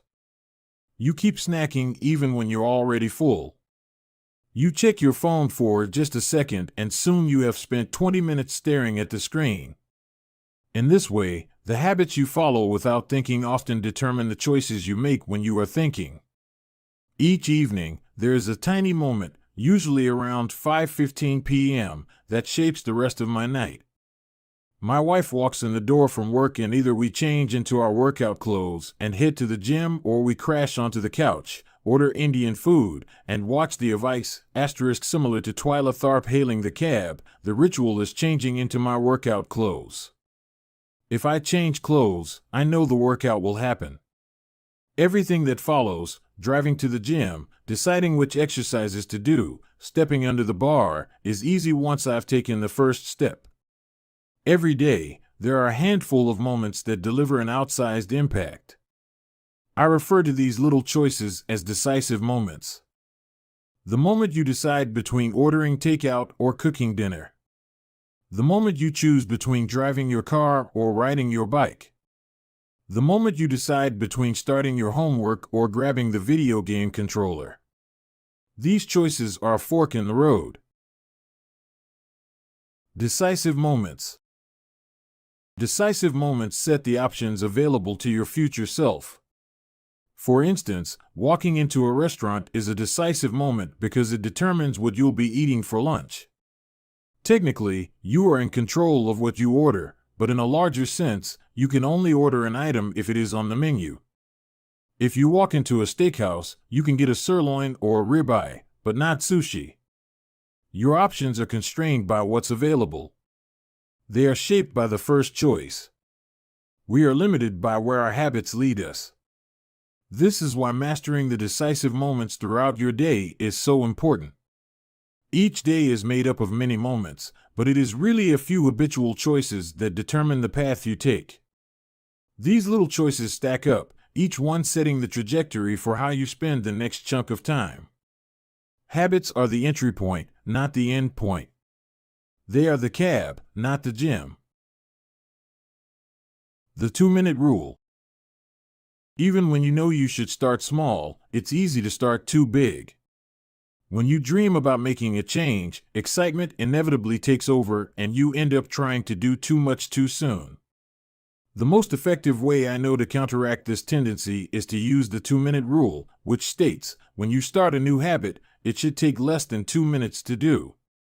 You'll find that nearly any habit can be scaled down into a 2-minute version. Read before bed each night becomes read 1 page. Do 30 minutes of yoga becomes take out my yoga mat. Study for class becomes open my notes. Fold the laundry becomes fold 1 pair of socks. Run 3 miles becomes tie my running shoes. The idea is to make your habits as easy as possible to start. Anyone can meditate for 1 minute, read 1 page, or put 1 item of clothing away. And, as we have just discussed, this is a powerful strategy because once you've started doing the right thing, it is much easier to continue doing it. A new habit should not feel like a challenge. The actions that follow can be challenging, but the first 2 minutes should be easy. What you want is a gateway habit that naturally leads you down a more productive path. You can usually figure out the gateway habits that will lead to your desired outcome by mapping out your goals on a scale from very easy to very hard. For instance, running a marathon is very hard. Running a 5K is hard. Walking 10,000 steps is moderately difficult. Walking 10 minutes is easy. And putting on your running shoes is very easy. Your goal might be to run a marathon, but your gateway habit is to put on your running shoes. That's how you follow the 2-minute rule. People often think it's weird to get hyped about reading one page or meditating for 1 minute or making one sales call. But the point is not to do one thing. The point is to master the habit of showing up. The truth is, a habit must be established before it can be improved. If you can't learn the basic skill of showing up, then you have little hope of mastering the finer details. Instead of trying to engineer a perfect habit from the start, do the easy thing on a more consistent basis. You have to standardize before you can optimize. As you master the art of showing up, the first 2 minutes simply become a ritual at the beginning of a larger routine. This is not merely a hack to make habits easier, but actually the ideal way to master a difficult skill. The more you ritualize the beginning of a process, the more likely it becomes that you can slip into the state of deep focus that is required to do great things. By doing the same warm-up before every workout, you make it easier to get into a state of peak performance. By following the same creative ritual, you make it easier to get into the hard work of creating. By developing a consistent power-down habit, you make it easier to get to bed at a reasonable time each night. You may not be able to automate the whole process, but you can make the first action mindless. Make it easy to start and the rest will follow. The 2-minute rule can seem like a trick to some people. You know that the real goal is to do more than just 2 minutes, so it may feel like you're trying to fool yourself. Nobody is actually aspiring to read one page or do one push-up or open their notes. And if you know it's a mental trick, why would you fall for it? If the 2-minute rule feels forced, try this: do it for 2 minutes and then stop. Go for a run, but you must stop after 2 minutes. Start meditating, but you must stop after 2 minutes. Study Arabic, but you must stop after 2 minutes. It's not a strategy for starting, it's the whole thing. Your habit can only last 120 seconds. One of my readers used this strategy to lose over 100 pounds. In the beginning, he went to the gym each day, but he told himself he wasn't allowed to stay for more than 5 minutes. He would go to the gym, exercise for 5 minutes, and leave as soon as his time was up. After a few weeks, he looked around and thought, well, I'm always coming here anyway. I might as well start staying a little longer. A few years later, the weight was gone. Journaling provides another example. Nearly everyone can benefit from getting their thoughts out of their head and onto paper, but most people give up after a few days or avoid it entirely because journaling feels like a chore. The secret is to always stay below the point where it feels like work. Greg McEwen, a leadership consultant from the United Kingdom, built a daily journaling habit by specifically writing less than he felt like. He always stopped journaling before it seemed like a hassle. Ernest Hemingway believed in similar advice for any kind of writing.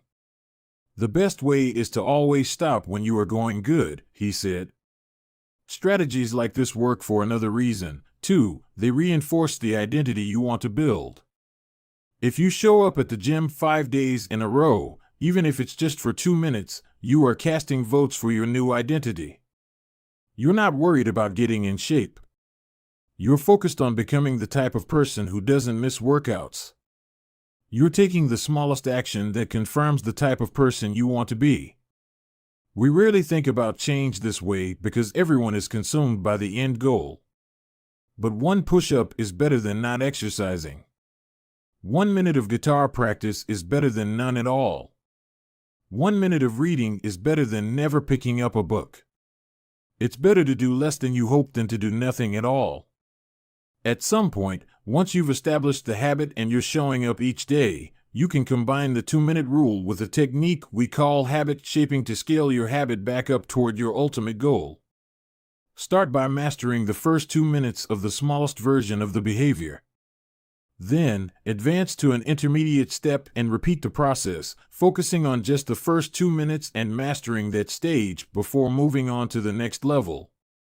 Eventually, you'll end up with the habit you had originally hoped to build while still keeping your focus where it should be, on the first 2 minutes of the behavior. Examples of habit shaping. Becoming an early riser.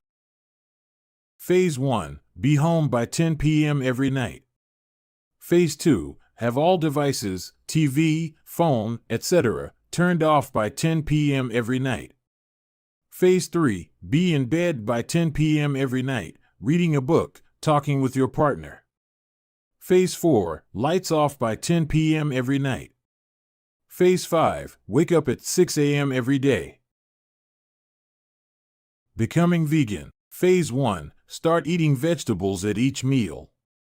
Phase 2. Stop eating animals with 4 legs, cow, pig, lamb, etc. Phase 3. Stop eating animals with 2 legs, chicken, turkey, etc. Phase 4. Stop eating animals with no legs, fish, clams, scallops, etc. Phase 5. Stop eating all animal products, eggs, milk, cheese.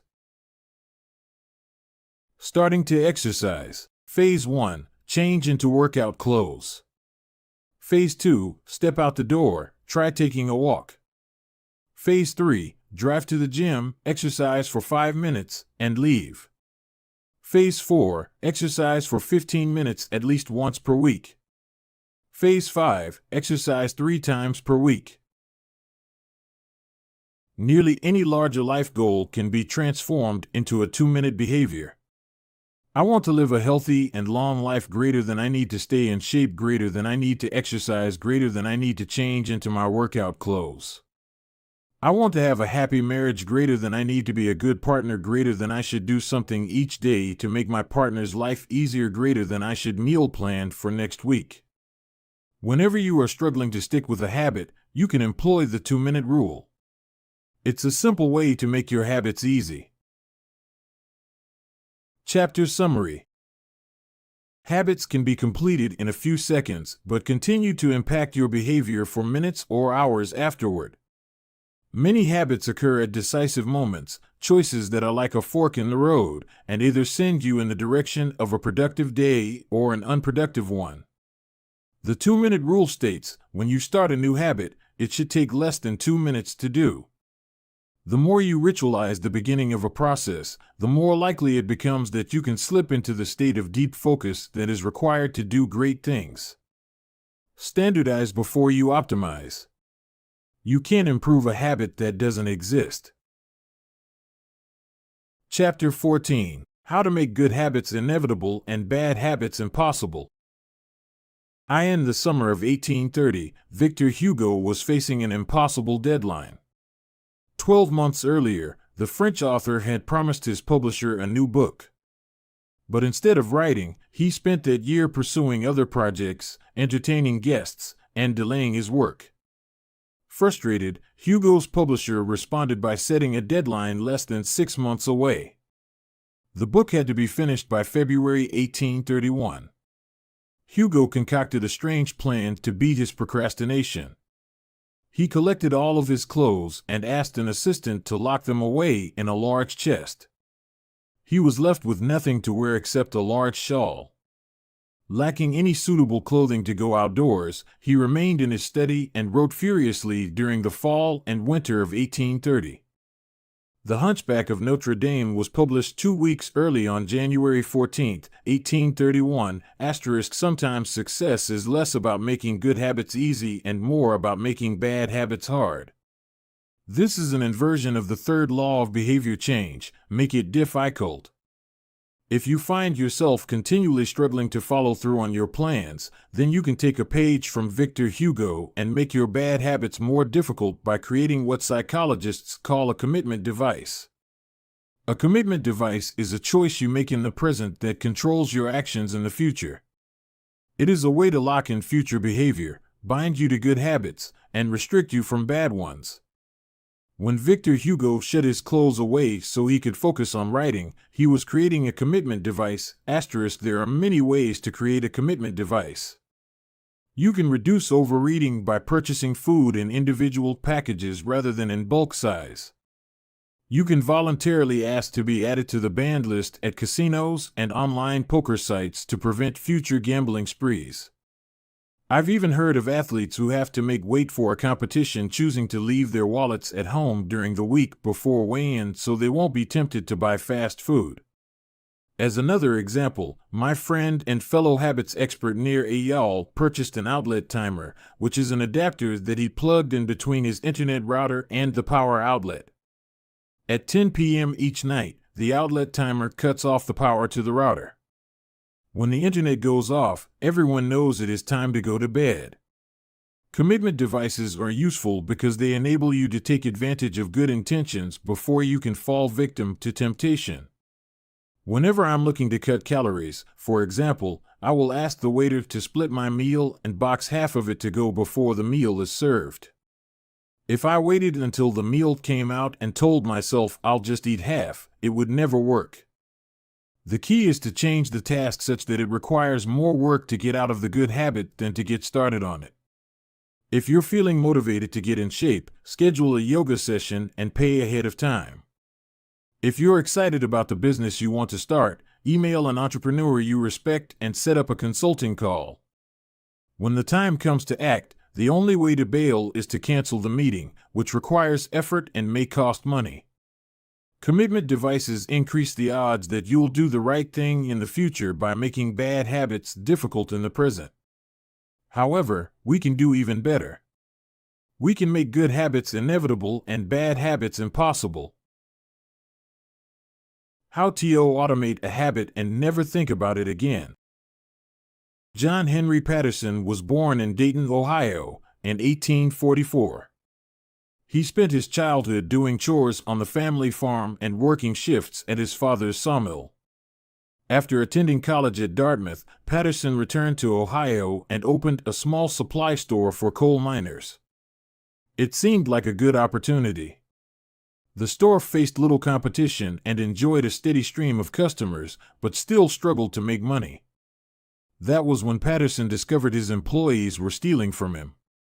In the mid-1800s, employee theft was a common problem. Receipts were kept in an open drawer and could easily be altered or discarded. There were no video cameras to review behavior and no software to track transactions. Unless you were willing to hover over your employees every minute of the day, or to manage all transactions yourself, it was difficult to prevent theft. As Patterson mulled over his predicament, he came across an advertisement for a new invention called Ritty's Incorruptible Cashier. Designed by fellow Dayton resident James Ritty, it was the first cash register. The machine automatically locked the cash and receipts inside after each transaction. Patterson bought 2 for $50 each. Employee theft at his store vanished overnight. In the next 6 months, Patterson's business went from losing money to making $5,000 in profit, the equivalent of more than $100,000 today. Patterson was so impressed with the machine that he changed businesses. He bought the rights to Ritty's invention and opened the National Cash Register Company. 10 years later, National Cash Register had over 1,000 employees and was on its way to becoming one of the most successful businesses of its time. The best way to break a bad habit is to make it impractical to do. Increase the friction until you don't even have the option to act. The brilliance of the cash register was that it automated ethical behavior by making stealing practically impossible. Rather than trying to change the employees, it made the preferred behavior automatic. Some actions, like installing a cash register, pay off again and again. These one-time choices require a little bit of effort up front but create increasing value over time. I'm fascinated by the idea that a single choice can deliver returns again and again, and I surveyed my readers on their favorite one-time actions that lead to better long-term habits. The table on the following page shares some of the most popular answers. I'd wager that if the average person were to simply do half of the one-time actions on this list, even if they didn't give another thought to their habits, most would find themselves living a better life a year from now. These one-time actions are a straightforward way to employ the third law of behavior change. They make it easier to sleep well, eat healthy, be productive, save money, and generally live better. One-time actions that lock in good habits. Nutrition. Buy a water filter to clean your drinking water. Use smaller plates to reduce caloric intake. Sleep. Buy a good mattress. Get blackout curtains. Remove your television from your bedroom. Productivity. Unsubscribe from emails. Turn off notifications and mute group chats. Set your phone to silent. Use email filters to clear up your inbox. Delete games and social media apps on your phone. Happiness. Get a dog. Move to a friendly, social neighborhood. General health. Get vaccinated. Buy good shoes to avoid back pain. Buy a supportive chair or standing desk. Finance. Enroll in an automatic savings plan. Set up automatic bill pay. Cut cable service. Ask service providers to lower your bills. Of course, there are many ways to automate good habits and eliminate bad ones. Typically, they involve putting technology to work for you. Technology can transform actions that were once hard, annoying, and complicated into behaviors that are easy, painless, and simple. It is the most reliable and effective way to guarantee the right behavior. This is particularly useful for behaviors that happen too infrequently to become habitual. Things you have to do monthly or yearly, like rebalancing your investment portfolio, are never repeated frequently enough to become a habit, so they benefit in particular from technology remembering to do them for you.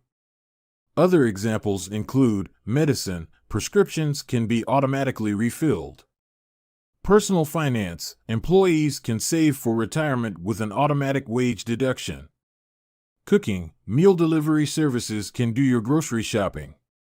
Productivity. Social media browsing can be cut off with a website blocker. When you automate as much of your life as possible, you can spend your effort on the tasks machines cannot do yet.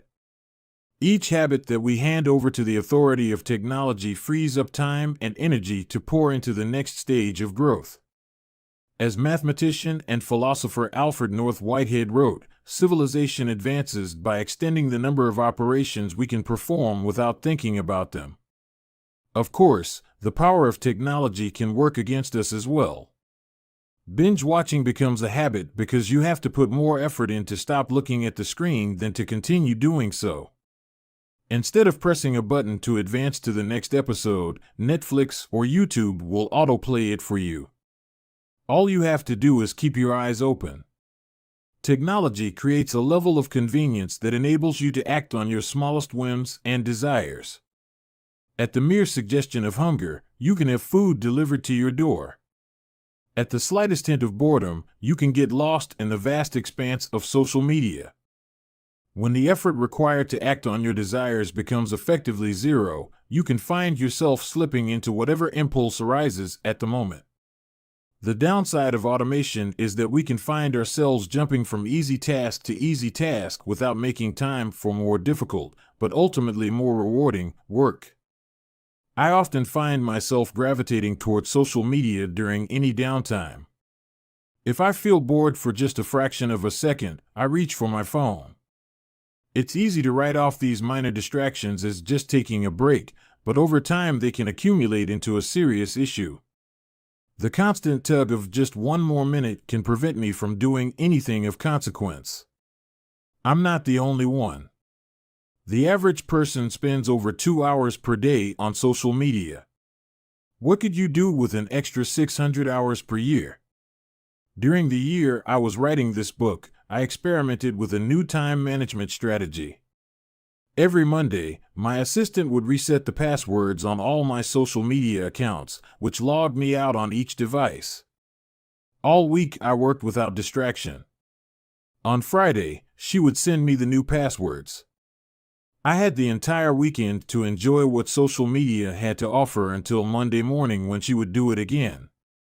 If you don't have an assistant, team up with a friend or family member and reset each other's passwords each week.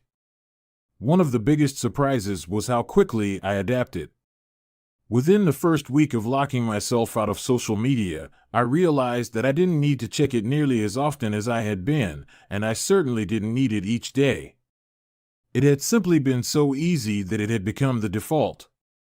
Once my bad habit became impossible, I discovered that I did actually have the motivation to work on more meaningful tasks. After I removed the mental candy from my environment, it became much easier to eat the healthy stuff. When working in your favor, automation can make your good habits inevitable and your bad habits impossible. It is the ultimate way to lock in future behavior rather than relying on willpower in the moment. By utilizing commitment devices, strategic one-time decisions, and technology, you can create an environment of inevitability, a space where good habits are not just an outcome you hope for but an outcome that is virtually guaranteed. Chapter Summary. The inversion of the third law of behavior change is make it difficult. A commitment device is a choice you make in the present that locks in better behavior in the future. The ultimate way to lock in future behavior is to automate your habits. One-time choices, like buying a better mattress or enrolling in an automatic savings plan, are single actions that automate your future habits and deliver increasing returns over time. Using technology to automate your habits is the most reliable and effective way to guarantee the right behavior. The fourth law, make it satisfying. Chapter 15, the cardinal rule of behavior change. In the late 1990s, a public health worker named Stephen Luby left his hometown of Omaha, Nebraska, and bought a one-way ticket to Karachi, Pakistan. Karachi was one of the most populous cities in the world. By 1998, over 9 million people called it home. It was the economic center of Pakistan and a transportation hub, with some of the most active airports and seaports in the region. In the commercial parts of town, you could find all of the standard urban amenities and bustling downtown streets. But Karachi was also one of the least livable cities in the world. Over 60% of Karachi's residents lived in squatter settlements and slums. These densely packed neighborhoods were filled with makeshift houses cobbled together from old boards, cinder blocks, and other discarded materials. There was no waste removal system, no electricity grid, no clean water supply. When dry, the streets were a combination of dust and trash. When wet, they became a muddy pit of sewage. Mosquito colonies thrived in pools of stagnant water, and children played among the garbage. The unsanitary conditions lead to widespread illness and disease. Contaminated water sources caused epidemics of diarrhea, vomiting, and abdominal pain. Nearly 1/3 of the children living there were malnourished. With so many people crammed into such a small space, viruses and bacterial infections spread rapidly. It was this public health crisis that had brought Stephen Luby to Pakistan. Luby and his team realized that in an environment with poor sanitation, the simple habit of washing your hands could make a real difference in the health of the residents. But they soon discovered that many people were already aware that hand washing was important. And yet, despite this knowledge, many residents were washing their hands in a haphazard fashion. Some people would just run their hands under the water quickly. Others would only wash one hand. Many would simply forget to wash their hands before preparing food. Everyone said hand washing was important, but few people made a habit out of it. The problem wasn't knowledge. The problem was consistency. That was when Luby and his team partnered with Procter & Gamble to supply the neighborhood with Safeguard soap.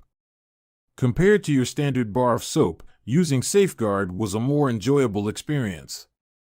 In Pakistan, Safeguard was a premium soap, Luby told me. The study participants commonly mentioned how much they liked it. The soap foamed easily, and people were able to lather their hands with suds. It smelled great. Instantly, hand washing became slightly more pleasurable. I see the goal of hand washing promotion not as behavior change, but as habit adoption, Luby said. It is a lot easier for people to adopt a product that provides a strong positive sensory signal, for example the mint taste of toothpaste, than it is to adopt a habit that does not provide pleasurable sensory feedback, like flossing one's teeth. The marketing team at Procter & Gamble talked about trying to create a positive hand-washing experience. Within months, the researchers saw a rapid shift in the health of children in the neighborhood. The rate of diarrhea fell by 52%, pneumonia by 48%, and impetigo, a bacterial skin infection, by 35%. The long-term effects were even better. We went back to some of the households in Karachi 6 years after, Luby told me. Over 95% of households who had been given the soap for free and encouraged to wash their hands had a hand-washing station with soap and water available when our study team visited. We had not given any soap to the intervention group for over 5 years, but during the trial they had become so habituated to wash their hands that they had maintained the practice.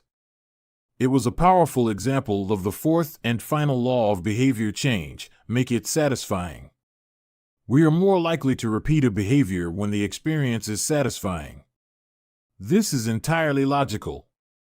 Feelings of pleasure, even minor ones like washing your hands with soap that smells nice and lathers well, are signals that tell the brain, this feels good. Do this again, next time.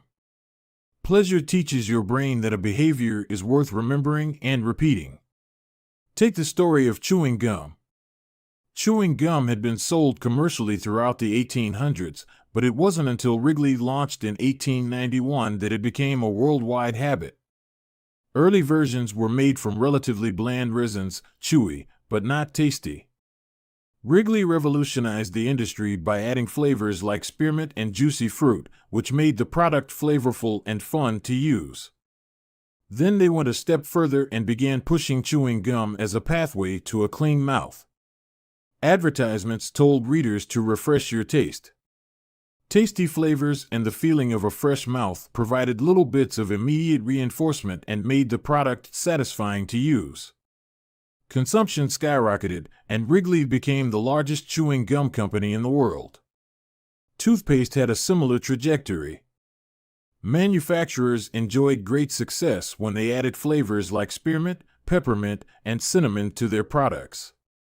These flavors don't improve the effectiveness of toothpaste. They simply create a clean mouth feel and make the experience of brushing your teeth more pleasurable. My wife actually stopped using Sensodyne because she didn't like the aftertaste. She switched to a brand with a stronger mint flavor, which proved to be more satisfying.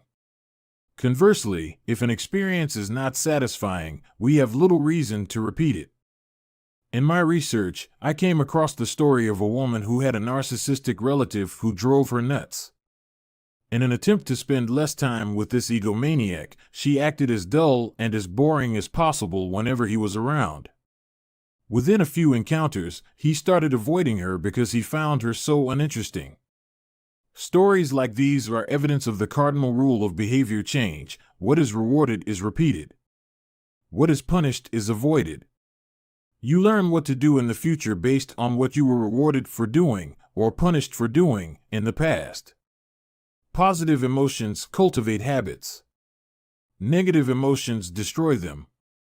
The first 3 laws of behavior change: make it obvious, make it attractive, and make it easy, increase the odds that a behavior will be performed this time. The 4th law of behavior change: make it satisfying, increases the odds that a behavior will be repeated next time. It completes the habit loop.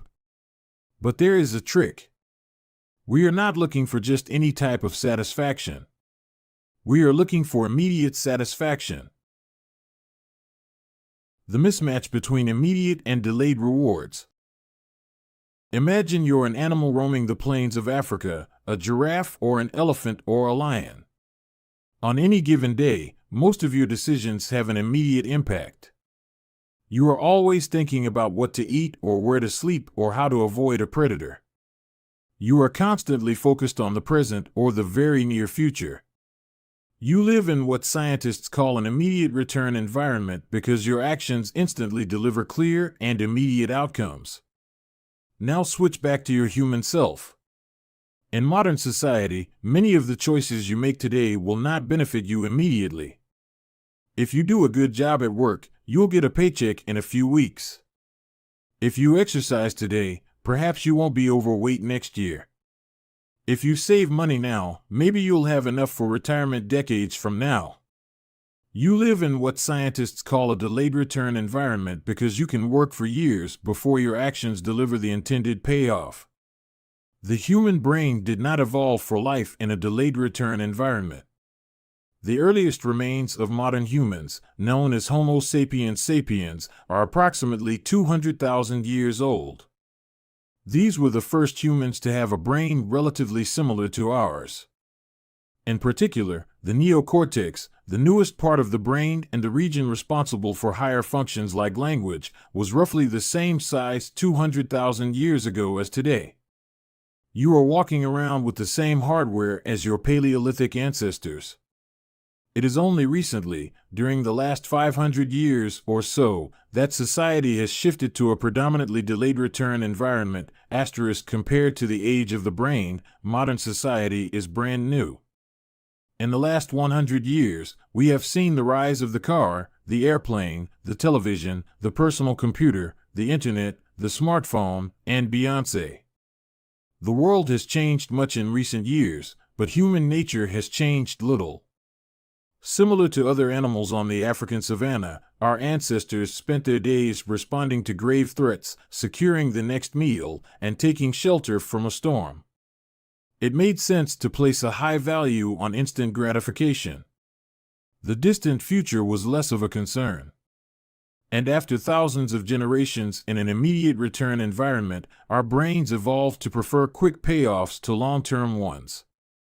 Behavioral economists refer to this tendency as time inconsistency. That is, the way your brain evaluates rewards is inconsistent across time. You value the present more than the future. Usually, this tendency serves us well. A reward that is certain right now is typically worth more than one that is merely possible in the future. But occasionally, our bias toward instant gratification causes problems. Why would someone smoke if they know it increases the risk of lung cancer? Why would someone overeat when they know it increases their risk of obesity? Why would someone have unsafe sex if they know it can result in sexually transmitted disease? Once you understand how the brain prioritizes rewards, the answers become clear. The consequences of bad habits are delayed while the rewards are immediate. Smoking might kill you in 10 years, but it reduces stress and eases your nicotine cravings now. Overeating is harmful in the long run but appetizing in the moment. Sex, safe or not, provides pleasure right away. Disease and infection won't show up for days or weeks, even years. Every habit produces multiple outcomes across time. Unfortunately, these outcomes are often misaligned. With our bad habits, the immediate outcome usually feels good, but the ultimate outcome feels bad. With good habits, it is the reverse. The immediate outcome is unenjoyable, but the ultimate outcome feels good. The French economist Frédéric Bastiat explained the problem clearly when he wrote, "It almost always happens that when the immediate consequence is favorable, the later consequences are disastrous, and vice versa. Often, the sweeter the first fruit of a habit, the more bitter are its later fruits."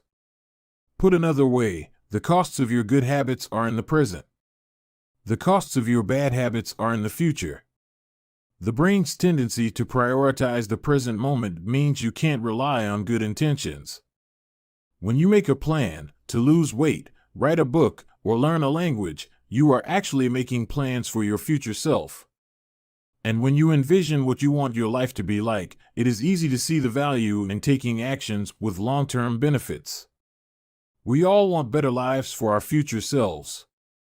However, when the moment of decision arrives, instant gratification usually wins. You are no longer making a choice for future you, who dreams of being fitter or wealthier or happier. You are choosing for present you, who wants to be full, pampered, and entertained. As a general rule, the more immediate pleasure you get from an action, the more strongly you should question whether it aligns with your long-term goals, with a fuller understanding of what causes our brain to repeat some behaviors and avoid others. Let's update the cardinal rule of behavior change. What is immediately rewarded is repeated. What is immediately punished is avoided. Our preference for instant gratification reveals an important truth about success. Because of how we are wired, most people will spend all day chasing quick hits of satisfaction. The road less traveled is the road of delayed gratification.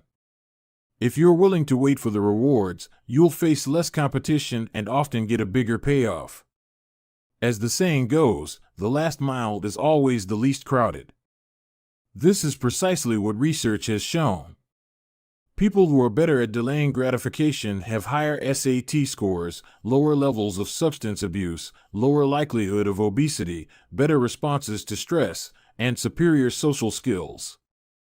We've all seen this play out in our own lives. If you delay watching television and get your homework done, you'll generally learn more and get better grades. If you don't buy desserts and chips at the store, you'll often eat healthier food when you get home. At some point, success in nearly every field requires you to ignore an immediate reward in favor of a delayed reward. Here's the problem: most people know that delaying gratification is the wise approach. They want the benefits of good habits, to be healthy, productive, at peace. But these outcomes are seldom top of mind at the decisive moment. Thankfully, it's possible to train yourself to delay gratification, but you need to work with the grain of human nature, not against it. The best way to do this is to add a little bit of immediate pleasure to the habits that pay off in the long run and a little bit of immediate pain to ones that don't. How to turn instant gratification to your advantage. The vital thing in getting a habit to stick is to feel successful, even if it's in a small way. The feeling of success is a signal that your habit paid off and that the work was worth the effort. In a perfect world, the reward for a good habit is the habit itself. In the real world, good habits tend to feel worthwhile only after they have provided you with something. Early on, it's all sacrifice. You've gone to the gym a few times, but you're not stronger or fitter or faster, at least, not in any noticeable sense. It's only months later, once you shed a few pounds or your arms gain some definition, that it becomes easier to exercise for its own sake. In the beginning, you need a reason to stay on track. This is why immediate rewards are essential. They keep you excited while the delayed rewards accumulate in the background. What we're really talking about here, when we're discussing immediate rewards, is the ending of a behavior. The ending of any experience is vital because we tend to remember it more than other phases. You want the ending of your habit to be satisfying. The best approach is to use reinforcement, which refers to the process of using an immediate reward to increase the rate of a behavior. Habit stacking, which we covered in Chapter 5, ties your habit to an immediate cue, which makes it obvious when to start. Reinforcement ties your habit to an immediate reward, which makes it satisfying when you finish. Immediate reinforcement can be especially helpful when dealing with habits of avoidance, which are behaviors you want to stop doing. It can be challenging to stick with habits like no frivolous purchases or no alcohol this month because nothing happens when you skip happy hour drinks or don't buy that pair of shoes. It can be hard to feel satisfied when there is no action in the first place. All you're doing is resisting temptation, and there isn't much satisfying about that. One solution is to turn the situation on its head. You want to make avoidance visible. Open a savings account and label it for something you want, maybe leather jacket. Whenever you pass on a purchase, put the same amount of money in the account. Skip your morning latte? Transfer $5. Pass on another month of Netflix? Move $10 over. It's like creating a loyalty program for yourself. The immediate reward of seeing yourself save money toward the leather jacket feels a lot better than being deprived. You are making it satisfying to do nothing. One of my readers and his wife used a similar setup. They wanted to stop eating out so much and start cooking together more. They labeled their savings account trip to Europe.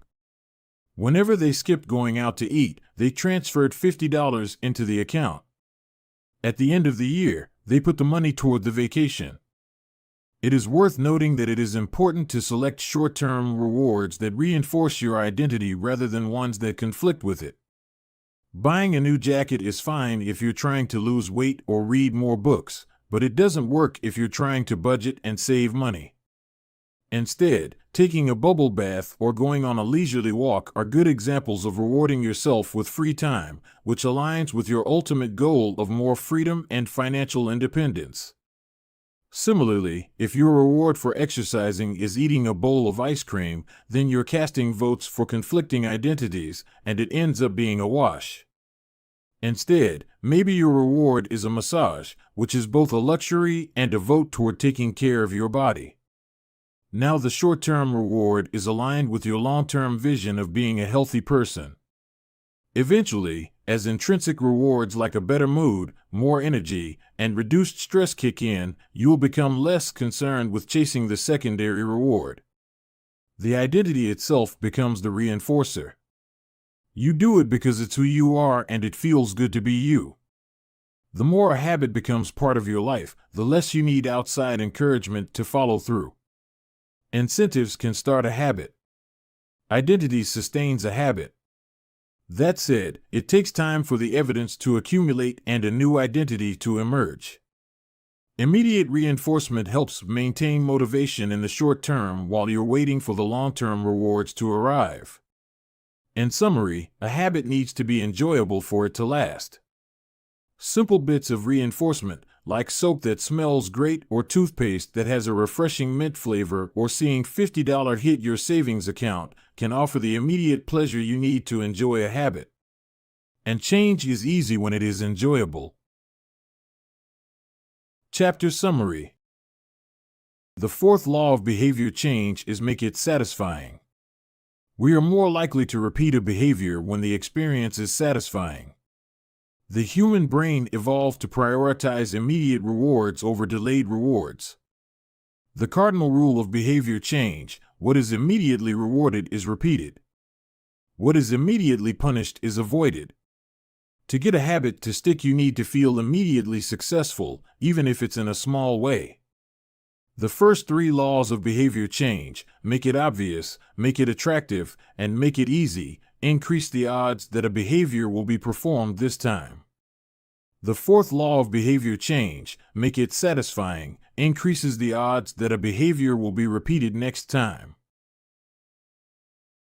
Chapter 16. How to stick with good habits every day. In 1993, a bank in Abbotsford, Canada, hired a 23-year-old stockbroker named Trent Dersmid. Abbotsford was a relatively small suburb, tucked away in the shadow of nearby Vancouver, where most of the big business deals were being made. Given the location, and the fact that Dersmid was a rookie, nobody expected too much of him. But he made brisk progress thanks to a simple daily habit. Dersmid began each morning with 2 jars on his desk. One was filled with 120 paper clips. The other was empty. As soon as he settled in each day, he would make a sales call. Immediately after, he would move 1 paper clip from the full jar to the empty jar, and the process would begin again. Every morning I would start with 120 paper clips in 1 jar, and I would keep dialing the phone until I had moved them all to the second jar, he told me.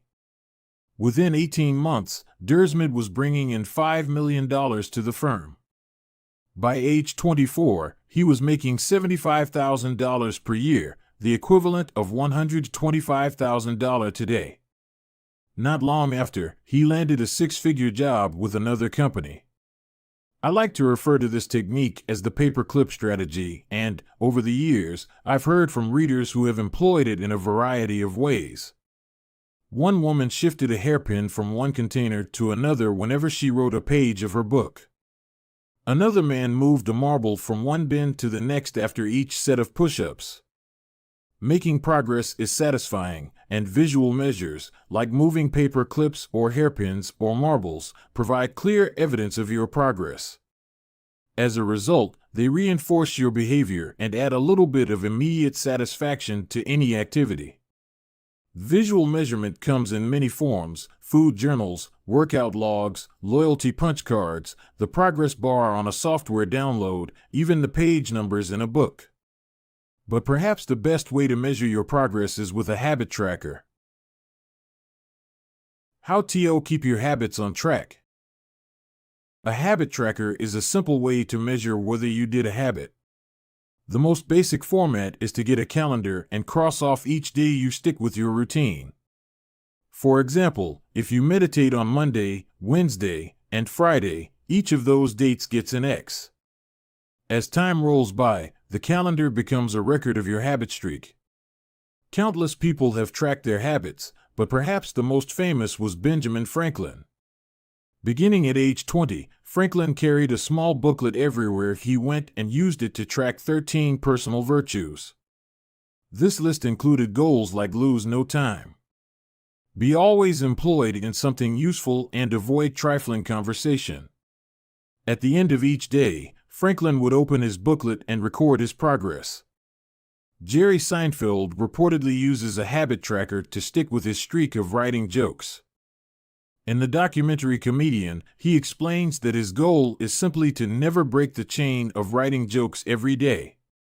In other words, he is not focused on how good or bad a particular joke is or how inspired he feels. He is simply focused on showing up and adding to his streak. Don't break the chain is a powerful mantra. Don't break the chain of sales calls and you'll build a successful book of business. Don't break the chain of workouts and you'll get fit faster than you'd expect. Don't break the chain of creating every day and you will end up with an impressive portfolio. Habit tracking is powerful because it leverages multiple laws of behavior change. It simultaneously makes a behavior obvious, attractive, and satisfying. Let's break down each one. Benefit number 1, habit tracking is obvious. Recording your last action creates a trigger that can initiate your next one. Habit tracking naturally builds a series of visual cues like the streak of X's on your calendar or the list of meals in your food log. When you look at the calendar and see your streak, you'll be reminded to act again. Research has shown that people who track their progress on goals like losing weight, quitting smoking, and lowering blood pressure are all more likely to improve than those who don't.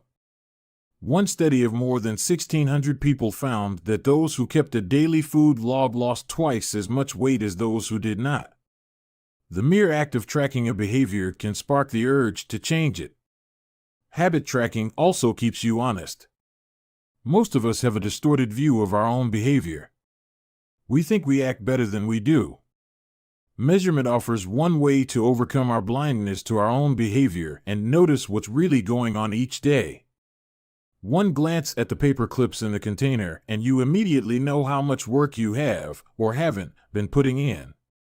When the evidence is right in front of you, you are less likely to lie to yourself. Benefit number 2, habit tracking is attractive. The most effective form of motivation is progress. When we get a signal that we are moving forward, we become more motivated to continue down that path. In this way, habit tracking can have an addictive effect on motivation. Each small win feeds your desire.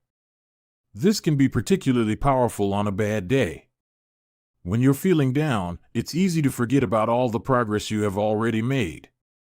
Habit tracking provides visual proof of your hard work, a subtle reminder of how far you've come. Plus, the empty square you see each morning can motivate you to get started because you don't want to lose your progress by breaking the streak. Benefit number 3, habit tracking is satisfying. This is the most crucial benefit of all. Tracking can become its own form of reward. It is satisfying to cross an item off your to-do list, to complete an entry in your workout log, or to mark an X on the calendar. It feels good to watch your results grow, the size of your investment portfolio, the length of your book manuscript, and if it feels good, then you're more likely to endure. Habit tracking also helps keep your eye on the ball. You're focused on the process rather than the result. You're not fixated on getting six-pack abs, you're just trying to keep the streak alive and become the type of person who doesn't miss workouts. In summary, habit tracking, 1. Creates a visual cue that can remind you to act. 2. Is inherently motivating because you see the progress you are making and don't want to lose it. And 3. Feels satisfying whenever you record another successful instance of your habit. Furthermore, habit tracking provides visual proof that you are casting votes for the type of person you wish to become, which is a delightful form of immediate and intrinsic gratification. You may be wondering, if habit tracking is so useful, why have I waited so long to talk about it? Despite all the benefits, I've left this discussion until now for a simple reason: many people resist the idea of tracking and measuring. It can feel like a burden because it forces you into two habits, the habit you're trying to build and the habit of tracking it. Counting calories sounds like a hassle when you're already struggling to follow a diet. Writing down every sales call seems tedious when you've got work to do. It feels easier to say, "I'll just eat less," or "I'll try harder," or "I'll remember to do it." People inevitably tell me things like, "I have a decision journal, but I wish I used it more." Or, "I recorded my workouts for a week, but then quit." I've been there myself. I once made a food log to track my calories. I managed to do it for one meal and then gave up. Tracking isn't for everyone, and there is no need to measure your entire life. But nearly anyone can benefit from it in some form, even if it's only temporary. What can we do to make tracking easier? First, whenever possible, measurement should be automated. You'll probably be surprised by how much you're already tracking without knowing it. Your credit card statement tracks how often you go out to eat. Your Fitbit registers how many steps you take and how long you sleep. Your calendar records how many new places you travel to each year. Once you know where to get the data, add a note to your calendar to review it each week or each month, which is more practical than tracking it every day. Second, manual tracking should be limited to your most important habits. It is better to consistently track one habit than to sporadically track 10. Finally, record each measurement immediately after the habit occurs. The completion of the behavior is the cue to write it down. This approach allows you to combine the habit stacking method mentioned in Chapter 5 with habit tracking. The habit stacking plus habit tracking formula is, after current habit, I will track my habit. After I hang up the phone from a sales call, I will move one paper clip over. After I finish each set at the gym, I will record it in my workout journal. After I put my plate in the dishwasher, I will write down what I ate. These tactics can make tracking your habits easier. Even if you aren't the type of person who enjoys recording your behavior, I think you'll find a few weeks of measurements to be insightful. It's always interesting to see how you've actually been spending your time. That said, every habit streak ends at some point. And, more important than any single measurement, is having a good plan for when your habits slide off track. How to recover quickly when your habits break down. No matter how consistent you are with your habits, it is inevitable that life will interrupt you at some point. Perfection is not possible. Before long, an emergency will pop up, you get sick or you have to travel for work or your family needs a little more of your time. Whenever this happens to me, I try to remind myself of a simple rule: never miss twice. If I miss one day, I try to get back into it as quickly as possible. Missing one workout happens, but I'm not going to miss 2 in a row. Maybe I'll eat an entire pizza, but I'll follow it up with a healthy meal. I can't be perfect, but I can avoid a second lapse. As soon as one streak ends, I get started on the next one. The first mistake is never the one that ruins you. It is the spiral of repeated mistakes that follows. Missing once is an accident. Missing twice is the start of a new habit. This is a distinguishing feature between winners and losers. Anyone can have a bad performance, a bad workout, or a bad day at work. But when successful people fail, they rebound quickly. The breaking of a habit doesn't matter if the reclaiming of it is fast. I think this principle is so important that I'll stick to it even if I can't do a habit as well or as completely as I would like. Too often, we fall into an all-or-nothing cycle with our habits. The problem is not slipping up. The problem is thinking that if you can't do something perfectly, then you shouldn't do it at all. You don't realize how valuable it is to just show up on your bad, or busy, days. Lost days hurt you more than successful days help you. If you start with $100, then a 50% gain will take you to $150. But you only need a 33% loss to take you back to $100. In other words, avoiding a 33% loss is just as valuable as achieving a 50% gain. As Charlie Munger says, the first rule of compounding: never interrupt it unnecessarily.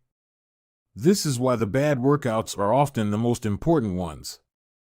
Sluggish days and bad workouts maintain the compound gains you accrued from previous good days.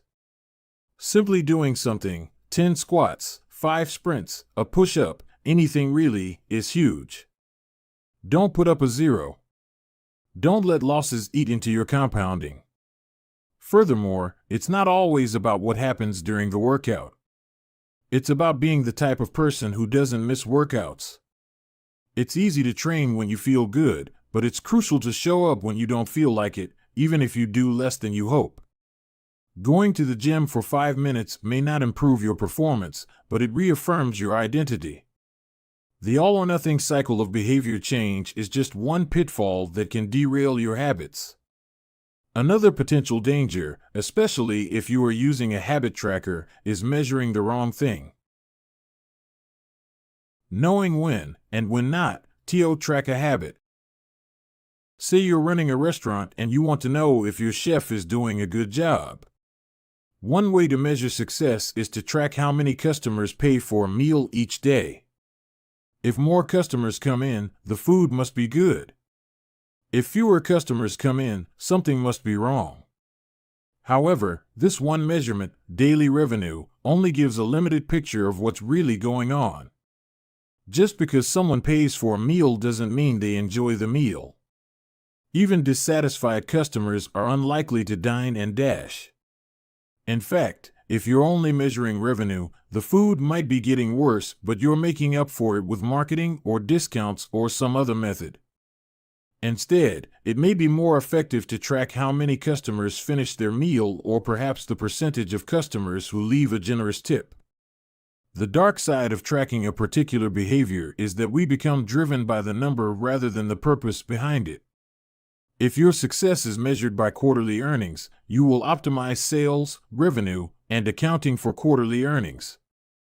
If your success is measured by a lower number on the scale, you will optimize for a lower number on the scale, even if that means embracing crash diets, juice cleanses, and fat loss pills. The human mind wants to win whatever game is being played. This pitfall is evident in many areas of life. We focus on working long hours instead of getting meaningful work done. We care more about getting 10,000 steps than we do about being healthy. We teach for standardized tests instead of emphasizing learning, curiosity, and critical thinking. In short, we optimize for what we measure. When we choose the wrong measurement, we get the wrong behavior. This is sometimes referred to as Goodhart's law. Named after the economist Charles Goodhart, the principle states, when a measure becomes a target, it ceases to be a good measure. Measurement is only useful when it guides you and adds context to a larger picture, not when it consumes you. Each number is simply one piece of feedback in the overall system. In our data-driven world, we tend to overvalue numbers and undervalue anything ephemeral, soft, and difficult to quantify. We mistakenly think the factors we can measure are the only factors that exist. But just because you can measure something doesn't mean it's the most important thing. And just because you can't measure something doesn't mean it's not important at all. All of this to say, it's crucial to keep habit tracking in its proper place. It can feel satisfying to record a habit and track your progress, but the measurement is not the only thing that matters. Furthermore, there are many ways to measure progress, and sometimes it helps to shift your focus to something entirely different.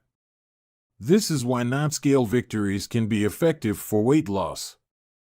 The number on the scale may be stubborn, so if you focus solely on that number, your motivation will sag. But you may notice that your skin looks better, or you wake up earlier, or your sex drive got a boost. All of these are valid ways to track your improvement. If you're not feeling motivated by the number on the scale, perhaps it's time to focus on a different measurement, one that gives you more signals of progress. No matter how you measure your improvement, habit tracking offers a simple way to make your habits more satisfying. Each measurement provides a little bit of evidence that you're moving in the right direction and a brief moment of immediate pleasure for a job well done. Chapter Summary. One of the most satisfying feelings is the feeling of making progress. A habit tracker is a simple way to measure whether you did a habit, like marking an X on a calendar. Habit trackers and other visual forms of measurement can make your habits satisfying by providing clear evidence of your progress. Don't break the chain. Try to keep your habit streak alive. Never miss twice. If you miss one day, try to get back on track as quickly as possible. Just because you can measure something doesn't mean it's the most important thing. Chapter 17. How an accountability partner can change everything. After serving as a pilot in World War II, Roger Fisher attended Harvard Law School and spent 34 years specializing in negotiation and conflict management. He founded the Harvard Negotiation Project and worked with numerous countries and world leaders on peace resolutions, hostage crises, and diplomatic compromises. But it was in the 1970s and 1980s, as the threat of nuclear war escalated, that Fisher developed perhaps his most interesting idea. At the time, Fisher was focused on designing strategies that could prevent nuclear war, and he had noticed a troubling fact. Any sitting president would have access to launch codes that could kill millions of people but would never actually see anyone die because he would always be thousands of miles away. My suggestion was quite simple, he wrote in 1981. Put that nuclear code number in a little capsule and then implant that capsule right next to the heart of a volunteer. The volunteer would carry with him a big, heavy butcher knife as he accompanied the president. If ever the president wanted to fire nuclear weapons, the only way he could do so would be for him first, with his own hands, to kill one human being. The president says, "George, I'm sorry, but tens of millions must die." He has to look at someone and realize what death is, what an innocent death is. Blood on the White House carpet. It's reality brought home. When I suggested this to friends in the Pentagon, they said, "My God, that's terrible. Having to kill someone would distort the president's judgment. He might never push the button." Throughout our discussion of the fourth law of behavior change, we have covered the importance of making good habits immediately satisfying. Fisher's proposal is an inversion of the fourth law, make it immediately unsatisfying.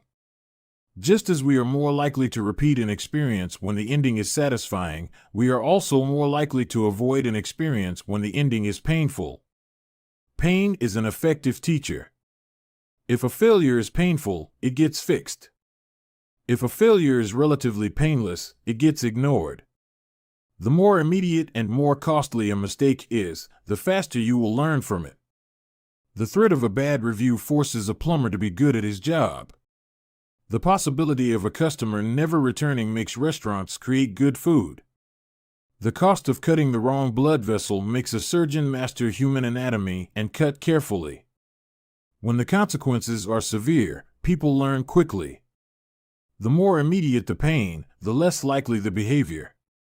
If you want to prevent bad habits and eliminate unhealthy behaviors, then adding an instant cost to the action is a great way to reduce their odds.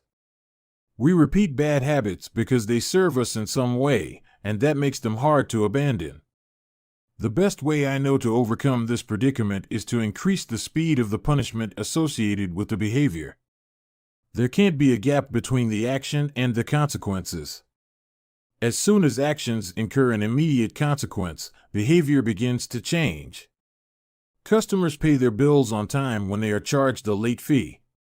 Students show up to class when their grade is linked to attendance. We'll jump through a lot of hoops to avoid a little bit of immediate pain. There is, of course, a limit to this. If you're going to rely on punishment to change behavior, then the strength of the punishment must match the relative strength of the behavior it is trying to correct. To be productive, the cost of procrastination must be greater than the cost of action. To be healthy, the cost of laziness must be greater than the cost of exercise. Getting fined for smoking in a restaurant or failing to recycle adds consequence to an action. Behavior only shifts if the punishment is painful enough and reliably enforced.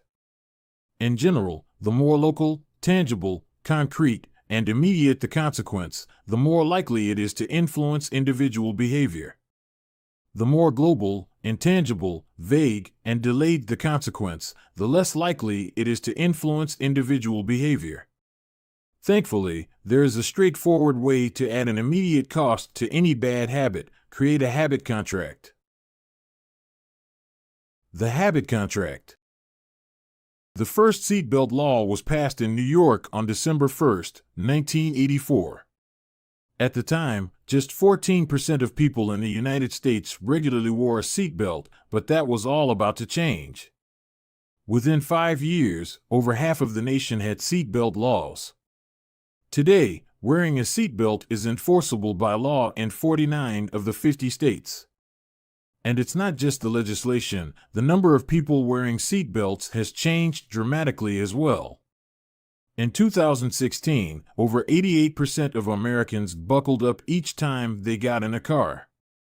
In just over 30 years, there was a complete reversal in the habits of millions of people.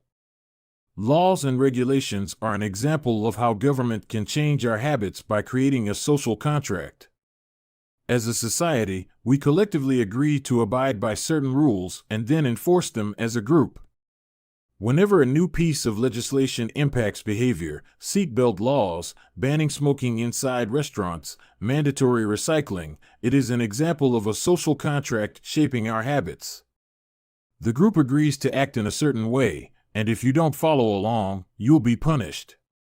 Just as governments use laws to hold citizens accountable, you can create a habit contract to hold yourself accountable. A habit contract is a verbal or written agreement in which you state your commitment to a particular habit and the punishment that will occur if you don't follow through.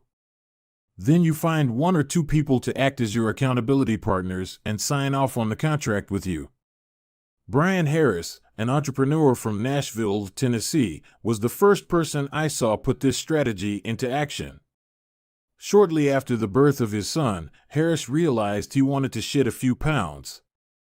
He wrote up a habit contract between himself, his wife, and his personal trainer. The first version read, "Brian's number 1 objective for Q1 of 2017 is to start eating correctly again so he feels better, looks better, and is able to hit his long-term goal of 200 pounds at 10% body fat." Below that statement, Harris laid out a roadmap for achieving his ideal outcome. Phase number 1, get back to a strict slow-carb diet in Q1. Phase number 2, start a strict macronutrient tracking program in Q2. Phase number 3, refine and maintain the details of his diet and workout program in Q3. Finally, he wrote out each of the daily habits that would get him to his goal. For example, write down all food that he consumes each day and weigh himself each day. And then he listed the punishment if he failed. If Brian doesn't do these 2 items, then the following consequence will be enforced. he will have to dress up each workday and each Sunday morning for the rest of the quarter. Dress up is defined as not wearing jeans, t-shirts, hoodies, or shorts. He will also give Joey, his trainer, $200 to use as he sees fit if he misses one day of logging food. At the bottom of the page, Harris, his wife, and his trainer all signed the contract. My initial reaction was that a contract like this seemed overly formal and unnecessary, especially the signatures. But Harris convinced me that signing the contract was an indication of seriousness. Anytime I skip this part, he said, I start slacking almost immediately. 3 months later, after hitting his targets for Q1, Harris upgraded his goals. The consequences escalated, too. If he missed his carbohydrate and protein targets, he had to pay his trainer $100. And if he failed to weigh himself, he had to give his wife $500 to use as she saw fit. Perhaps most painfully, if he forgot to run sprints, he had to dress up for work every day and wear an Alabama hat the rest of the quarter, the bitter rival of his beloved Auburn team. The strategy worked. With his wife and trainer acting as accountability partners and with the habit contract clarifying exactly what to do each day, Harris lost the weight, to make bad habits unsatisfying. Your best option is to make them painful in the moment. Creating a habit contract is a straightforward way to do exactly that. Even if you don't want to create a full-blown habit contract, simply having an accountability partner is useful. The comedian Margaret Cho writes a joke or song every day. She does the Song a Day challenge with a friend, which helps them both stay accountable.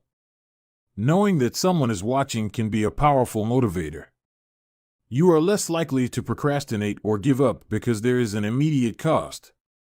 If you don't follow through, perhaps they'll see you as untrustworthy or lazy. Suddenly, you are not only failing to uphold your promises to yourself, but also failing to uphold your promises to others. You can even automate this process. Thomas Frank, an entrepreneur in Boulder, Colorado, wakes up at 5:55 each morning. And if he doesn't, he has a tweet automatically scheduled that says, "It's 6:10 and I'm not up because I'm lazy." Reply to this for $5 via PayPal, limit 5, assuming my alarm didn't malfunction. We are always trying to present our best selves to the world. We comb our hair and brush our teeth and dress ourselves carefully because we know these habits are likely to get a positive reaction.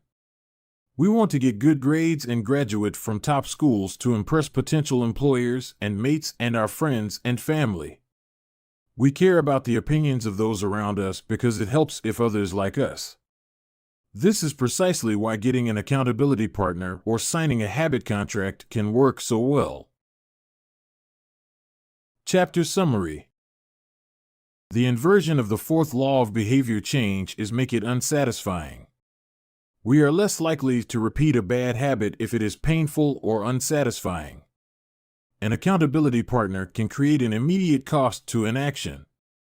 We care deeply about what others think of us, and we do not want others to have a lesser opinion of us. A habit contract can be used to add a social cost to any behavior. It makes the costs of violating your promises public and painful. Knowing that someone else is watching you can be a powerful motivator. Advanced tactics: how to go from being merely good to being truly great. Chapter 18. The truth about talent, when genes matter and when they don't.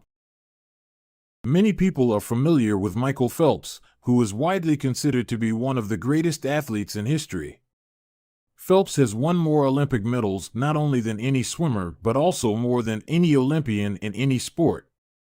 Fewer people know the name Hisham El Guru, but he was a fantastic athlete in his own right. El Guru is a Moroccan runner who holds 2 Olympic gold medals and is one of the greatest middle-distance runners of all time. For many years, he held the world record in the mile, 1,500-meter, and 2,000-meter races. At the Olympic Games in Athens, Greece, in 2004, he won gold in the 1,500-meter and 5,000-meter races. These two athletes are wildly different in many ways. For starters, one competed on land and the other in water. But most notably, they differ significantly in height. El Guru is 5 feet, 9 inches tall. Phelps is 6 feet, 4 inches tall. Despite this 7-inch difference in height, the two men are identical in one respect. Michael Phelps and Hisham El Guru were the same length inseam on their pants. How is this possible? Phelps has relatively short legs for his height and a very long torso, the perfect build for swimming. El Guru has incredibly long legs and a short upper body, an ideal frame for distance running. Now, imagine if these world-class athletes were to switch sports.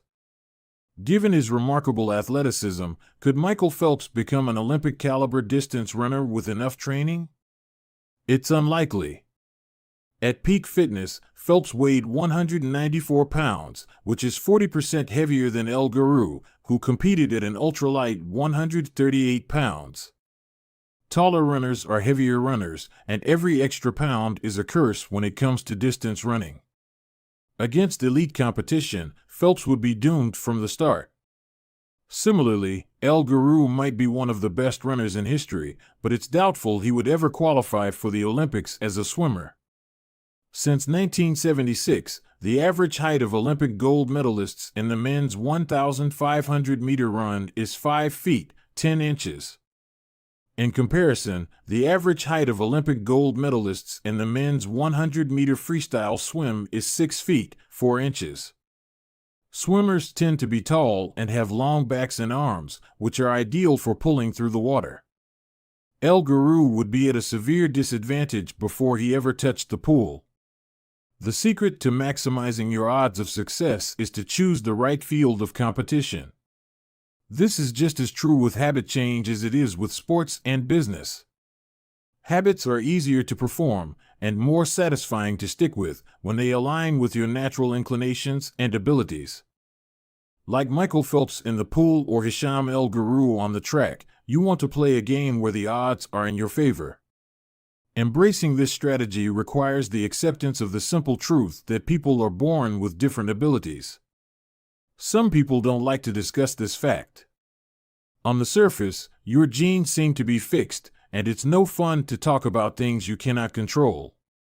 Plus, phrases like biological determinism makes it sound like certain individuals are destined for success and others doomed to failure. But this is a short-sighted view of the influence of genes on behavior. The strength of genetics is also their weakness. Genes cannot be easily changed, which means they provide a powerful advantage in favorable circumstances and a serious disadvantage in unfavorable circumstances. If you want to dunk a basketball, being 7 feet tall is very useful. If you want to perform a gymnastics routine, being 7 feet tall is a great hindrance. Our environment determines the suitability of our genes and the utility of our natural talents. When our environment changes, so do the qualities that determine success. This is true not just for physical characteristics, but for mental ones as well. I'm smart if you ask me about habits and human behavior, not so much when it comes to knitting, rocket propulsion, or guitar chords. Competence is highly dependent on context. The people at the top of any competitive field are not only well trained, they are also well suited to the task. And this is why, if you want to be truly great, selecting the right place to focus is crucial. In short, genes do not determine your destiny. They determine your areas of opportunity. As physician Gabor Mate notes, genes can predispose, but they don't predetermine. The areas where you are genetically predisposed to success are the areas where habits are more likely to be satisfying. The key is to direct your effort toward areas that both excite you and match your natural skills, to align your ambition with your ability. The obvious question is, how do I figure out where the odds are in my favor? How do I identify the opportunities and habits that are right for me? The first place we will look for an answer is by understanding your personality. How your personality influences your habits. Your genes are operating beneath the surface of every habit. Indeed, beneath the surface of every behavior. Genes have been shown to influence everything from the number of hours you spend watching television to your likelihood to marry or divorce to your tendency to get addicted to drugs, alcohol, or nicotine. There's a strong genetic component to how obedient or rebellious you are when facing authority, how vulnerable or resistant you are to stressful events, how proactive or reactive you tend to be, and even how captivated or bored you feel during sensory experiences like attending a concert. As Robert Plowman, a behavioral geneticist at King's College in London, told me, it is now at the point where we have stopped testing to see if traits have a genetic component because we literally can't find a single one that isn't influenced by our genes. Bundled together, your unique cluster of genetic traits predispose you to a particular personality. Your personality is the set of characteristics that is consistent from situation to situation. The most proven scientific analysis of personality traits is known as the Big Five, which breaks them down into 5 spectrums of behavior. 1. Openness to experience, from curious and inventive on one end to cautious and consistent on the other. 2. Conscientiousness, organized and efficient to easygoing and spontaneous. 3. Extroversion, outgoing and energetic to solitary and reserved. You likely know them as extroverts versus introverts. 4. Agreeableness, friendly and compassionate to challenging and detached. 5. Neuroticism, anxious and sensitive to confident, calm, and stable. All 5 characteristics have biological underpinnings. Extroversion, for instance, can be tracked from birth. If scientists play a loud noise in the nursing ward, some babies turn toward it while others turn away.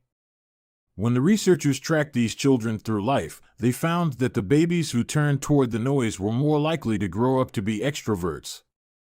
Those who turned away were more likely to become introverts.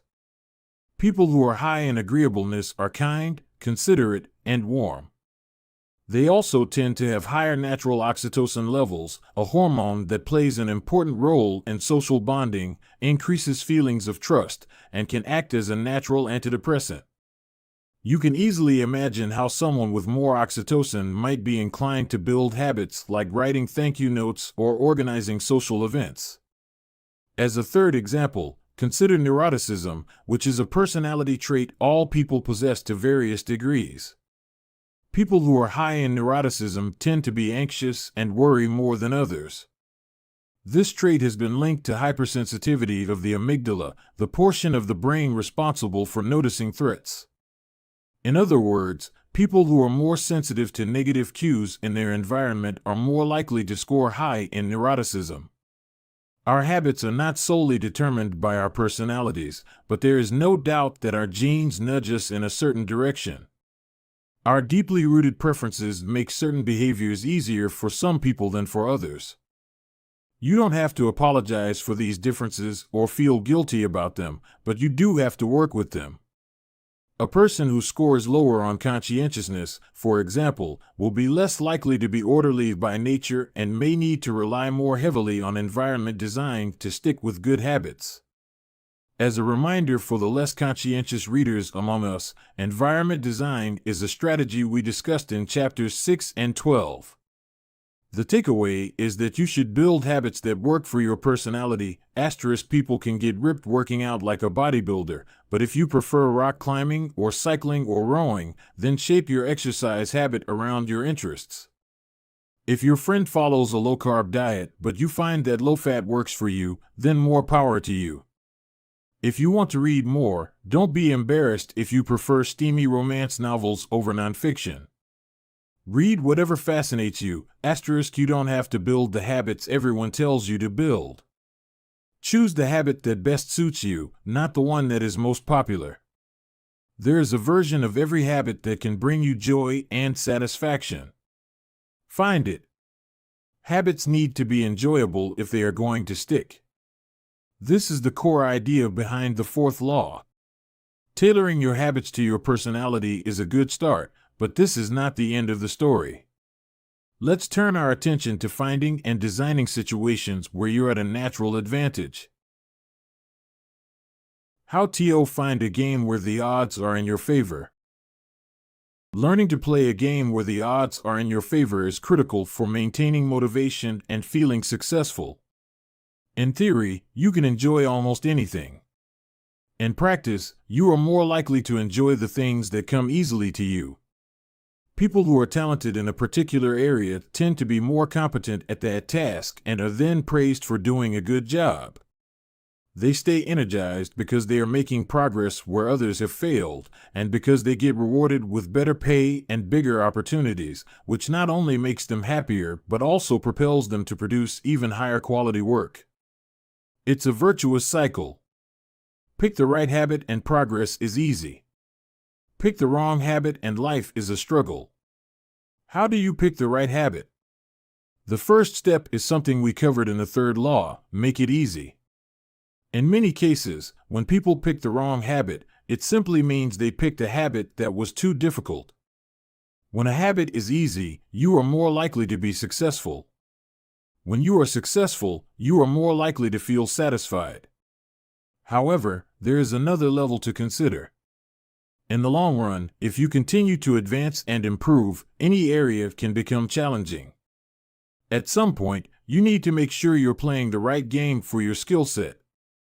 How do you figure that out? The most common approach is trial and error. Of course, there's a problem with this strategy: life is short. You don't have time to try every career, date every eligible bachelor, or play every musical instrument. Thankfully, there is an effective way to manage this conundrum, and it is known as the explore/exploit trade-off. In the beginning of a new activity, there should be a period of exploration. In relationships, it's called dating. In college, it's called the liberal arts. In business, it's called split testing. The goal is to try out many possibilities, research a broad range of ideas, and cast a wide net. After this initial period of exploration, shift your focus to the best solution you've found, but keep experimenting occasionally. The proper balance depends on whether you're winning or losing. If you are currently winning, you exploit, exploit, exploit. If you are currently losing, you continue to explore, explore, explore. In the long run, it is probably most effective to work on the strategy that seems to deliver the best results about 80 to 90% of the time and keep exploring with the remaining 10 to 20%. Google famously asks employees to spend 80% of the workweek on their official job and 20% on projects of their choice, which has led to the creation of blockbuster products like AdWords and Gmail. The optimal approach also depends on how much time you have. If you have a lot of time, like someone at the beginning of their career, it makes more sense to explore because once you find the right thing, you still have a good amount of time to exploit it. If you're pressed for time, say, as you come up on the deadline for a project, you should implement the best solution you've found so far and get some results. As you explore different options, there are a series of questions you can ask yourself to continually narrow in on the habits and areas that will be most satisfying to you. What feels like fun to me, but work to others? The mark of whether you are made for a task is not whether you love it, but whether you can handle the pain of the task easier than most people. When are you enjoying yourself while other people are complaining? The work that hurts you less than it hurts others is the work you were made to do. What makes me lose track of time? Flow is the mental state you enter when you are so focused on the task at hand that the rest of the world fades away. This blend of happiness and peak performance is what athletes and performers experience when they are in the zone. It is nearly impossible to experience a flow state and not find the task satisfying at least to some degree. Where do I get greater returns than the average person? We are continually comparing ourselves to those around us, and a behavior is more likely to be satisfying when the comparison is in our favor. When I started writing at jamesclear.com, my email list grew very quickly. I wasn't quite sure what I was doing well, but I knew that results seemed to be coming faster for me than for some of my colleagues, which motivated me to keep writing. What comes naturally to me? For just a moment, ignore what you have been taught. Ignore what society has told you. Ignore what others expect of you. Look inside yourself and ask, what feels natural to me? When have I felt alive? When have I felt like the real me? No internal judgments or people-pleasing. No second-guessing or self-criticism. Just feelings of engagement and enjoyment. Whenever you feel authentic and genuine, you are headed in the right direction. To be honest, some of this process is just luck. Michael Phelps and Hisham El Guru were lucky to be born with a rare set of abilities that are highly valued by society and to be placed in the ideal environment for those abilities. We all have limited time on this planet, and the truly great among us are the ones who not only work hard but also have the good fortune to be exposed to opportunities that favor us. But what if you don't want to leave it up to luck? If you can't find a game where the odds are stacked in your favor, create one.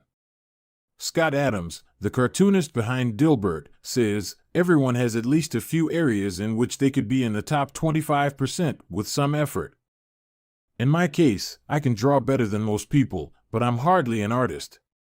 And I'm not any funnier than the average stand-up comedian who never makes it big, but I'm funnier than most people. The magic is that few people can draw well and write jokes. It's the combination of the two that makes what I do so rare. And when you add in my business background, suddenly I had a topic that few cartoonists could hope to understand without living it. When you can't win by being better, you can win by being different. By combining your skills, you reduce the level of competition, which makes it easier to stand out. You can shortcut the need for a genetic advantage or for years of practice by rewriting the rules. A good player works hard to win the game everyone else is playing. A great player creates a new game that favors their strengths and avoids their weaknesses. In college, I designed my own major, biomechanics, which was a combination of physics, chemistry, biology, and anatomy. I wasn't smart enough to stand out among the top physics or biology majors, so I created my own game. And because it suited me, I was only taking the courses I was interested in. Studying felt like less of a chore. It was also easier to avoid the trap of comparing myself to everyone else. After all, nobody else was taking the same combination of classes, so who could say if they were better or worse? Specialization is a powerful way to overcome the accident of bad genetics. The more you master a specific skill, the harder it becomes for others to compete with you. Many bodybuilders are stronger than the average arm wrestler, but even a massive bodybuilder may lose at arm wrestling because the arm wrestling champ has very specific strength. Even if you're not the most naturally gifted, you can often win by being the best in a very narrow category. Boiling water will soften a potato but harden an egg. You can't control whether you're a potato or an egg, but you can decide to play a game where it's better to be hard or soft.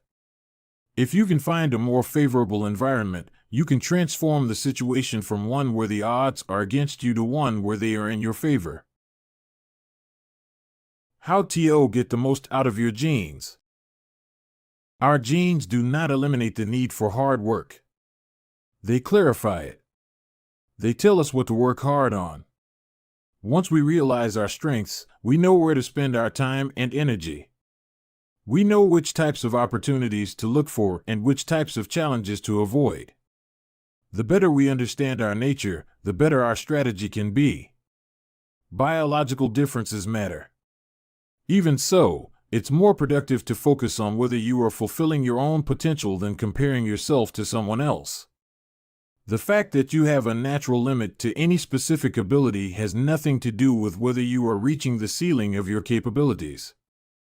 People get so caught up in the fact that they have limits that they rarely exert the effort required to get close to them. Furthermore, genes can't make you successful if you're not doing the work. Yes, it's possible that the ripped trainer at the gym has better genes, but if you haven't put in the same reps, it's impossible to say if you have been dealt a better or worse genetic hand. Until you work as hard as those you admire, don't explain away their success as luck. In summary, one of the best ways to ensure your habits remain satisfying over the long run is to pick behaviors that align with your personality and skills.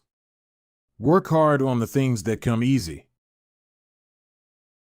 Chapter Summary. The secret to maximizing your odds of success is to choose the right field of competition. Pick the right habit and progress is easy. Pick the wrong habit and life is a struggle.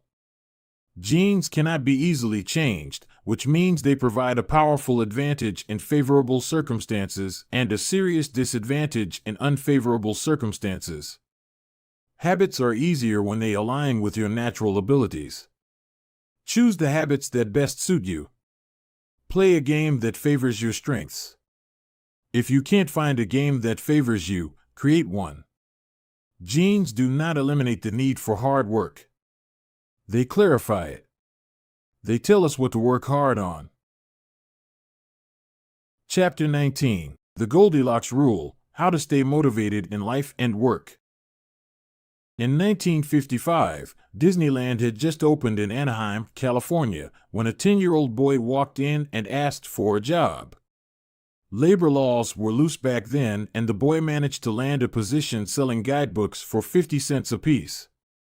Within a year, he had transitioned to Disney's Magic Shop, where he learned tricks from the older employees. He experimented with jokes and tried out simple routines on visitors. Soon he discovered that what he loved was not performing magic, but performing in general. He set his sights on becoming a comedian. Beginning in his teenage years, he started performing in little clubs around Los Angeles. The crowds were small and his act was short. He was rarely on stage for more than 5 minutes. Most of the people in the crowd were too busy drinking or talking with friends to pay attention. One night, he literally delivered his stand-up routine to an empty club. It wasn't glamorous work, but there was no doubt he was getting better. His first routines would only last 1 or 2 minutes. By high school, his material had expanded to include a 5-minute act and, a few years later, a 10-minute show. At 19, he was performing weekly for 20 minutes at a time. He had to read 3 poems during the show just to make the routine long enough, but his skills continued to progress. He spent another decade experimenting, adjusting, and practicing. He took a job as a television writer and, gradually, he was able to land his own appearances on talk shows. By the mid-1970s, he had worked his way into being a regular guest on The Tonight Show and Saturday Night Live. Finally, after nearly 15 years of work, the young man rose to fame. He toured 60 cities in 63 days. Then 72 cities in 80 days. Then 85 cities in 90 days. He had 18,695 people attend one show in Ohio. Another 45,000 tickets were sold for his 3-day show in New York. He catapulted to the top of his genre and became one of the most successful comedians of his time. His name is Steve Martin. Martin's story offers a fascinating perspective on what it takes to stick with habits for the long run. Comedy is not for the timid. It is hard to imagine a situation that would strike fear into the hearts of more people than performing alone on stage and failing to get a single laugh. And yet Steve Martin faced this fear every week for 18 years. In his words, 10 years spent learning, 4 years spent refining, and 4 years as a wild success. Why is it that some people, like Martin, stick with their habits, whether practicing jokes or drawing cartoons or playing guitar, while most of us struggle to stay motivated? How do we design habits that pull us in rather than ones that fade away? Scientists have been studying this question for many years. While there is still much to learn, one of the most consistent findings is that the way to maintain motivation and achieve peak levels of desire is to work on tasks of just manageable difficulty. The human brain loves a challenge, but only if it is within an optimal zone of difficulty. If you love tennis and try to play a serious match against a 4-year-old, you will quickly become bored. It's too easy. You will win every point. In contrast, if you play a professional tennis player like Roger Federer or Serena Williams, you will quickly lose motivation because the match is too difficult. Now consider playing tennis against someone who is your equal. As the game progresses, you win a few points and you lose a few. You have a good chance of winning, but only if you really try. Your focus narrows, distractions fade away, and you find yourself fully invested in the task at hand. This is a challenge of just manageable difficulty, and it is a prime example of the Goldilocks rule. The Goldilocks rule states that humans experience peak motivation when working on tasks that are right on the edge of their current abilities. Not too hard. Not too easy. Just right. The Goldilocks rule. Martin's comedy career is an excellent example of the Goldilocks rule in practice. Each year, he expanded his comedy routine, but only by a minute or two. He was always adding new material, but he also kept a few jokes that were guaranteed to get laughs. There were just enough victories to keep him motivated and just enough mistakes to keep him working hard. When you're starting a new habit, it's important to keep the behavior as easy as possible so you can stick with it even when conditions aren't perfect. This is an idea we covered in detail while discussing the third law of behavior change. Once a habit has been established, however, it's important to continue to advance in small ways. These little improvements and new challenges keep you engaged. And if you hit the Goldilocks zone just right, you can achieve a flow state. A flow state is the experience of being in the zone and fully immersed in an activity. Scientists have tried to quantify this feeling. They found that to achieve a state of flow, a task must be roughly 4% beyond your current ability. In real life, it's typically not feasible to quantify the difficulty of an action in this way, but the core idea of the Goldilocks rule remains: working on challenges of just manageable difficulty, something on the perimeter of your ability, seems crucial for maintaining motivation. Improvement requires a delicate balance. You need to regularly search for challenges that push you to your edge while continuing to make enough progress to stay motivated. Behaviors need to remain novel in order for them to stay attractive and satisfying. Without variety, we get bored. And boredom is perhaps the greatest villain on the quest for self-improvement. How to stay focused when you get bored working on your goals. After my baseball career ended, I was looking for a new sport. I joined a weightlifting team, and one day an elite coach visited our gym. He had worked with thousands of athletes during his long career, including a few Olympians. I introduced myself, and we began talking about the process of improvement. What's the difference between the best athletes and everyone else? I asked. What do the really successful people do that most don't? He mentioned the factors you might expect: genetics, luck, talent. But then he said something I wasn't expecting. At some point it comes down to who can handle the boredom of training every day, doing the same lifts over and over and over. His answer surprised me because it's a different way of thinking about work ethic. People talk about getting amped up to work on their goals. Whether it's business or sports or art, you hear people say things like, "It all comes down to passion," or "You have to really want it." As a result, many of us get depressed when we lose focus or motivation because we think that successful people have some bottomless reserve of passion. But this coach was saying that really successful people feel the same lack of motivation as everyone else. The difference is that they still find a way to show up despite the feelings of boredom. Mastery requires practice. But the more you practice something, the more boring and routine it becomes. Once the beginner gains have been made and we learn what to expect, our interest starts to fade. Sometimes it happens even faster than that. All you have to do is hit the gym a few days in a row or publish a couple of blog posts on time, and letting one day slip doesn't feel like much. Things are going well. It's easy to rationalize taking a day off because you're in a good place. The greatest threat to success is not failure but boredom. We get bored with habits because they stop delighting us. The outcome becomes expected. And as our habits become ordinary, we start derailing our progress to seek novelty. Perhaps this is why we get caught up in a never-ending cycle, jumping from one workout to the next, one diet to the next, one business idea to the next.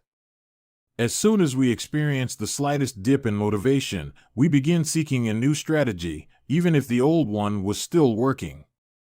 As Machiavelli noted, men desire novelty to such an extent that those who are doing well wish for a change as much as those who are doing badly. Perhaps this is why many of the most habit-forming products are those that provide continuous forms of novelty. Video games provide visual novelty. Porn provides sexual novelty. Junk foods provide culinary novelty. Each of these experiences offer continual elements of surprise. In psychology, this is known as a variable reward. Slot machines are the most common real-world example. A gambler hits the jackpot every now and then, but not at any predictable interval. The pace of rewards varies. This variance leads to the greatest spike of dopamine, enhances memory recall, and accelerates habit formation. Variable rewards won't create a craving. That is, you can't take a reward people are uninterested in, give it to them at a variable interval, and hope it will change their mind, but they are a powerful way to amplify the cravings we already experience because they reduce boredom. The sweet spot of desire occurs at a 50-50 split between success and failure. Half of the time you get what you want. Half of the time you don't. You need just enough winning to experience satisfaction and just enough wanting to experience desire. This is one of the benefits of following the Goldilocks rule. If you're already interested in a habit, working on challenges of just manageable difficulty is a good way to keep things interesting.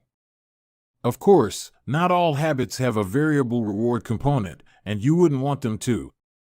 If Google only delivered a useful search result some of the time, I would switch to a competitor pretty quickly. If Uber only picked up half of my trips, I doubt I'd be using that service much longer. And if I flossed my teeth each night and only sometimes ended up with a clean mouth, I think I'd skip it. Variable rewards or not, no habit will stay interesting forever. At some point, everyone faces the same challenge on the journey of self-improvement. You have to fall in love with boredom.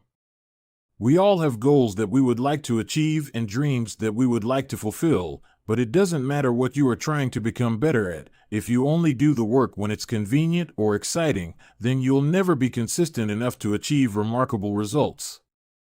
I can guarantee that if you manage to start a habit and keep sticking to it, there will be days when you feel like quitting.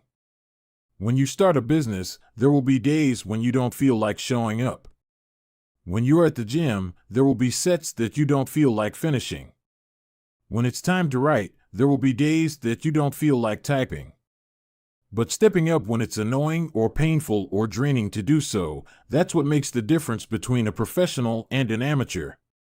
Professionals stick to the schedule, amateurs let life get in the way. Professionals know what is important to them and work toward it with purpose. Amateurs get pulled off course by the urgencies of life. David Kane, an author and meditation teacher, encourages his students to avoid being fair-weather meditators. Similarly, you don't want to be a fair-weather athlete or a fair-weather writer or a fair-weather anything.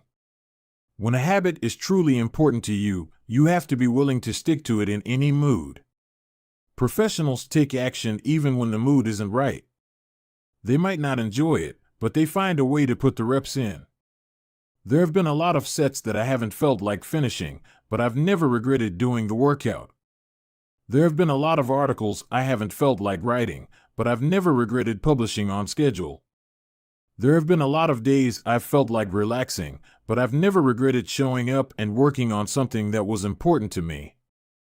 The only way to become excellent is to be endlessly fascinated by doing the same thing over and over. You have to fall in love with boredom. Chapter Summary. The Goldilocks rule states that humans experience peak motivation when working on tasks that are right on the edge of their current abilities. The greatest threat to success is not failure but boredom.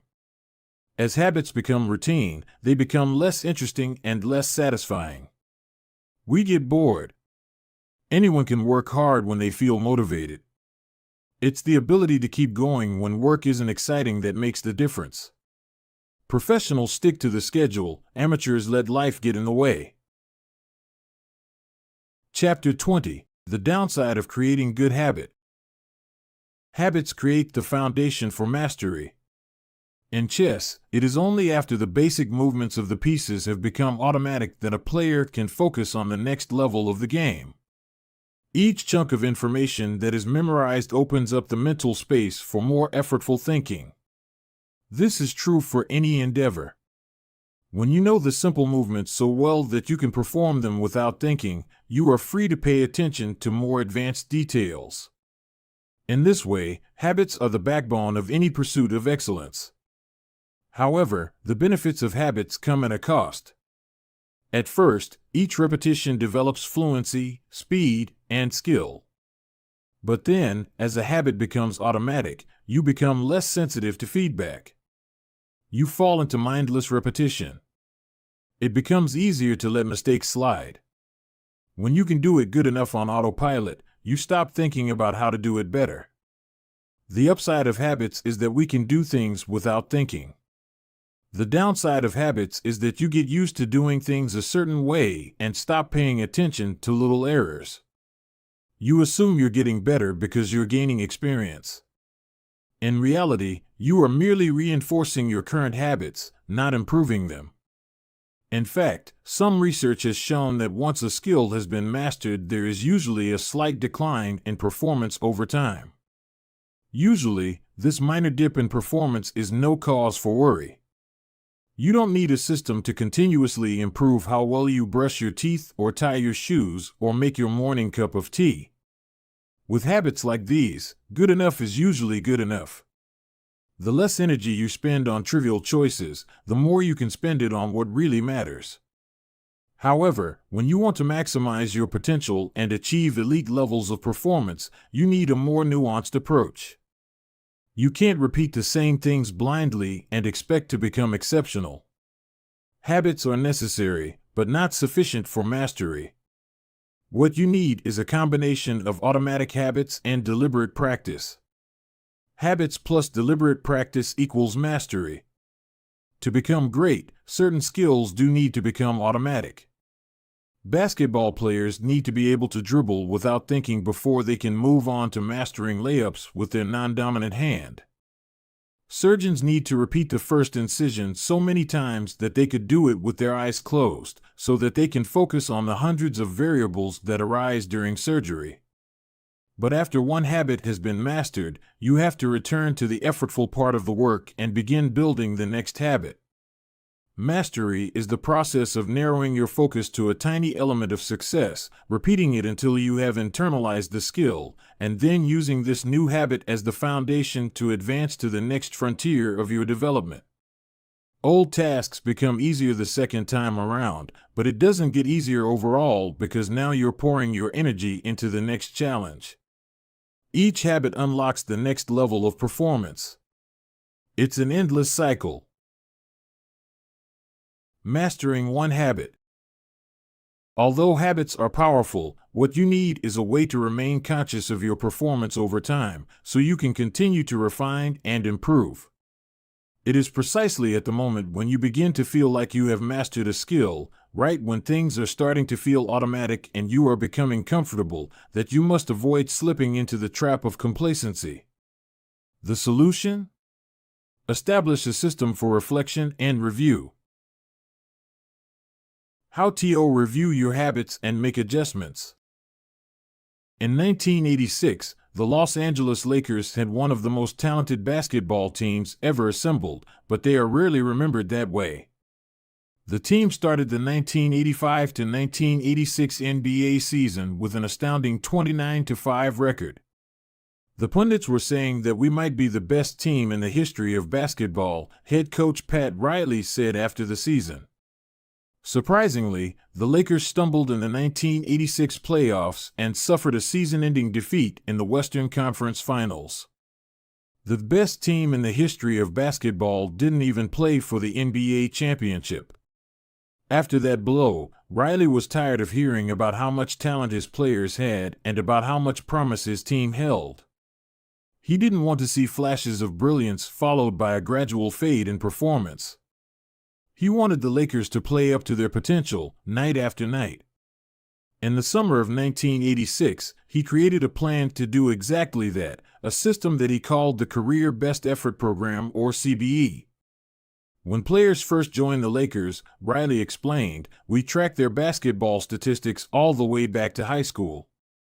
I call this taking their number. We look for an accurate gauge of what a player can do, then build him into our plan for the team, based on the notion that he will maintain and then improve upon his averages. After determining a player's baseline level of performance, Riley added a key step. He asked each player to improve their output by at least 1% over the course of the season. If they succeeded, it would be a CBE, or Career Best Effort. Similar to the British cycling team that we discussed in Chapter 1, the Lakers sought peak performance by getting slightly better each day. Riley was careful to point out that CBE was not merely about points or statistics, but about giving your best effort spiritually and mentally and physically.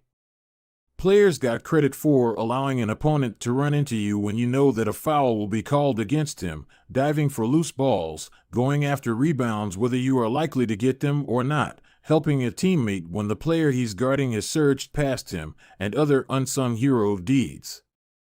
As an example, let's say that Magic Johnson, the Lakers' star player at the time, had 11 points, 8 rebounds, 12 assists, 2 steals, and 5 turnovers in a game. Magic also got credit for an unsung hero deed by diving after a loose ball, +1. Finally, he played a total of 33 minutes in this imaginary game. The positive numbers, 11 plus 8 plus 12 plus 2 plus 1, add up to 34. Then, we subtract the 5 turnovers, 34 to 5, to get 29. Finally, we divide 29 by 33 minutes played. 29 divided by 33 is equal to 0.879. Magic CBE number here would be 879. This number was calculated for all of a player's games, and it was the average CBE that a player was asked to improve by 1% over the season. Riley compared each player's current CBE to not only their past performances, but also those of other players in the league. As Riley put it, we rank team members alongside league opponents who play the same position and have similar role definitions.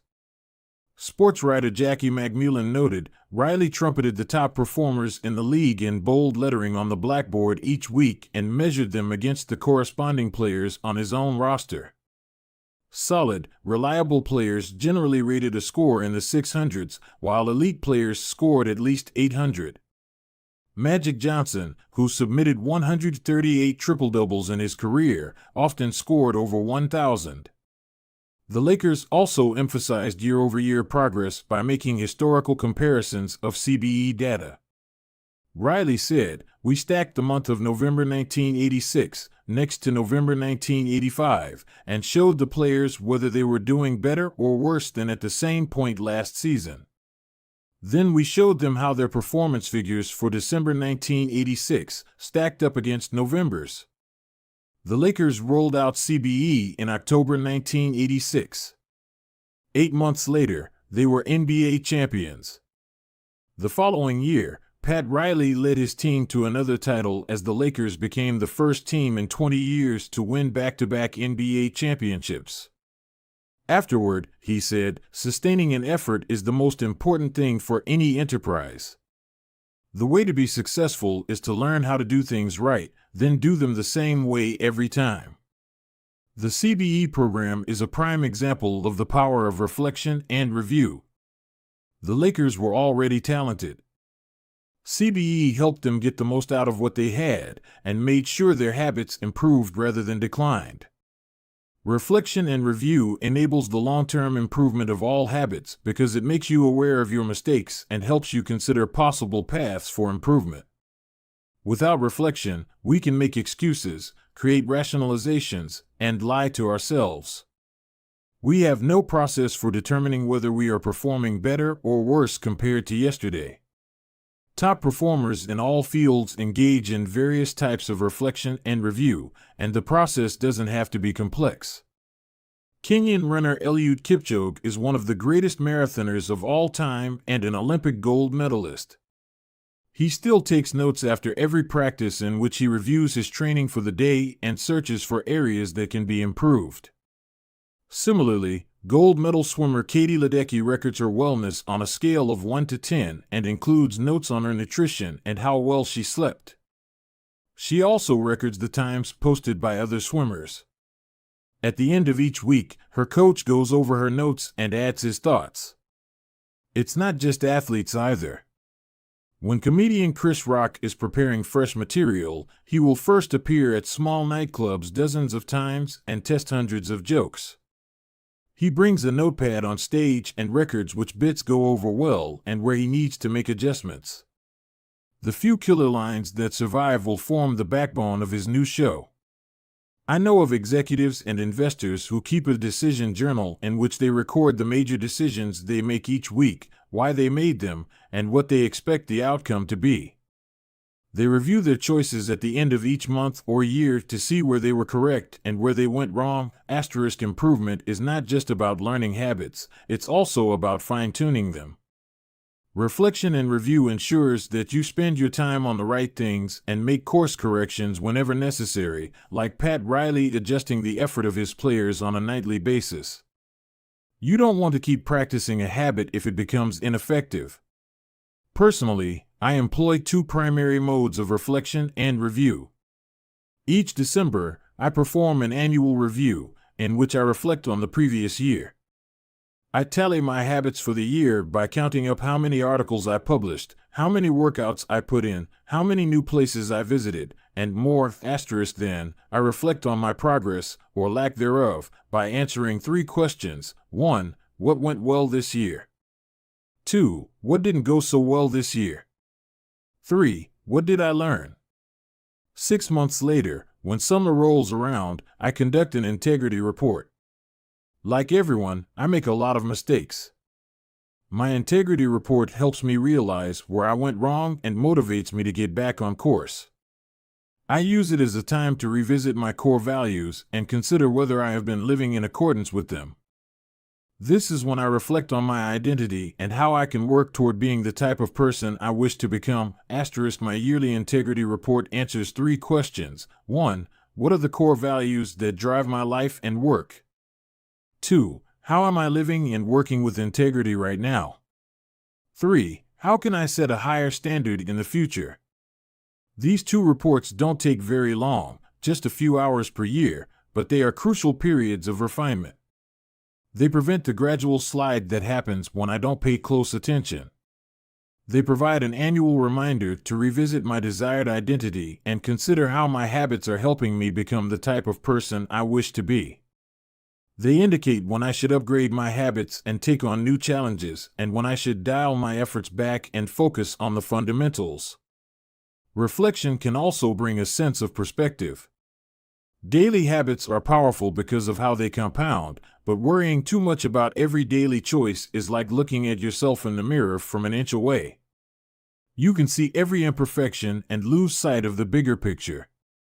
There is too much feedback. Conversely, never reviewing your habits is like never looking in the mirror. You aren't aware of easily fixable flaws, a spot on your shirt, a bit of food in your teeth. There is too little feedback. Periodic reflection and review is like viewing yourself in the mirror from a conversational distance.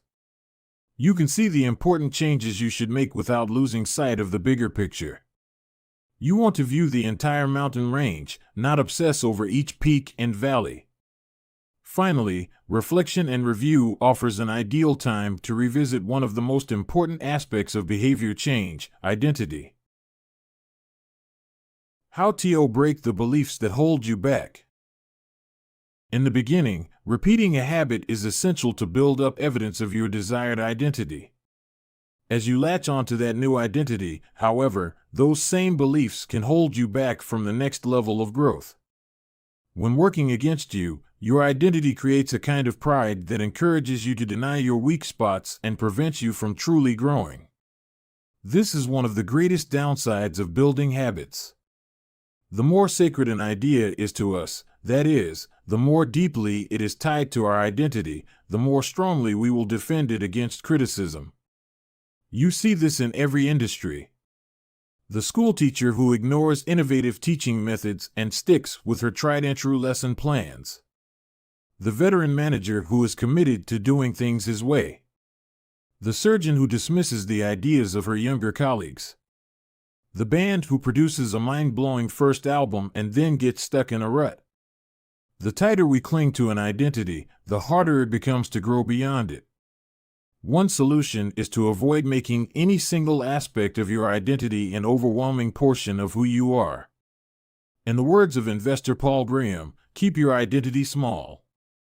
The more you let a single belief define you, the less capable you are of adapting when life challenges you. If you tie everything up in being the point guard or the partner at the firm or whatever else, then the loss of that facet of your life will wreck you. If you're a vegan and then develop a health condition that forces you to change your diet, you'll have an identity crisis on your hands. When you cling too tightly to one identity, you become brittle. Lose that one thing and you lose yourself. For most of my young life, being an athlete was a major part of my identity. After my baseball career ended, I struggled to find myself. When you spend your whole life defining yourself in one way and that disappears, who are you now? Military veterans and former entrepreneurs report similar feelings. If your identity is wrapped up in a belief like "I'm a great soldier," what happens when your period of service ends?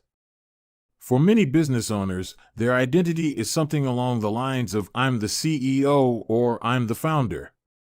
If you have spent every waking moment working on your business, how will you feel after you sell the company? The key to mitigating these losses of identity is to redefine yourself such that you get to keep important aspects of your identity even if your particular role changes. "I'm an athlete" becomes "I'm the type of person who is mentally tough and loves a physical challenge." "I'm a great soldier" transforms into "I'm the type of person who is disciplined, reliable, and great on a team." "I'm the CEO" translates to "I'm the type of person who builds and creates things." When chosen effectively, an identity can be flexible rather than brittle. Like water flowing around an obstacle, your identity works with the changing circumstances rather than against them. The following quote from the Tao Te Ching encapsulates the ideas perfectly: "Men are born soft and supple, dead, they are stiff and hard. Plants are born tender and pliant, dead, they are brittle and dry. Thus whoever is stiff and inflexible is a disciple of death. Whoever is soft and yielding is a disciple of life. The hard and stiff will be broken. The soft and supple will prevail." Lao Tzu. Habits deliver numerous benefits, but the downside is that they can lock us into our previous patterns of thinking and acting, even when the world is shifting around us. Everything is impermanent. Life is constantly changing, so you need to periodically check in to see if your old habits and beliefs are still serving you. A lack of self-awareness is poison. Reflection and review is the antidote. Chapter Summary. The upside of habits is that we can do things without thinking. The downside is that we stop paying attention to little errors. Habits plus deliberate practice equals mastery. Reflection and review is a process that allows you to remain conscious of your performance over time. The tighter we cling to an identity, the harder it becomes to grow beyond it. Conclusion. The secret to results that last here is an ancient Greek parable known as the Sorite's paradox, which talks about the effect one small action can have when repeated enough times. One formulation of the paradox goes as follows: can one coin make a person rich? If you give a person a pile of 10 coins, you wouldn't claim that he or she is rich. But what if you add another? And another? And another? At some point, you will have to admit that no one can be rich unless one coin can make him or her so. We can say the same about atomic habits. Can one tiny change transform your life? It's unlikely you would say so. But what if you made another? And another? And another? At some point, you will have to admit that your life was transformed by one small change. The holy grail of habit change is not a single 1% improvement, but 1,000 of them. It's a bunch of atomic habits stacking up, each one a fundamental unit of the overall system. In the beginning, small improvements can often seem meaningless because they get washed away by the weight of the system. Just as one coin won't make you rich, one positive change like meditating for 1 minute or reading one page each day is unlikely to deliver a noticeable difference. Gradually, though, as you continue to layer small changes on top of one another, the scales of life start to move. Each improvement is like adding a grain of sand to the positive side of the scale, slowly tilting things in your favor. Eventually, if you stick with it, you hit a tipping point. Suddenly, it feels easier to stick with good habits. The weight of the system is working for you rather than against you. Over the course of this book, we've looked at dozens of stories about top performers. We've heard about Olympic gold medalists, award-winning artists, business leaders, life-saving physicians, and star comedians who have all used the science of small habits to master their craft and vault to the top of their field. Each of the people, teams, and companies we have covered has faced different circumstances, but ultimately progressed in the same way, through a commitment to tiny, sustainable, unrelenting improvements. Success is not a goal to reach or a finish line to cross. It is a system to improve, an endless process to refine. In Chapter 1, I said, if you're having trouble changing your habits, the problem isn't you. The problem is your system. Bad habits repeat themselves again and again not because you don't want to change, but because you have the wrong system for change. As this book draws to a close, I hope the opposite is true.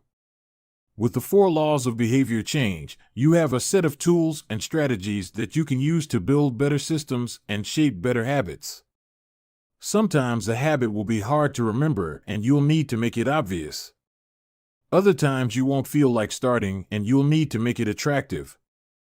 In many cases, you may find that a habit will be too difficult and you'll need to make it easy.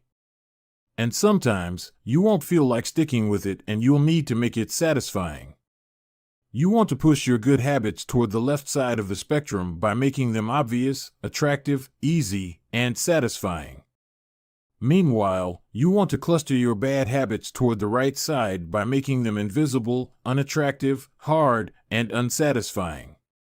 This is a continuous process. There is no finish line. There is no permanent solution. Whenever you're looking to improve, you can rotate through the 4 laws of behavior change until you find the next bottleneck. Make it obvious. Make it attractive. Make it easy. Make it satisfying. Round and round. Always looking for the next way to get 1% better. The secret to getting results that last is to never stop making improvements. It's remarkable what you can build if you just don't stop. It's remarkable the business you can build if you don't stop working. It's remarkable the body you can build if you don't stop training. It's remarkable the knowledge you can build if you don't stop learning. It's remarkable the fortune you can build if you don't stop saving. It's remarkable the friendships you can build if you don't stop caring. Small habits don't add up. They compound. That's the power of atomic habits. Tiny changes. Remarkable results. Appendix. What should you read next? Thank you so much for taking the time to read this book. It has been a pleasure sharing my work with you. If you are looking for something to read next, allow me to offer a suggestion. If you enjoyed Atomic Habits, then you may like my other writing as well. My latest articles are sent out in my free weekly newsletter. Subscribers are also the first to hear about my newest books and projects. Finally, in addition to my own work, each year I send out a reading list of my favorite books from other authors on a wide range of subjects. You can sign up at jamesclear.com/newsletter. Little Lessons from the Four Laws. In this book, I have introduced a 4-step model for human behavior: cue, craving, response, reward. This framework not only teaches us how to create new habits, but also reveals some interesting insights about human behavior. In this section, I have compiled some lessons and a few bits of common sense that are confirmed by the model. The purpose of these examples is to clarify just how useful and wide-ranging this framework is when describing human behavior. Once you understand the model, you'll see examples of it everywhere. Awareness comes before desire. A craving is created when you assign meaning to a cue. Your brain constructs an emotion or feeling to describe your current situation, and that means a craving can only occur after you have noticed an opportunity. Happiness is simply the absence of desire. When you observe a cue, but do not desire to change your state, you are content with the current situation. Happiness is not about the achievement of pleasure, which is joy or satisfaction, but about the lack of desire. It arrives when you have no urge to feel differently. Happiness is the state you enter when you no longer want to change your state. However, happiness is fleeting because a new desire always comes along.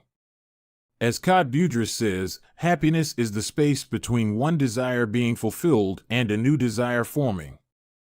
Likewise, suffering is the space between craving a change in state and getting it. It is the idea of pleasure that we chase. We seek the image of pleasure that we generate in our minds. At the time of action, we do not know what it will be like to attain that image, or even if it will satisfy us. The feeling of satisfaction only comes afterward. This is what the Austrian neurologist Viktor Frankl meant when he said that happiness cannot be pursued, it must ensue. Desire is pursued. Pleasure ensues from action. Peace occurs when you don't turn your observations into problems. The first step in any behavior is observation. You notice a cue, a bit of information, an event. If you do not desire to act on what you observe, then you are at peace. Craving is about wanting to fix everything. Observation without craving is the realization that you do not need to fix anything. Your desires are not running rampant. You do not crave a change in state. Your mind does not generate a problem for you to solve. You're simply observing and existing. With a big enough why you can overcome any how. Friedrich Nietzsche, the German philosopher and poet, famously wrote, "He who has a why to live for can bear almost any how." This phrase harbors an important truth about human behavior. If your motivation and desire are great enough, that is, why you are acting, you'll take action even when it is quite difficult. Great craving can power great action, even when friction is high. Being curious is better than being smart. Being motivated and curious counts for more than being smart because it leads to action. Being smart will never deliver results on its own because it doesn't get you to act. It is desire, not intelligence, that prompts behavior. As Naval Ravikant says, the trick to doing anything is first cultivating a desire for it. Emotions drive behavior. Every decision is an emotional decision at some level. Whatever your logical reasons are for taking action, you only feel compelled to act on them because of emotion. In fact, people with damage to emotional centers of the brain can list many reasons for taking action but still will not act because they do not have emotions to drive them. This is why craving comes before response. The feeling comes first, and then the behavior. We can only be rational and logical after we have been emotional. The primary mode of the brain is to feel, the secondary mode is to think. Our first response, the fast, non-conscious portion of the brain, is optimized for feeling and anticipating. Our second response, the slow, conscious portion of the brain, is the part that does the thinking. Psychologists refer to this as System 1, feelings and rapid judgments, versus System 2, rational analysis. The feeling comes first, System 1, the rationality only intervenes later, System 2. This works great when the two are aligned, but it results in illogical and emotional thinking when they are not. Your response tends to follow your emotions. Our thoughts and actions are rooted in what we find attractive, not necessarily in what is logical. Two people can notice the same set of facts and respond very differently because they run those facts through their unique emotional filter. This is one reason why appealing to emotion is typically more powerful than appealing to reason. If a topic makes someone feel emotional, they will rarely be interested in the data. This is why emotions can be such a threat to wise decision-making. Put another way, most people believe that the reasonable response is the one that benefits them, the one that satisfies their desires. To approach a situation from a more neutral emotional position allows you to base your response on the data rather than the emotion. Suffering drives progress. The source of all suffering is the desire for a change in state. This is also the source of all progress. The desire to change your state is what powers you to take action. It is wanting more that pushes humanity to seek improvements, develop new technologies, and reach for a higher level. With craving, we are dissatisfied but driven. Without craving, we are satisfied but lack ambition. Your actions reveal how badly you want something. If you keep saying something is a priority but you never act on it, then you don't really want it. It's time to have an honest conversation with yourself. Your actions reveal your true motivations. Reward is on the other side of sacrifice. Response, sacrifice of energy, always precedes reward, the collection of resources. The runner's high only comes after the hard run. The reward only comes after the energy is spent. Self-control is difficult because it is not satisfying. A reward is an outcome that satisfies your craving. This makes self-control ineffective because inhibiting our desires does not usually resolve them. Resisting temptation does not satisfy your craving, it just ignores it. It creates space for the craving to pass. Self-control requires you to release a desire rather than satisfy it. Our expectations determine our satisfaction. The gap between our cravings and our rewards determines how satisfied we feel after taking action. If the mismatch between expectations and outcomes is positive, surprise and delight, then we are more likely to repeat a behavior in the future. If the mismatch is negative, disappointment and frustration, then we are less likely to do so. For example, if you expect to get $10 and get $100, you feel great. If you expect to get $100 and get $10, you feel disappointed. Your expectation changes your satisfaction. An average experience preceded by high expectations is a disappointment. An average experience preceded by low expectations is a delight. When liking and wanting are approximately the same, you feel satisfied. Satisfaction equals liking, wanting. This is the wisdom behind Seneca's famous quote, "Being poor is not having too little, it is wanting more." If your wants outpace your likes, you'll always be unsatisfied. You're perpetually putting more weight on the problem than the solution. Happiness is relative. When I first began sharing my writing publicly, it took me 3 months to get 1,000 subscribers. When I hit that milestone, I told my parents and my girlfriend. We celebrated. I felt excited and motivated. A few years later, I realized that 1,000 people were signing up each day. And yet I didn't even think to tell anyone. It felt normal. I was getting results 90 times faster than before, but experiencing little pleasure over it. It wasn't until a few days later that I realized how absurd it was that I wasn't celebrating something that would have seemed like a pipe dream just a few years before. The pain of failure correlates to the height of expectation. When desire is high, It hurts to not like the outcome. Failing to attain something you want hurts more than failing to attain something you didn't think much about in the first place. This is why people say, "I don't want to get my hopes up." Feelings come both before and after the behavior. Before acting, there is a feeling that motivates you to act, the craving. After acting, there is a feeling that teaches you to repeat the action in the future, the reward. Cue greater than craving, feeling, greater than response, greater than reward, feeling. How we feel influences how we act, and how we act influences how we feel. Desire initiates. Pleasure sustains. Wanting and liking are the two drivers of behavior. If it's not desirable, you have no reason to do it. Desire and craving are what initiate a behavior. But if it's not enjoyable, you have no reason to repeat it. Pleasure and satisfaction are what sustain a behavior. Feeling motivated gets you to act. Feeling successful gets you to repeat.